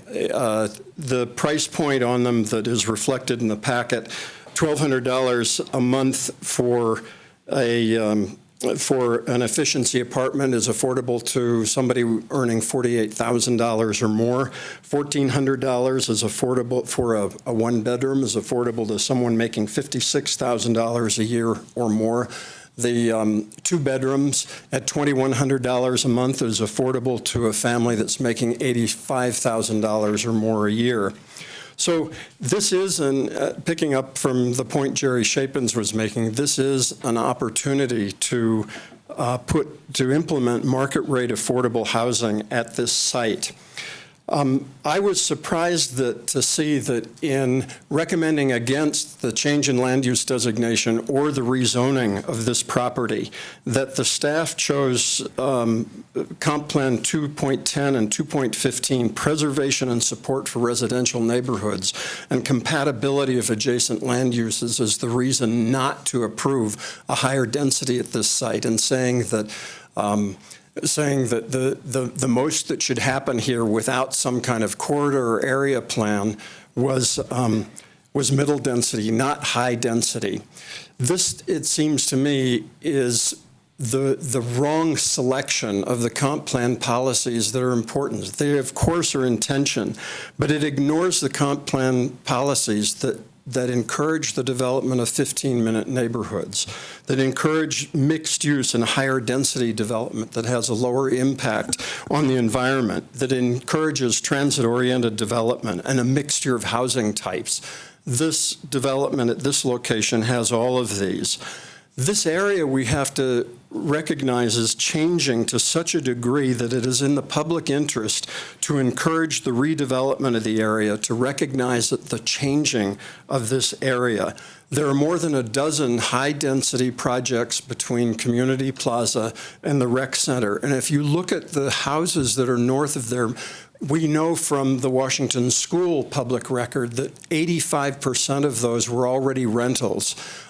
We've heard from a couple of families that live on Broadway, but many families are turning their back on Broadway because the problems of traffic and the associated noise are so severe.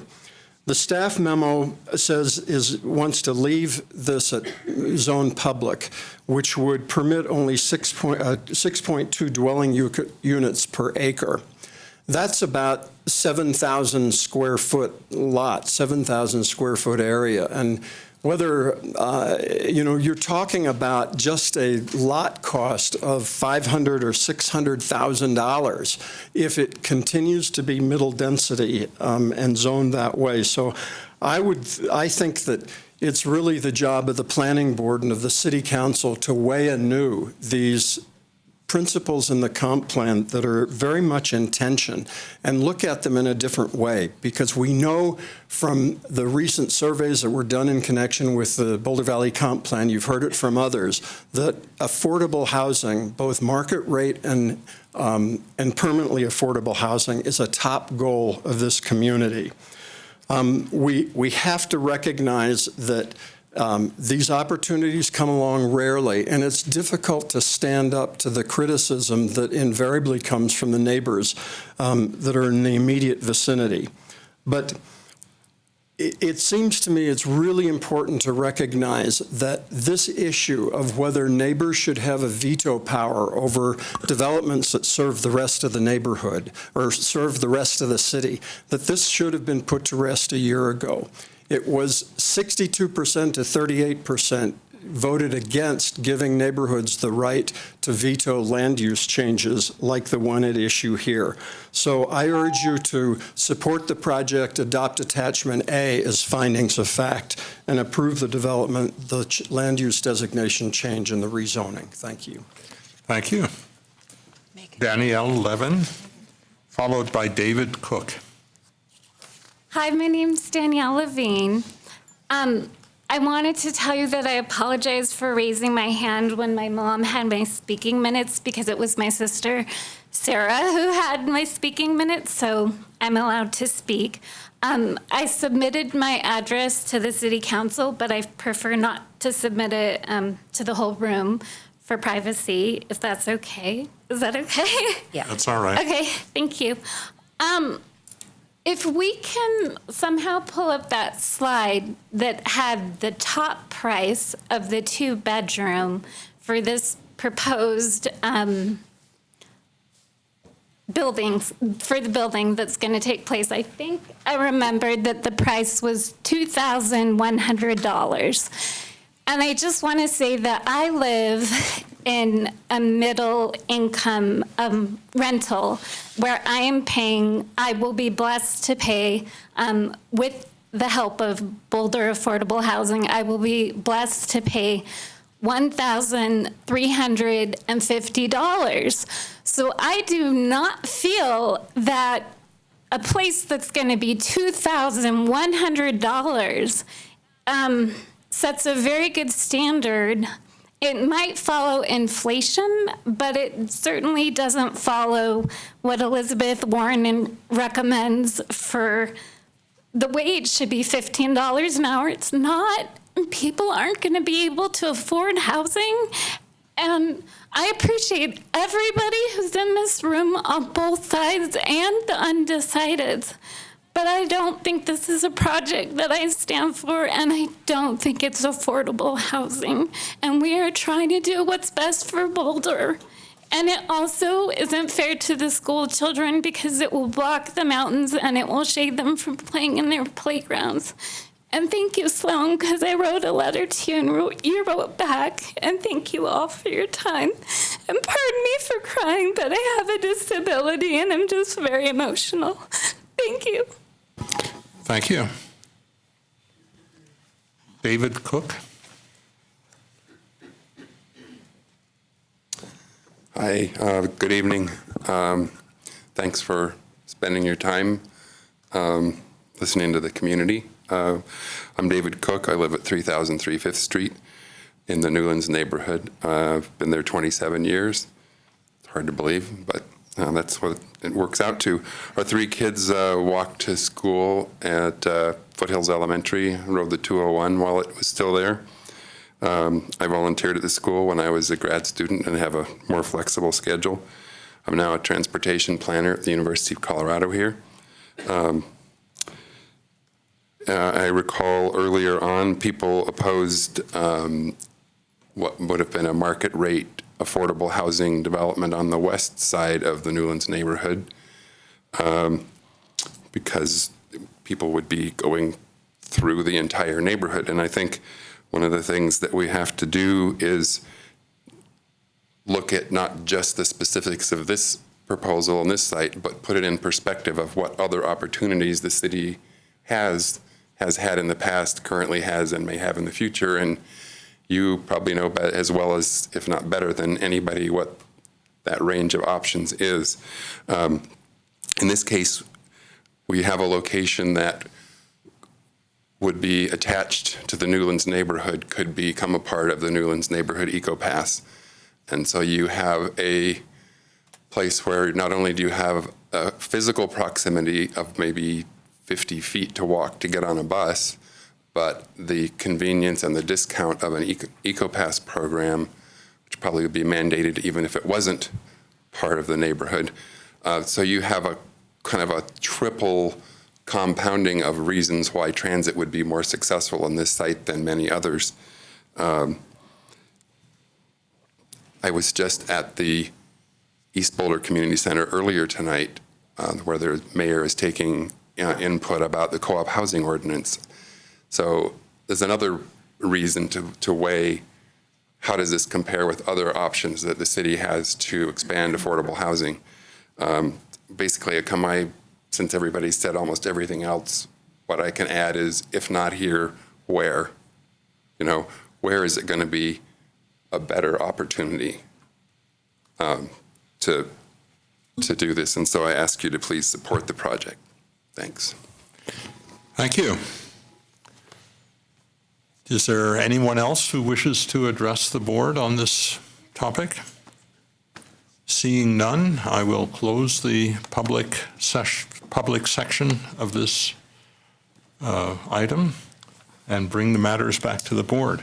Should we do a 10 o'clock check? I think we do need to. Are we at 10 o'clock? Yes. Yep, 10:20. Where do we stand? How do you feel? Are you able to I'm kind of think? numb. Well, I'm up for deliberating, but I'm I'll fine defer with to people that are numb. How do you want to approach this as to address the land use and zoning? And if we progress beyond there, then get into the site review? Go ahead, John. So here's my sense. I think we ought to go down the line when we get to that point and just give a kind of overall sense on where we are on all the issues and then come back to detail. Because in some ways, they're interlinked, and for me, they're interlinked. Yeah. And so to me, it's hard to pick them out. And I think it would be helpful for us to briefly go through a couple minutes apiece in terms of where we are, and then use that to guide next steps. No, the reason I asked is because if we're so inclined to progress beyond the site review, I mean the land use and zoning, then I would support tackling that tonight, but kind of like to defer the site review if we get that far to a later date. Mm-hmm. But I have a question on that, and we should probably take a break also. Yes, just a few minutes. But, this will go to city council because we have, I think, Sloan or Charles put up that original sheet that was really helpful. So we do recommend we are a decider on the comp plan land use map changes. Right. And then the rezoning, that'll go to city council, site review, city council, call up, and use review, council call up. So I guess the number one thing would be the land use map Everything change. follows from that. Yeah. Yes, I think that's correct. But I do support going down and giving comments on the rezoning, site review, and use review also. All right, I think we'll take a 5-minute break. We'll come back in 5 minutes and begin deliberations.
Okay.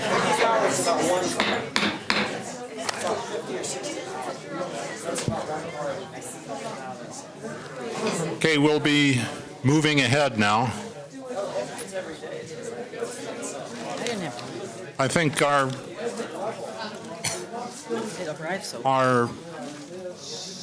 what we'll do now is the board will discuss this issue. I think the first thing to do is take a quick review of where people's attitudes are and if there are any fundamental issues that they wish to go into greater detail with staff. Crystal, do you want to begin? Well, tell me, I mean, what are you looking for when you want to know our fundamental attitude? I think You want to know where you what stand on kind the of first issue. decision we would make right now? Yes. Is that what you want to know? And if there's particular issues that you see benefit in discussion. Okay, well, we've seen this project a couple of times, one I believe in April when Aaron was on the board, as I was reading some of the minutes, when he was on the board.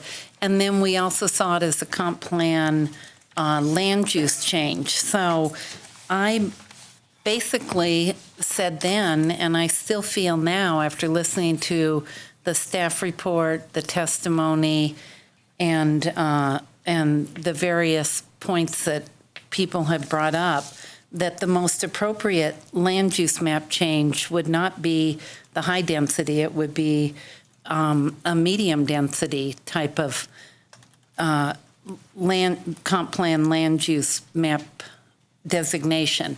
And I say that because under medium density, there's a whole slew of different gradations of medium density. I just did want to say that the public that was opposed to this, they didn't say we don't want anything. They actually said medium would be appropriate. And so I don't want people to get characterized as, oh, they don't want any change in their neighborhood, because that is not what I heard.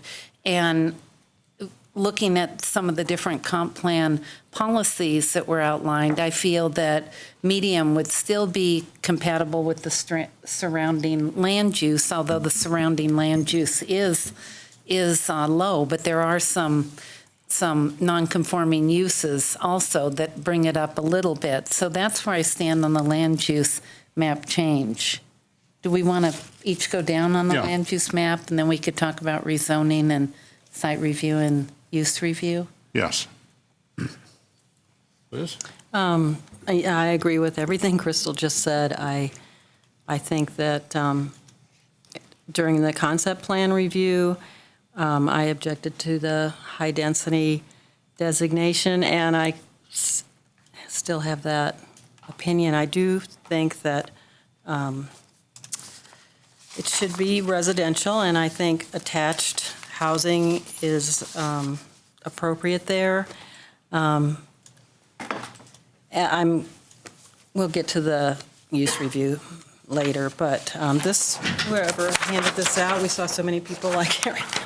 It was really useful, and I thought that it actually does demonstrate that, in fact, this is a predominantly low-density neighborhood, and an incremental increase to a medium-density development seems like it would make sense here, and high-density would be out of place.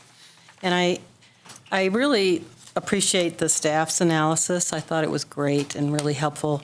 And the comp plan policies about preservation and support for residential neighborhoods and compatibility of adjacent land uses were right on. And especially the comp plan policy that refers to neighborhood schools and safe routes to school. And I really think we need to there was so much testimony about safety, and I really think we need to spend some time on figuring out how to make that a safer place. So I don't think a high-density development is going to get us there. Okay. John? So I actually think this one is actually quite difficult because the general thrust of the project does meet a lot of our comp plan goals. And then we're left with some critical ones about neighborhood compatibility and other sort of things that require some detail and understanding. And so I think it puts us in a tough position because on one level, I think it does line up with a number of goals, and I do like to see what I do think does meet middle income housing needs. I do think is on a transit-rich corridor and would support a pretty high alternative use mode. And I do think that the mixed use actually would be a benefit to this neighborhood. But at the same time, and this is where I think it's important to jump around some of the categories, I agree with staff's analysis on the site review, and I heard almost nothing tonight to discourage me from thinking that those criteria are not met. And so the question for me then is what to do with the comp plan map, knowing that it's possible there is a project in the high density or high RH category that might meet it, but I think there are many that don't meet it. And I'm not sure I'm ready to approve that change without either some sort of more detailed planning on a quarter plan or a neighborhood plan or a really well-dickered and well-done site plan. And I just don't think we have that in front of us tonight. And even Jeff, I think, acknowledged that even the design is not quite there yet. So given that, I probably lean against making that map change now, but also don't want to preclude the potential for doing that in the future. I agree that medium would be compatible in almost any scenario. I think residential high might be compatible in some scenarios, but to get there in a kind of area that would be a 1 acre island in the middle of pretty low density development, even on an important corridor like this, I think is too big a jump without a site review that we could approve, and I'm not there tonight. So I agree with everything that's been said, and I think, John, you really kind of zeroed in on the key issues there. I'm going to expand on that a little bit. I think one thing we have to keep in mind that this isn't an all or nothing deal. It's not this project or else no middle income housing. It's not this density, otherwise we're going to have McMansions. So I think we need to keep that in perspective. So, one of the things that I'm not comfortable with about the proposal here is it's kind of a one-off development, and it seeks to change almost every controlling aspect of our current planning regimen. And to do so on one site is inappropriate. So your point about, having this happen as part of a corridor plan or some neighborhood planning, I think is spot on. And so if you go back and just look at a summary of the things that the proposal is seeking exemption from, the side yard setbacks in two occasions from 13 feet to allow 13 feet 11 inches where 25 feet is required on one side, and to allow 12 foot 6 inch where 25 feet is allowed on another side. In the third case, to allow an 8 foot 3 side yard setback where 10 feet is required, to allow 10 foot rear yard setback where 25 feet is required, to allow 22 feet 2 inches for the total of both side yard setbacks for the townhome building where 25 feet is required, and then on top of that, the 33% parking reduction. So kind of like our case with the motel addition across from Alfalfa's that we heard in our last meeting, we concluded that the changes as dramatic as that should be part of a larger planning effort. And in that case, as in this case, when we had our last review of this in October of last year, we talked specifically about a corridor plan. And I think we talked earlier with this case also about having that be part of the Boulder Valley Comp Plan update. And so I don't see that a persuasive case has been made for the land use change. And without branching into the other areas, I want to just touch briefly. I think there are a lot of shortcomings in the site review component of this that I'm not prepared to recommend approval on that tonight. So to address one point that you made, and then I'll let Harmon speak.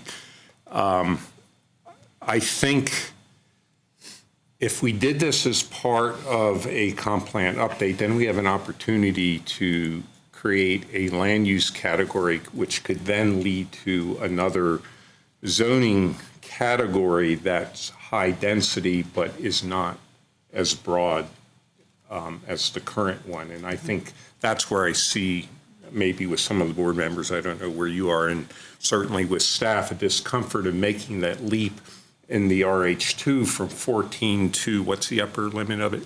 27? 25. 25. Oh, I'm sorry, 27. You're 27, right. And I think that's maybe the crux of the problem here, and that there might be some opportunity to have high density, but if it's at the lower end, then I think something around 14 might be appropriate, but I don't want to make the land use change leading to the zoning change that would then enable it to be as much as 27. I'll stop there. So I'll say that, I think that I'm fundamentally unopposed to the plan that the applicant is providing in this location. I am not opposed to height that they're proposing. I'm not opposed to the density that is being proposed. I'm not opposed to mixed uses. In fact, I think that all of those things are, like one of the members of the public who came up and spoke so passionately mentioned, that those are all things that we keep talking about in our planning and yet rarely implement without incredible outcry. And I also don't think that it's appropriate to take it out on staff for their recommendation in this case, because this is the same staff that approved the development at the north end, which is basically this type of development in an even more close to rural environment than this area at the very far north end of the city of Boulder. And as a planning exercise, I think Boulder sets itself apart from other cities of its size and its ilk by allowing for a 3-story development with mixed use at the outskirts of town. And I think this is an even better location for that, with shorter bus trips and more access to facilities. I don't believe that this needs to have an area plan in order to be approved. I think that it could stand alone. It is close enough to density, and it is on Broadway, and it provides a lot of necessary services. But like John, I think that Putnam, it seems like it might need to be dickered, as you said, a little bit more completely before this board has the comfort to approve the land use change. There are issues that I think a good site review application, not that this isn't a good site review application, but that a few things like a bus turnout to avoid cutting off one of the 2 lanes of traffic that are going southbound. A better thought out parking plan, maybe. I just think that there are some areas where if we saw a little bit more finality, I can't speak for the rest of the board. I would be highly likely to be approving of a project like this, and I'm grateful to you for bringing something like this to us. John? Okay. I agree with the staff recommendation on this. I think that the logic staff used to develop its recommendation was appropriate. And for once, I feel like I have a personal record as a loyal alumnus of Foothills School 53 years ago. And having lived in the neighborhood on and off ever since, I feel that I can state that the neighborhood has changed astonishingly little in that period of my familiarity with it, so that any argument that a land use map change is justified because of a change in the surrounding area or the surrounding neighborhood, I don't think holds water. I'll leave it there. I would say that the other point that crosses my mind is that I think this is that the public use status of this parcel is quite appropriate given its location. It's hard to go to public use status from any other land use characterization. And given its location close to the county public health offices and to Foothills School and the ease of public access, make it a very valuable potential use there as well. So that I think we should think very carefully about making a change from that characterization of the land use. John, Herman mentioned the Armory project, but that was, just to remind everybody, that was part of the North Boulder Community Plan, and then it was as part of that plan, the Boulder Valley Comp Plan land use map got changed, and then the zoning was assigned as part of that plan. I just wanted to bring that up, but I wanted to say something. Jerry Shaprins brought up the Broadway corridor. I thought your comments were great, Jerry. Well, I thought so many people's were great. Even people that I disagreed with, I thought were influenced me. But when you talked about the Broadway corridor, we talked about that last time we saw this. And now that we're involved with the comp plan process, I went to a meeting last night on our future choices, and yes, in fact, the corridors are on there. And people can have input, so that I'd encourage people to get involved with that process. And I wanted to say something about my neighborhood. I actually live in a mixed density area downtown. My choice, I love it. But we rezoned an area of Pearl Street from 18th to almost to 24th. It was high density, but we actually changed the zoning after long discussions because it really wasn't performing as high density. Everyone was coming in for a special review for, shops and stuff like that, which makes sense. It's Pearl Street. So what we did was we came up with a mixed use zone that allowed you to put in the shops by right if you did housing above it. And that's why I encourage you to take a walk down there, and you'll see a really vibrant area. And I bring that up because that was done with a whole plan rather than just some one-off. So all those wonderful projects were part of a plan. So that's why I was so taken by Jerry's comments. I mean, people probably don't want to wait for the Broadway corridor, but so then it's up to us to use the policies and our criteria as we're making these decisions that are on the books now. John? So a couple things. And one, just to respond to you, John, I think a little bit on the public use on the site. I do think there's a good case to be made that because the People's Clinic is gone, because some of those other uses have been gone and have been gone a long time, that it's appropriate to think about some needed reuse of that space. It's incredibly important and valuable space for the city, and I think it needs something. And I think there's going to be change coming to the county site as well, which also could involve housing at some point.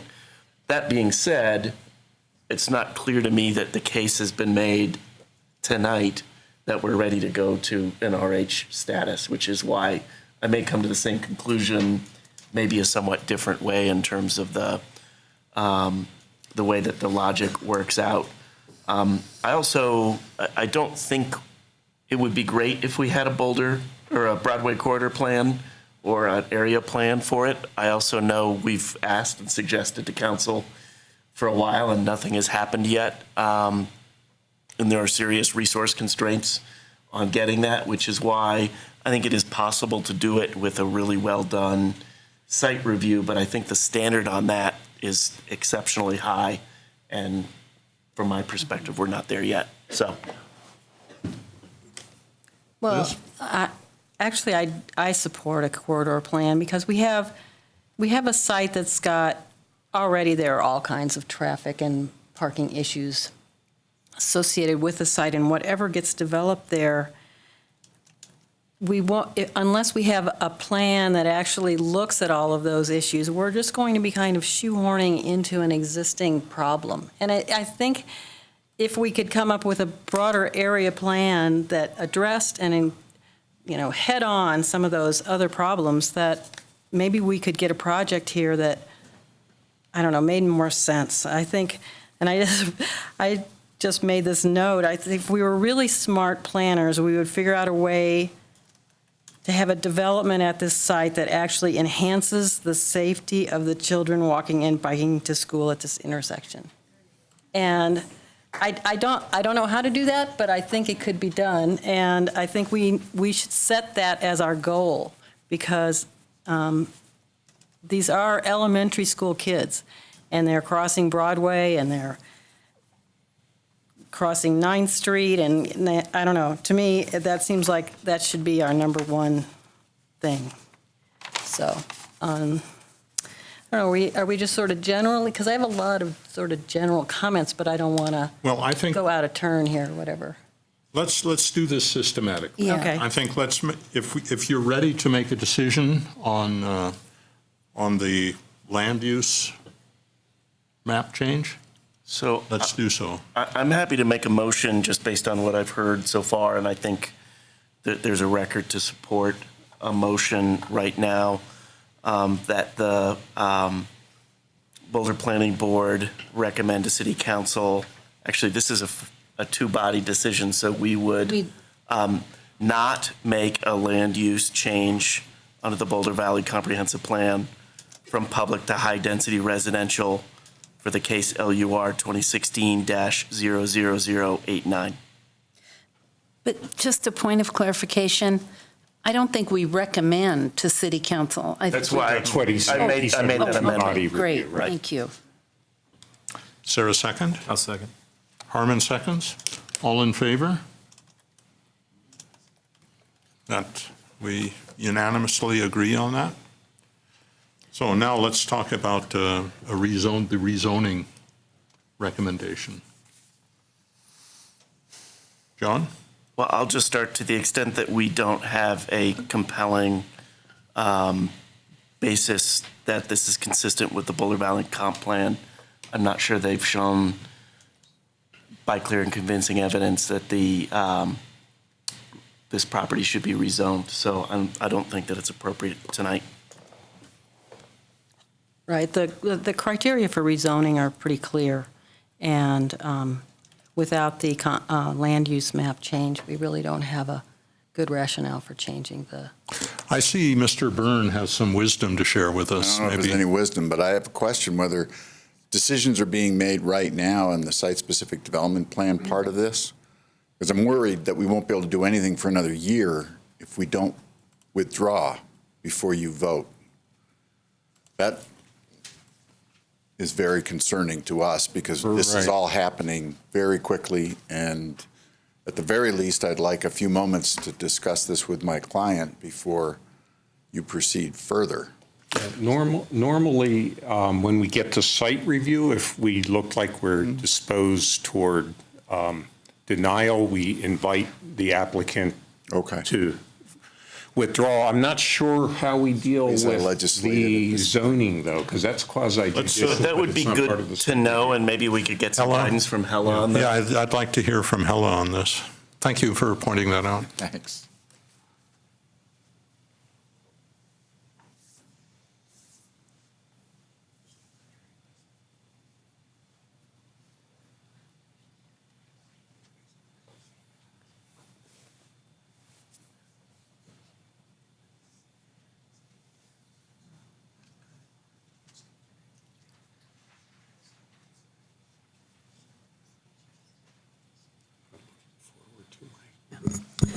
So the board's rules read that an applicant may withdraw an application at any time before the hearing on the application is closed for board deliberation without prejudice as to reconsideration of the board within 1 year.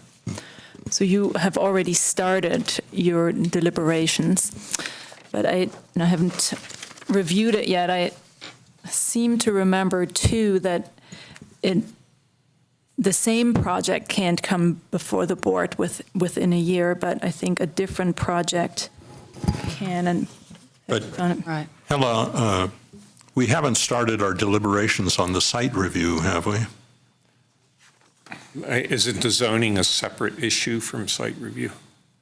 And then the Bouler Valley Comp Plan Map Amendment. Well, that was legislative in any case. That's a little bit different.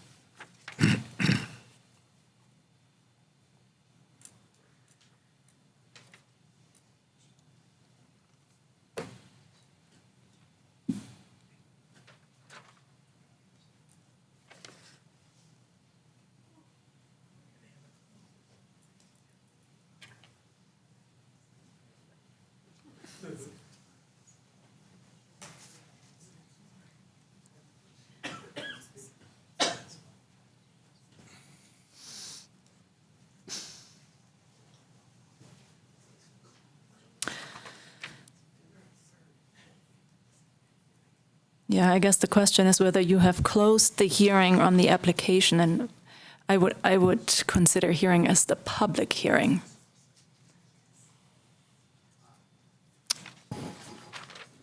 Okay, Susan may have some thoughts on this.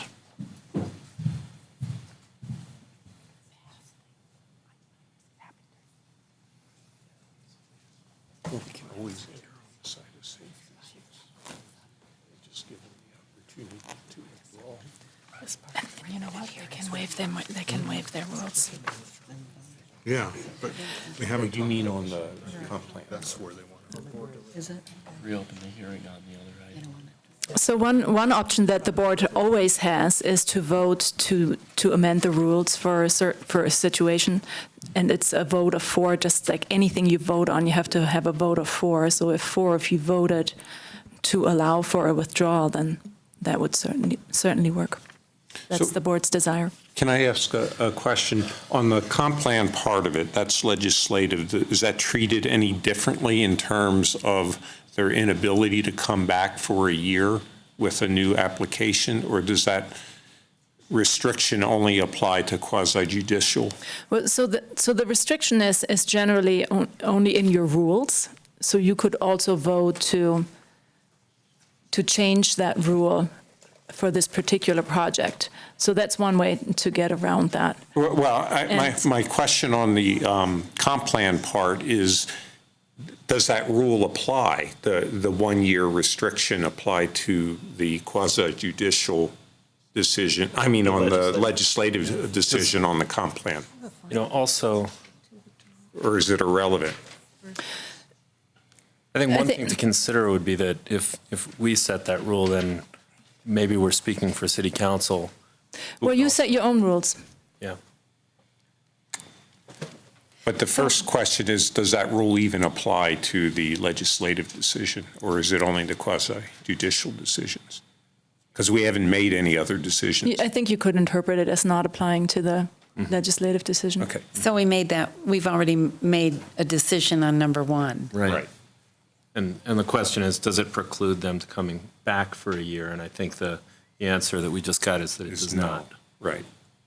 So given that, hello, what form of motion, what kind of waiver do you think would be appropriate under the circumstance? Just a waiver of the planning board rule that they can't withdraw after the completion of the public hearing, or something broader than that that would say, regardless of what we deliberate on, they could still come back for a year? Because I think there's some different flavors there. Yeah, I think you could waive the rule that an applicant may withdraw an application only before the hearing on the application is closed for board deliberation. Okay, so what we've always done in the past is we get to a point of potential denial in a site review hearing, and then we ask the applicant, would you like the opportunity to withdraw?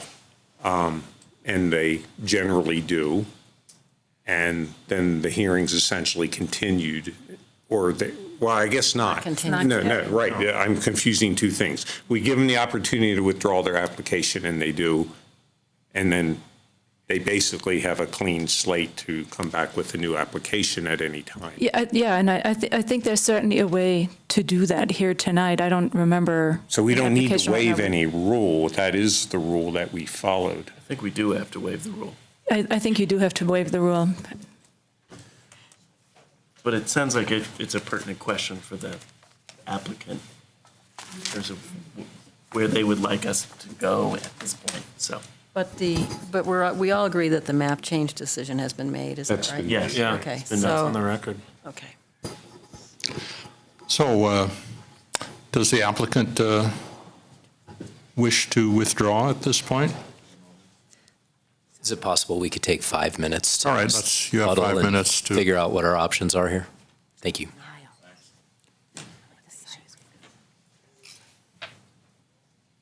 Can we take 5 Yeah, we get 5 minutes. Yeah, why not?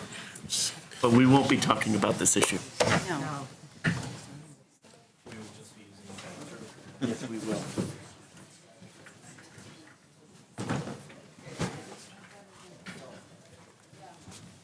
So is Deborah appropriately respectful of other board members in this hearing? Does she? Other than you. Huh? Other than you. Why? I'm not a member, so she doesn't have to be respectful. No, she's good.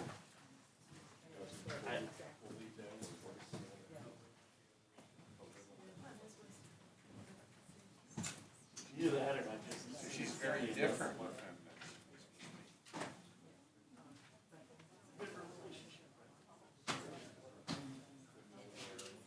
You signed up for that.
Are you ready?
Ready? Okay, we'll move ahead now. Has the applicant made a decision on how it wants to proceed? As long as it's clear and on the record that a substantially changed project can come back in without having to wait for a year. We just want to, we would prefer to have you make a decision, and then we will probably call that up to council or ask council to call it up. And we'll know what we need to know about whether to reconfigure the project. But we just want it to be clear that I don't know what substantial change means. And I don't know that anybody does. Not sure there's an objective definition of that. And I'm not sure we can prejudge that question, can we? Yeah. So is that a staff level determination, whether it's changed enough? Or does it subject to review by the planning board? Well, I think the intent of the regulation is to prevent people from bringing the same site plan over and over again. So I guess we'll know it when we see it. Perfect.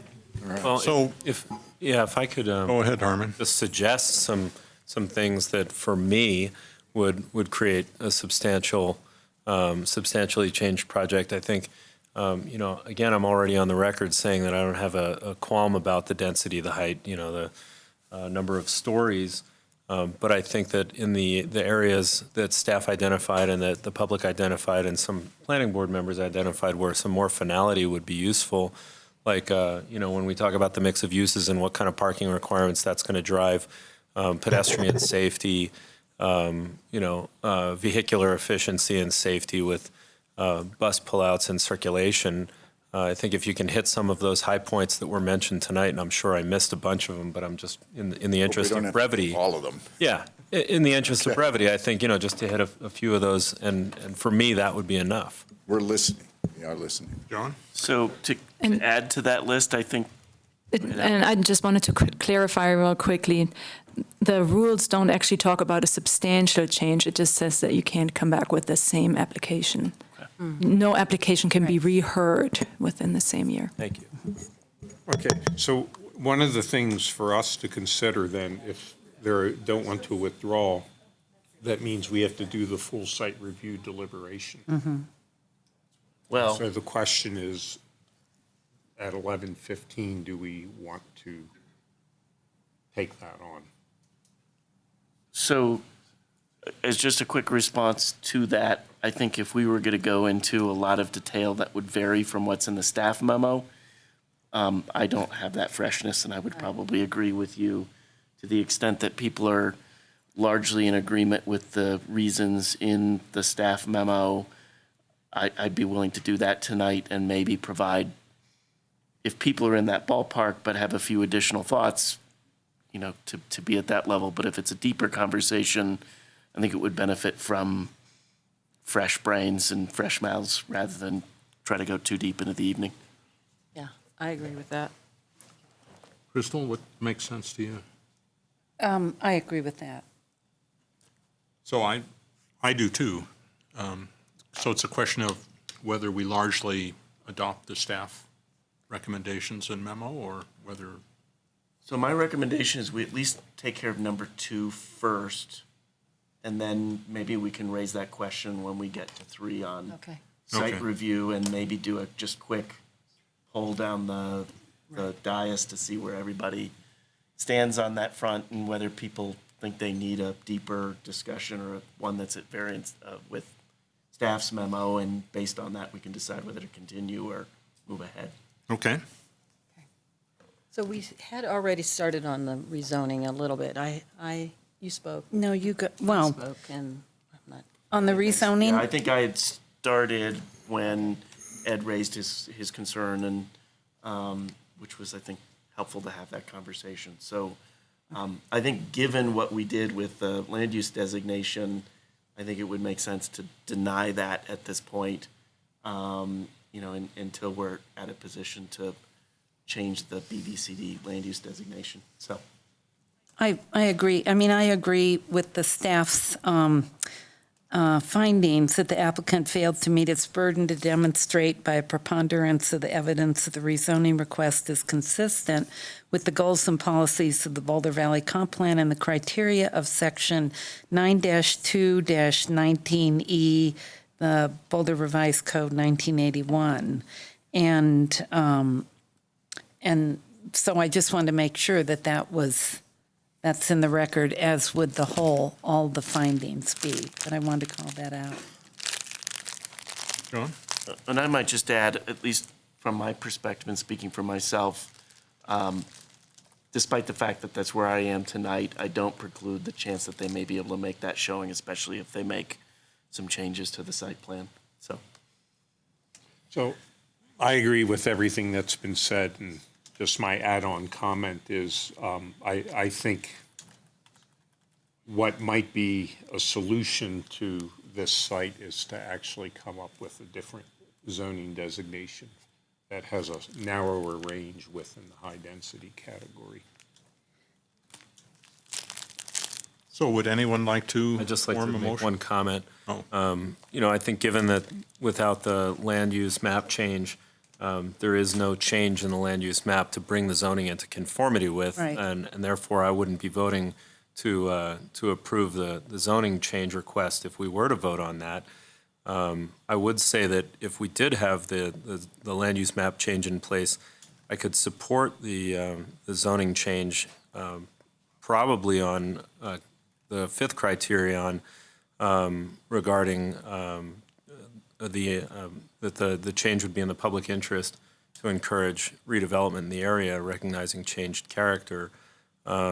But definitely, I could support it with the sixth criterion, that the proposed rezoning is necessary to provide land for community need that was not anticipated, because this is aiming straight at the missing middle, which is something that has only been brought up in the very, very recent past and since the 2010 comp plan. Well, I think that's a discussion we can have at the relevant time. Okay. But would anyone care to make a motion now with respect to this denial? John? Sure, I'll make a recommendation that the planning board recommends to city council to deny rezoning from public to residential high 2 in case LUR 2016-00041 at this time. I'll second. All in favor? Okay, we're in agreement there. Let's move to the site review. Any thoughts? Well, I can say that I thought the staff analysis was right on, and I really appreciate all of the points that they made. I agree with everything, except there was one issue on which I differed, and that was on, let's see, it was on one of the circulation in under site design. I did not really think that it meets the circulation criteria because, in fact, I think what will happen is people will cut through and try to get around that backed up line of cars, and that may actually make it even more dangerous. So otherwise, I agreed with all of the criteria they cited and the comments that they made, so. I'll just talk about the site review a little bit, but as far as the building design goes, I mean, I do agree with staff and I support their recommendation, but the mass and scale of the building along Broadway is incompatible with buildings in the area. And I think if the building was broken up more, and which goes to my whole issue of how do you do that in the high density zone, that's why I think medium is a better fit. But I'd like to see those buildings broken up, and it's such a long facade along there that you don't, along Broadway, that you don't find in this area of Broadway. The parking, you know, we grant parking reductions all the time. This might be a little bit too much for this site, considering all the demands that the school has. The landscape and site design, it brings me back to the question about the public realm. I feel that there should be maybe a better use of the open space, and the landscape design can help contribute to that.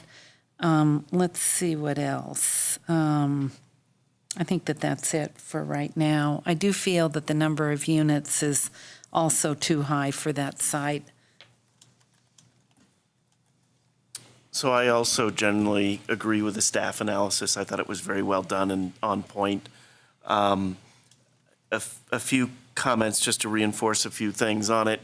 I think one of the challenges that we had was in looking at the new approach with the parking on the surface.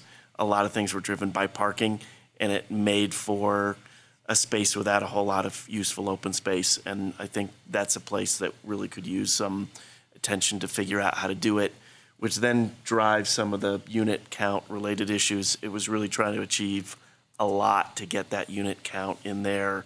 And I think open space and some of the massing and other issues suffered. I also appreciated that you tried to keep it below 35 feet, which is also a significant design constraint that you had to work within. But I think all those things are worth looking at. It does seem like a good spot for a real rooftop deck, and some variation in the height may actually get there, and you could do a lot of interesting things With that, my guess is there would probably be some cost in terms of unit count, but maybe not too much. But I think that's one of the balances that you'll need to think through. I also think it is worth thinking about the cut-through traffic. I'm not sure I would say it can't be done, but there are probably some ways to discourage cut-through just based on configuration and design on that front, and it's worth thinking about those pieces. And then would certainly want to keep going with the discussions you were having on design, because I think, as we talked about earlier, there's still some places where we can get there, and I think there was actually a lot in the original design that would probably be good to recapture in terms of clear places of interest for the corner and entrance and that sort of thing. That I'm sure with more thinking and creativity you'll get there, and working with staff. So. Well, I agree with everything that's been said. I have some bullet points here I'll run through quickly. I don't think a persuasive case has been made that flood and parking considerations have been adequately addressed. And then we had that discussion with my questions earlier to staff, that if how they are addressed is proven to be inadequate in the future, it doesn't really leave any opportunity for recourse. And so the combination of that and not making a persuasive case for the solutions as proposed, that's one of the reasons why I don't support approval. As John, in his questions to the architect earlier, noted, that there's a lot of design work that's still continuing to evolve. And again, I don't feel we're at a place where we can approve it. I think the open space requirements have been met numerically, but qualitatively they have not. As John just pointed out, there isn't particularly usable or high quality space. I'm generally just not very thrilled with the building design. In general, the density issues as they transition to the neighborhood, I don't think strike the appropriate balance with the density and the parking issues, though I am supportive of a significant parking reduction, because until you change the paradigm of ease of parking and ease of driving, you're not going to get people to use alt modes. So quite frankly, I think congestion ultimately leads us to a more sustainable mode of transportation. So I do support the parking reduction. I'm somewhat skeptical that the synchronized peak parking share will result in lower car ownership. I don't believe that case has been made. I do have a concern about the Broadway exit being too close to Iris, with the left turning coming from Iris onto Broadway. Just as you're straightening out from that turn, you're hit with, and you're accelerating, and you're hit with traffic now either slowing to turn in or pulling out. And I think that's, I don't think that's a good design there. I don't believe the expanded school program hours have been adequately analyzed in the traffic study. There are some other points brought up about some of the parking loads in the neighborhood. Or not, the expanded hours both for traffic and parking. And there were other issues brought up about some other activities in the vicinity, which I don't think were taken into account in the parking and traffic studies. And then I don't believe the housing mix, while it's mid-income micro units predominantly, it doesn't substantially address middle-income housing, family housing. I also, since it's not permanent, it's not going to be mid-income for very long. And in many other hearings, I have cited my recent, well, not so recent now, experience looking at an efficiency apartment in New York. That was $1.5 million at 500 square feet. And I think that's ultimately where we're headed. So when we talk about meeting the need for mid-income housing. Quite frankly, market rate isn't going to do it. The reason why we have a problem is because of the market. So I don't think that's a terribly persuasive case that we're actually meeting the mid-income housing needs. Mixed use, I'm generally supportive of it. I think that could work with that project. And that's it. Oh, actually, two other points. Kalani made some very good points. I'll just read these two. In general, consideration should be given to articulation of the building entries, refinement of the building design in relationship to the grade change, building frontage, and pedestrian connectivity, design refinement of first floor podium and integration of materiality of the second and third floors, and further refinement of the community and office space to communicate the use. I thought that was a very good comment. Also, that staff notes that the proposed building design has not adequately addressed feedback given at concept review. In fact, many positive aspects of the previous proposal have been lost, and I thought those are two very spot-on comments. And I'll stop there. Harmon? Okay, so, in my opinion, which is just one vote, so maybe in these first 2 points, this is just a moral support, and you should still listen to the other board members. I'm not, I don't have a problem with the open space. I think there's some really high-quality open space and larger decks and private open space that make the apartments attractive here. I generally like the building design, and I think it is pretty well articulated, actually. Now, as far as my other comments, I'm not sure of the need for townhouses. If you want to make some changes to the project, maybe a mix of different 1, 2, and 3 bedroom units.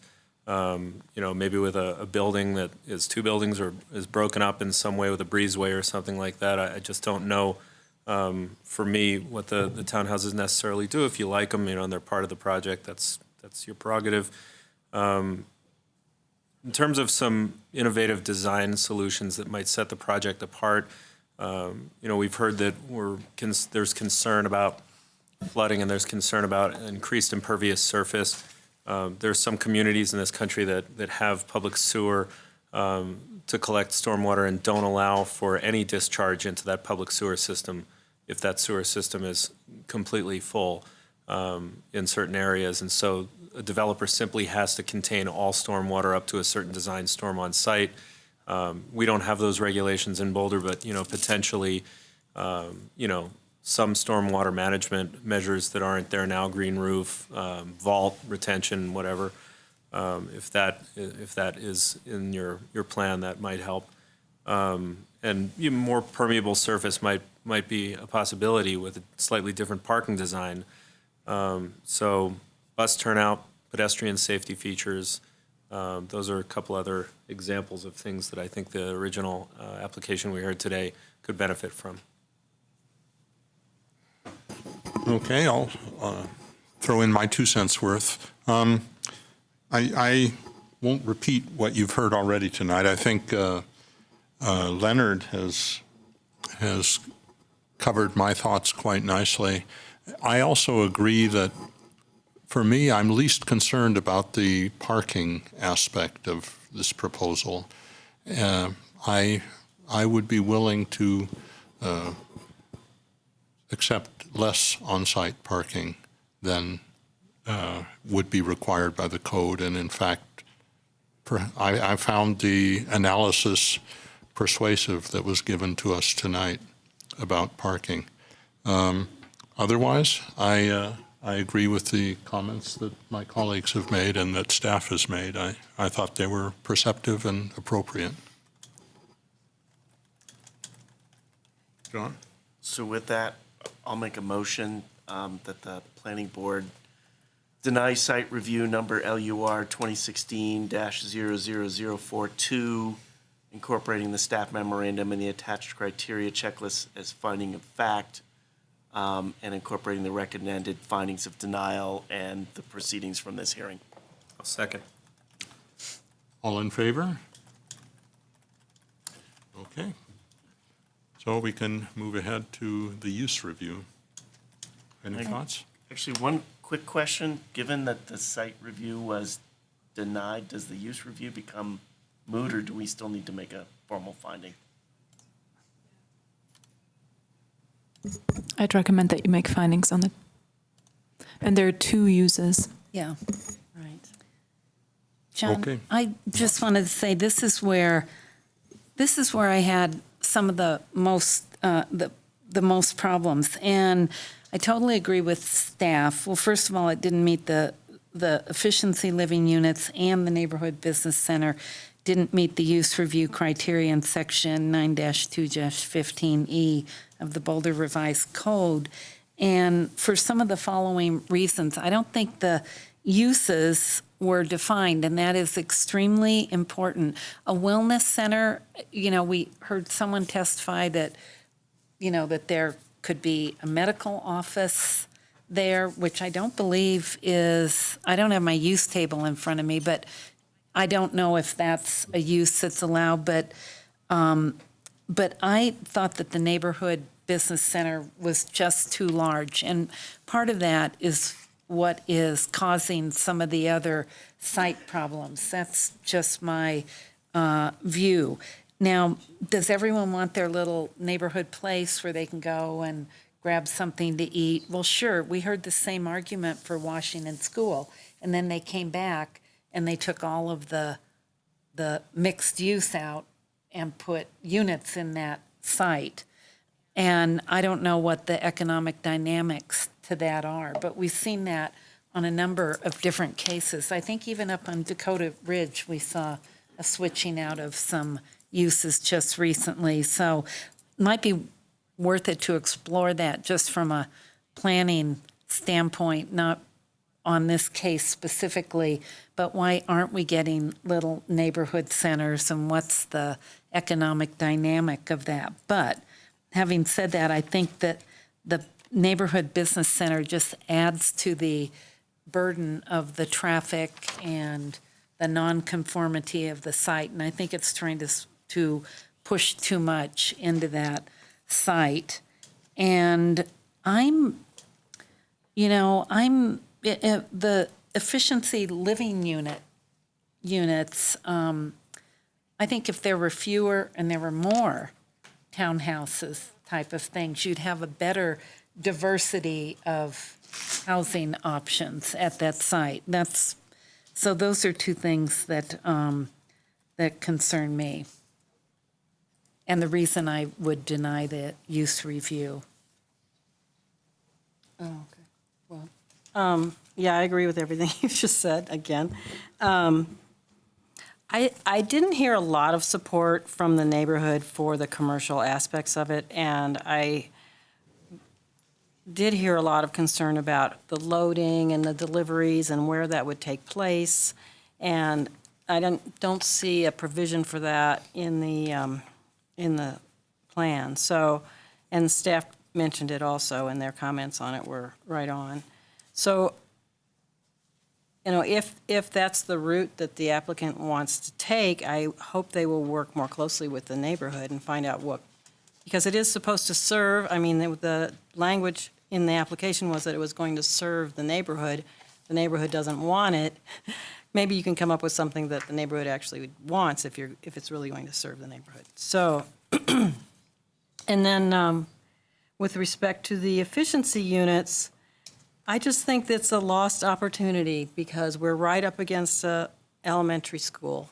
And why not and we have this big study and push now for middle-income housing and the missing middle, and we have identified housing types that fit into that, and they are generally the kinds of housing that you would put next to an elementary school.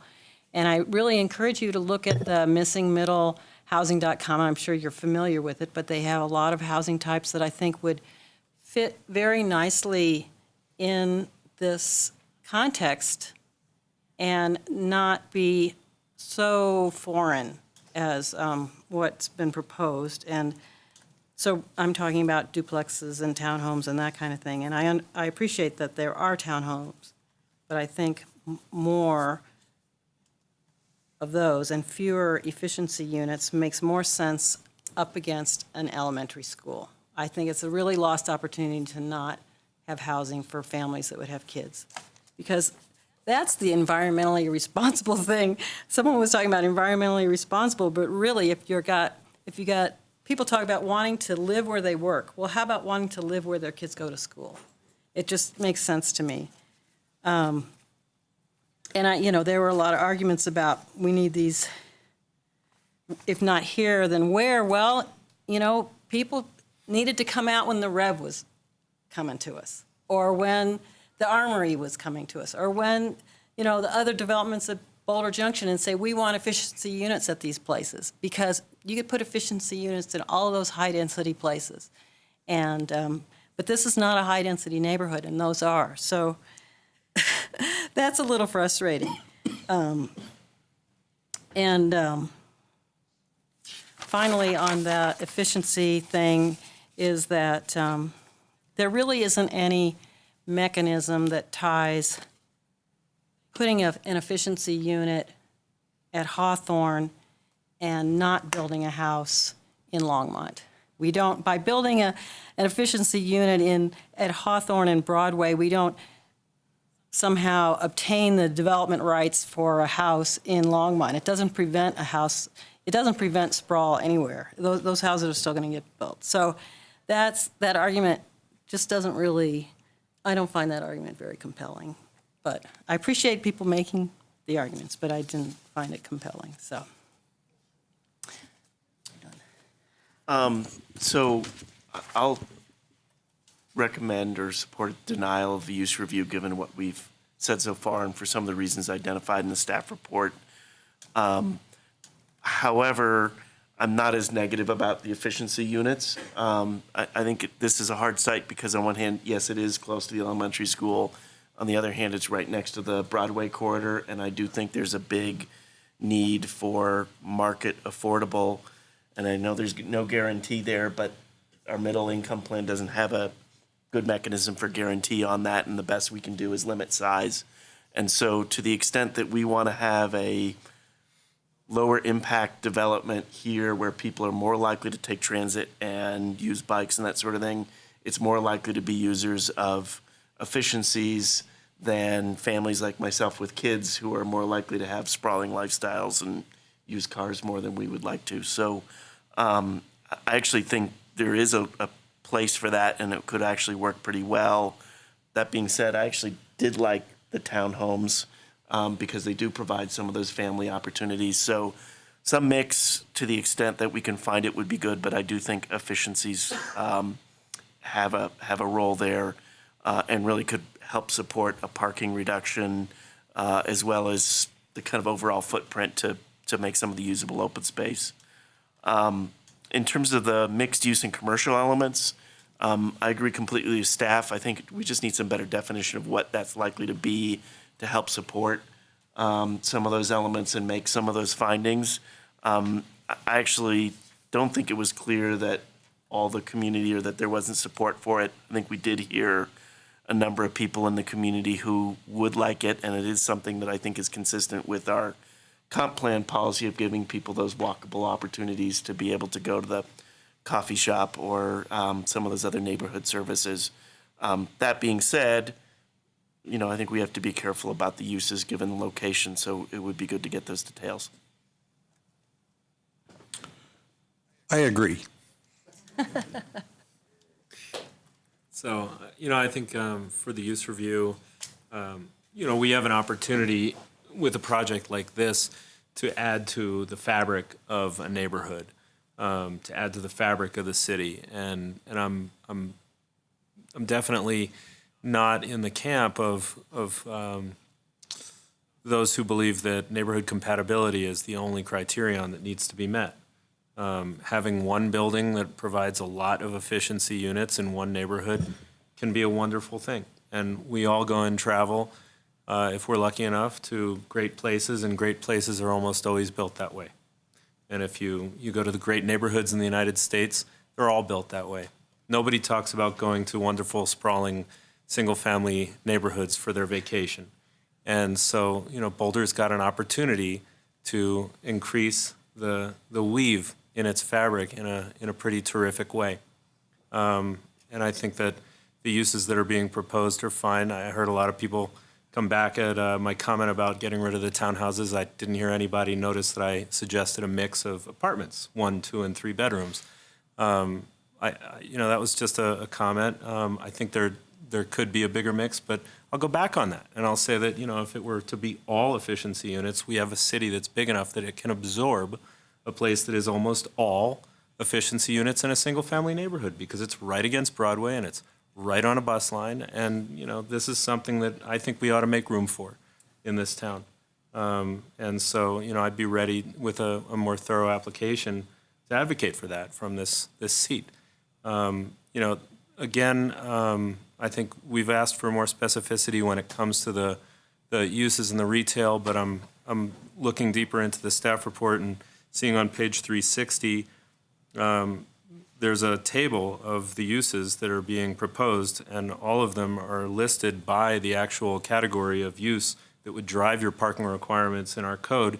And so, maybe the planning board ought to think more heavily about advocating that they give more specificity when they've already given the degree of specificity required to review a project. And most project proponents don't come forward with a list of their actual tenants at this stage. So maybe we're being a little bit too strong on that. And if you don't agree, I'd recommend that you look at page 360 of 529. I think there are some areas where the application can be improved, but those are my comments. Okay. Well, I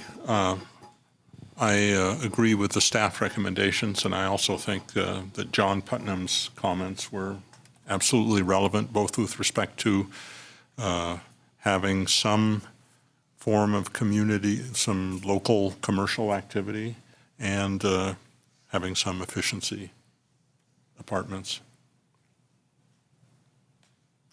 So with that said, would anybody care to make a motion? John's on a roll. Yeah. I guess in the interest of efficiency, I'll make a motion that Planning Board deny use review number LUR 2016-00090, incorporating the staff memorandum and the attached criteria checklist as findings of fact, as well as the recommended findings of denial in our packet and the proceedings of this evening's hearing. In the interest of second it. consistency, I was going to Oh, say. you'll second it. But if you'd No, like to be the... I didn't know if you wanted to. Yeah. But you second it if you'd Well, like. it's been that way all night, so I'll second it. Okay. All in favor? Aye. Once again, we agree. It's nice. Well, congratulations. I think we have done what we were supposed to do tonight. Thank you. So, On this issue, we On still this have- issue. Yes. On Yes, this issue. we have a couple other matters to talk about. Not very long. Cindy's looking pretty fried. The matters. Yes. Yeah. Under matters, I think. So, Yeah, we have, just we'll have go the to letter. matters. Want me to talk about the letter? Yeah. If folks could bring discussion outside, we still have some items we need to hit tonight. you- If people could bring the discussion out to the, I don't think you want to hit your gavel? That gets people's attention. Can you please move outside? Please go outside. Excuse me, members of the public. We're trying to finish We this still meeting. have business to do. All right. So now we're under matters, and I think the main issue is the letter to council, which Right. Liz And, is spearheading. and it's almost midnight, so we're not going to do the letter tonight. But Leonard suggested that maybe we have a meeting, short meeting, and then John suggested maybe, John Putnam, a short morning meeting.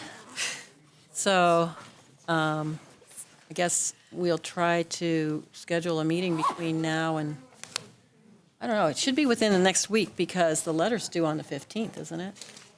Yeah, we really should do it next week. No. It's due the 20th.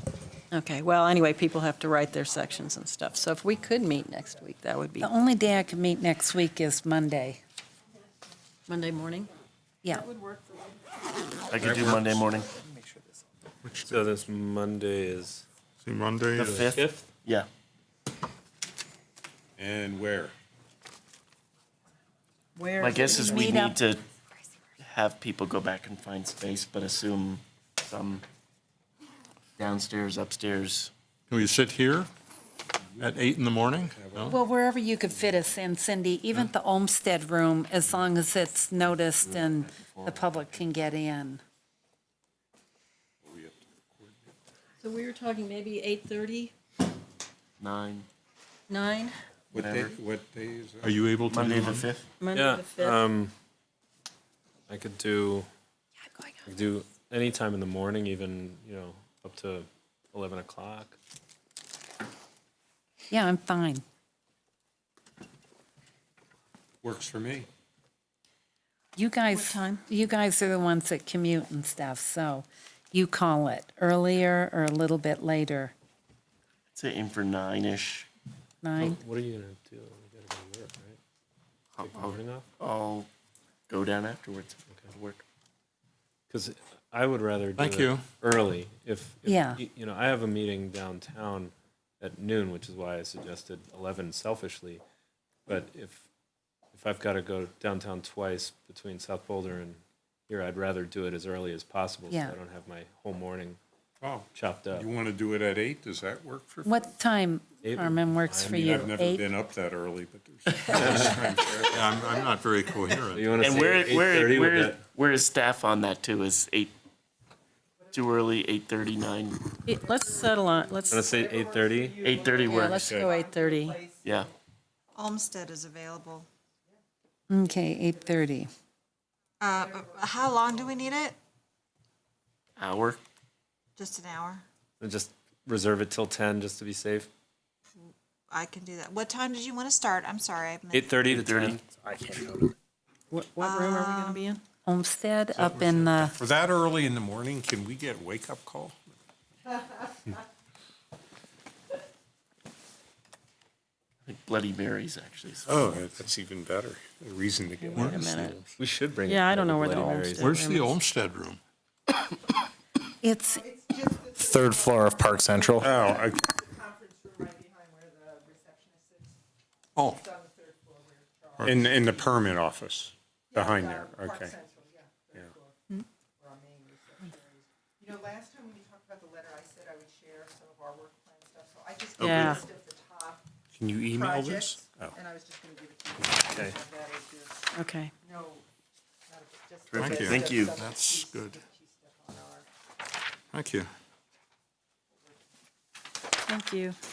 Okay, have we decided? 8:30, Monday, Olmsted? So Olmsted Room, 1777 Broadway, I'll send third a, floor. I'll send an know we're gonna appointment get into tomorrow. any legal Okay. issues. Oh, you will? Oh, then I'll stop making mine. Yeah, I might use the time differently. Shocking. and Cindy, we could add on a couple of things to this list. We'll send it to you. You can Oh, send it to Liz. me. Okay, great, perfect. 8:30 to 10? Yeah. Susan, when we last met, we had talked about John, me, and maybe you or somebody else on the community benefit. Carl, I think, nobody followed up to set a meeting? Nope. No, we didn't. So, Okay. do you want to meet like right after this meeting? Or let us. Okay. Is that what you'd like to do? To me, it'd be good to bundle them up and just knock them out. It's on Monday. Monday, the 5th. Is there going to be a staff person? You think, one of the, We don't need one, I think. I don't. well, I think kind of we want to know what's going on with the height ordinance because Oh. it's in, I There's- suggested to put it in the letter, but I don't want to put it in the letter if it's already. There's that was what- usually somebody from staff. So if it's important to you, I think Yeah. you can put it in the letter. Okay, even if you're already, So understand, if you say we should do a Broadway corridor plan and council agrees, something's going to come off this list. Ah. Because Right.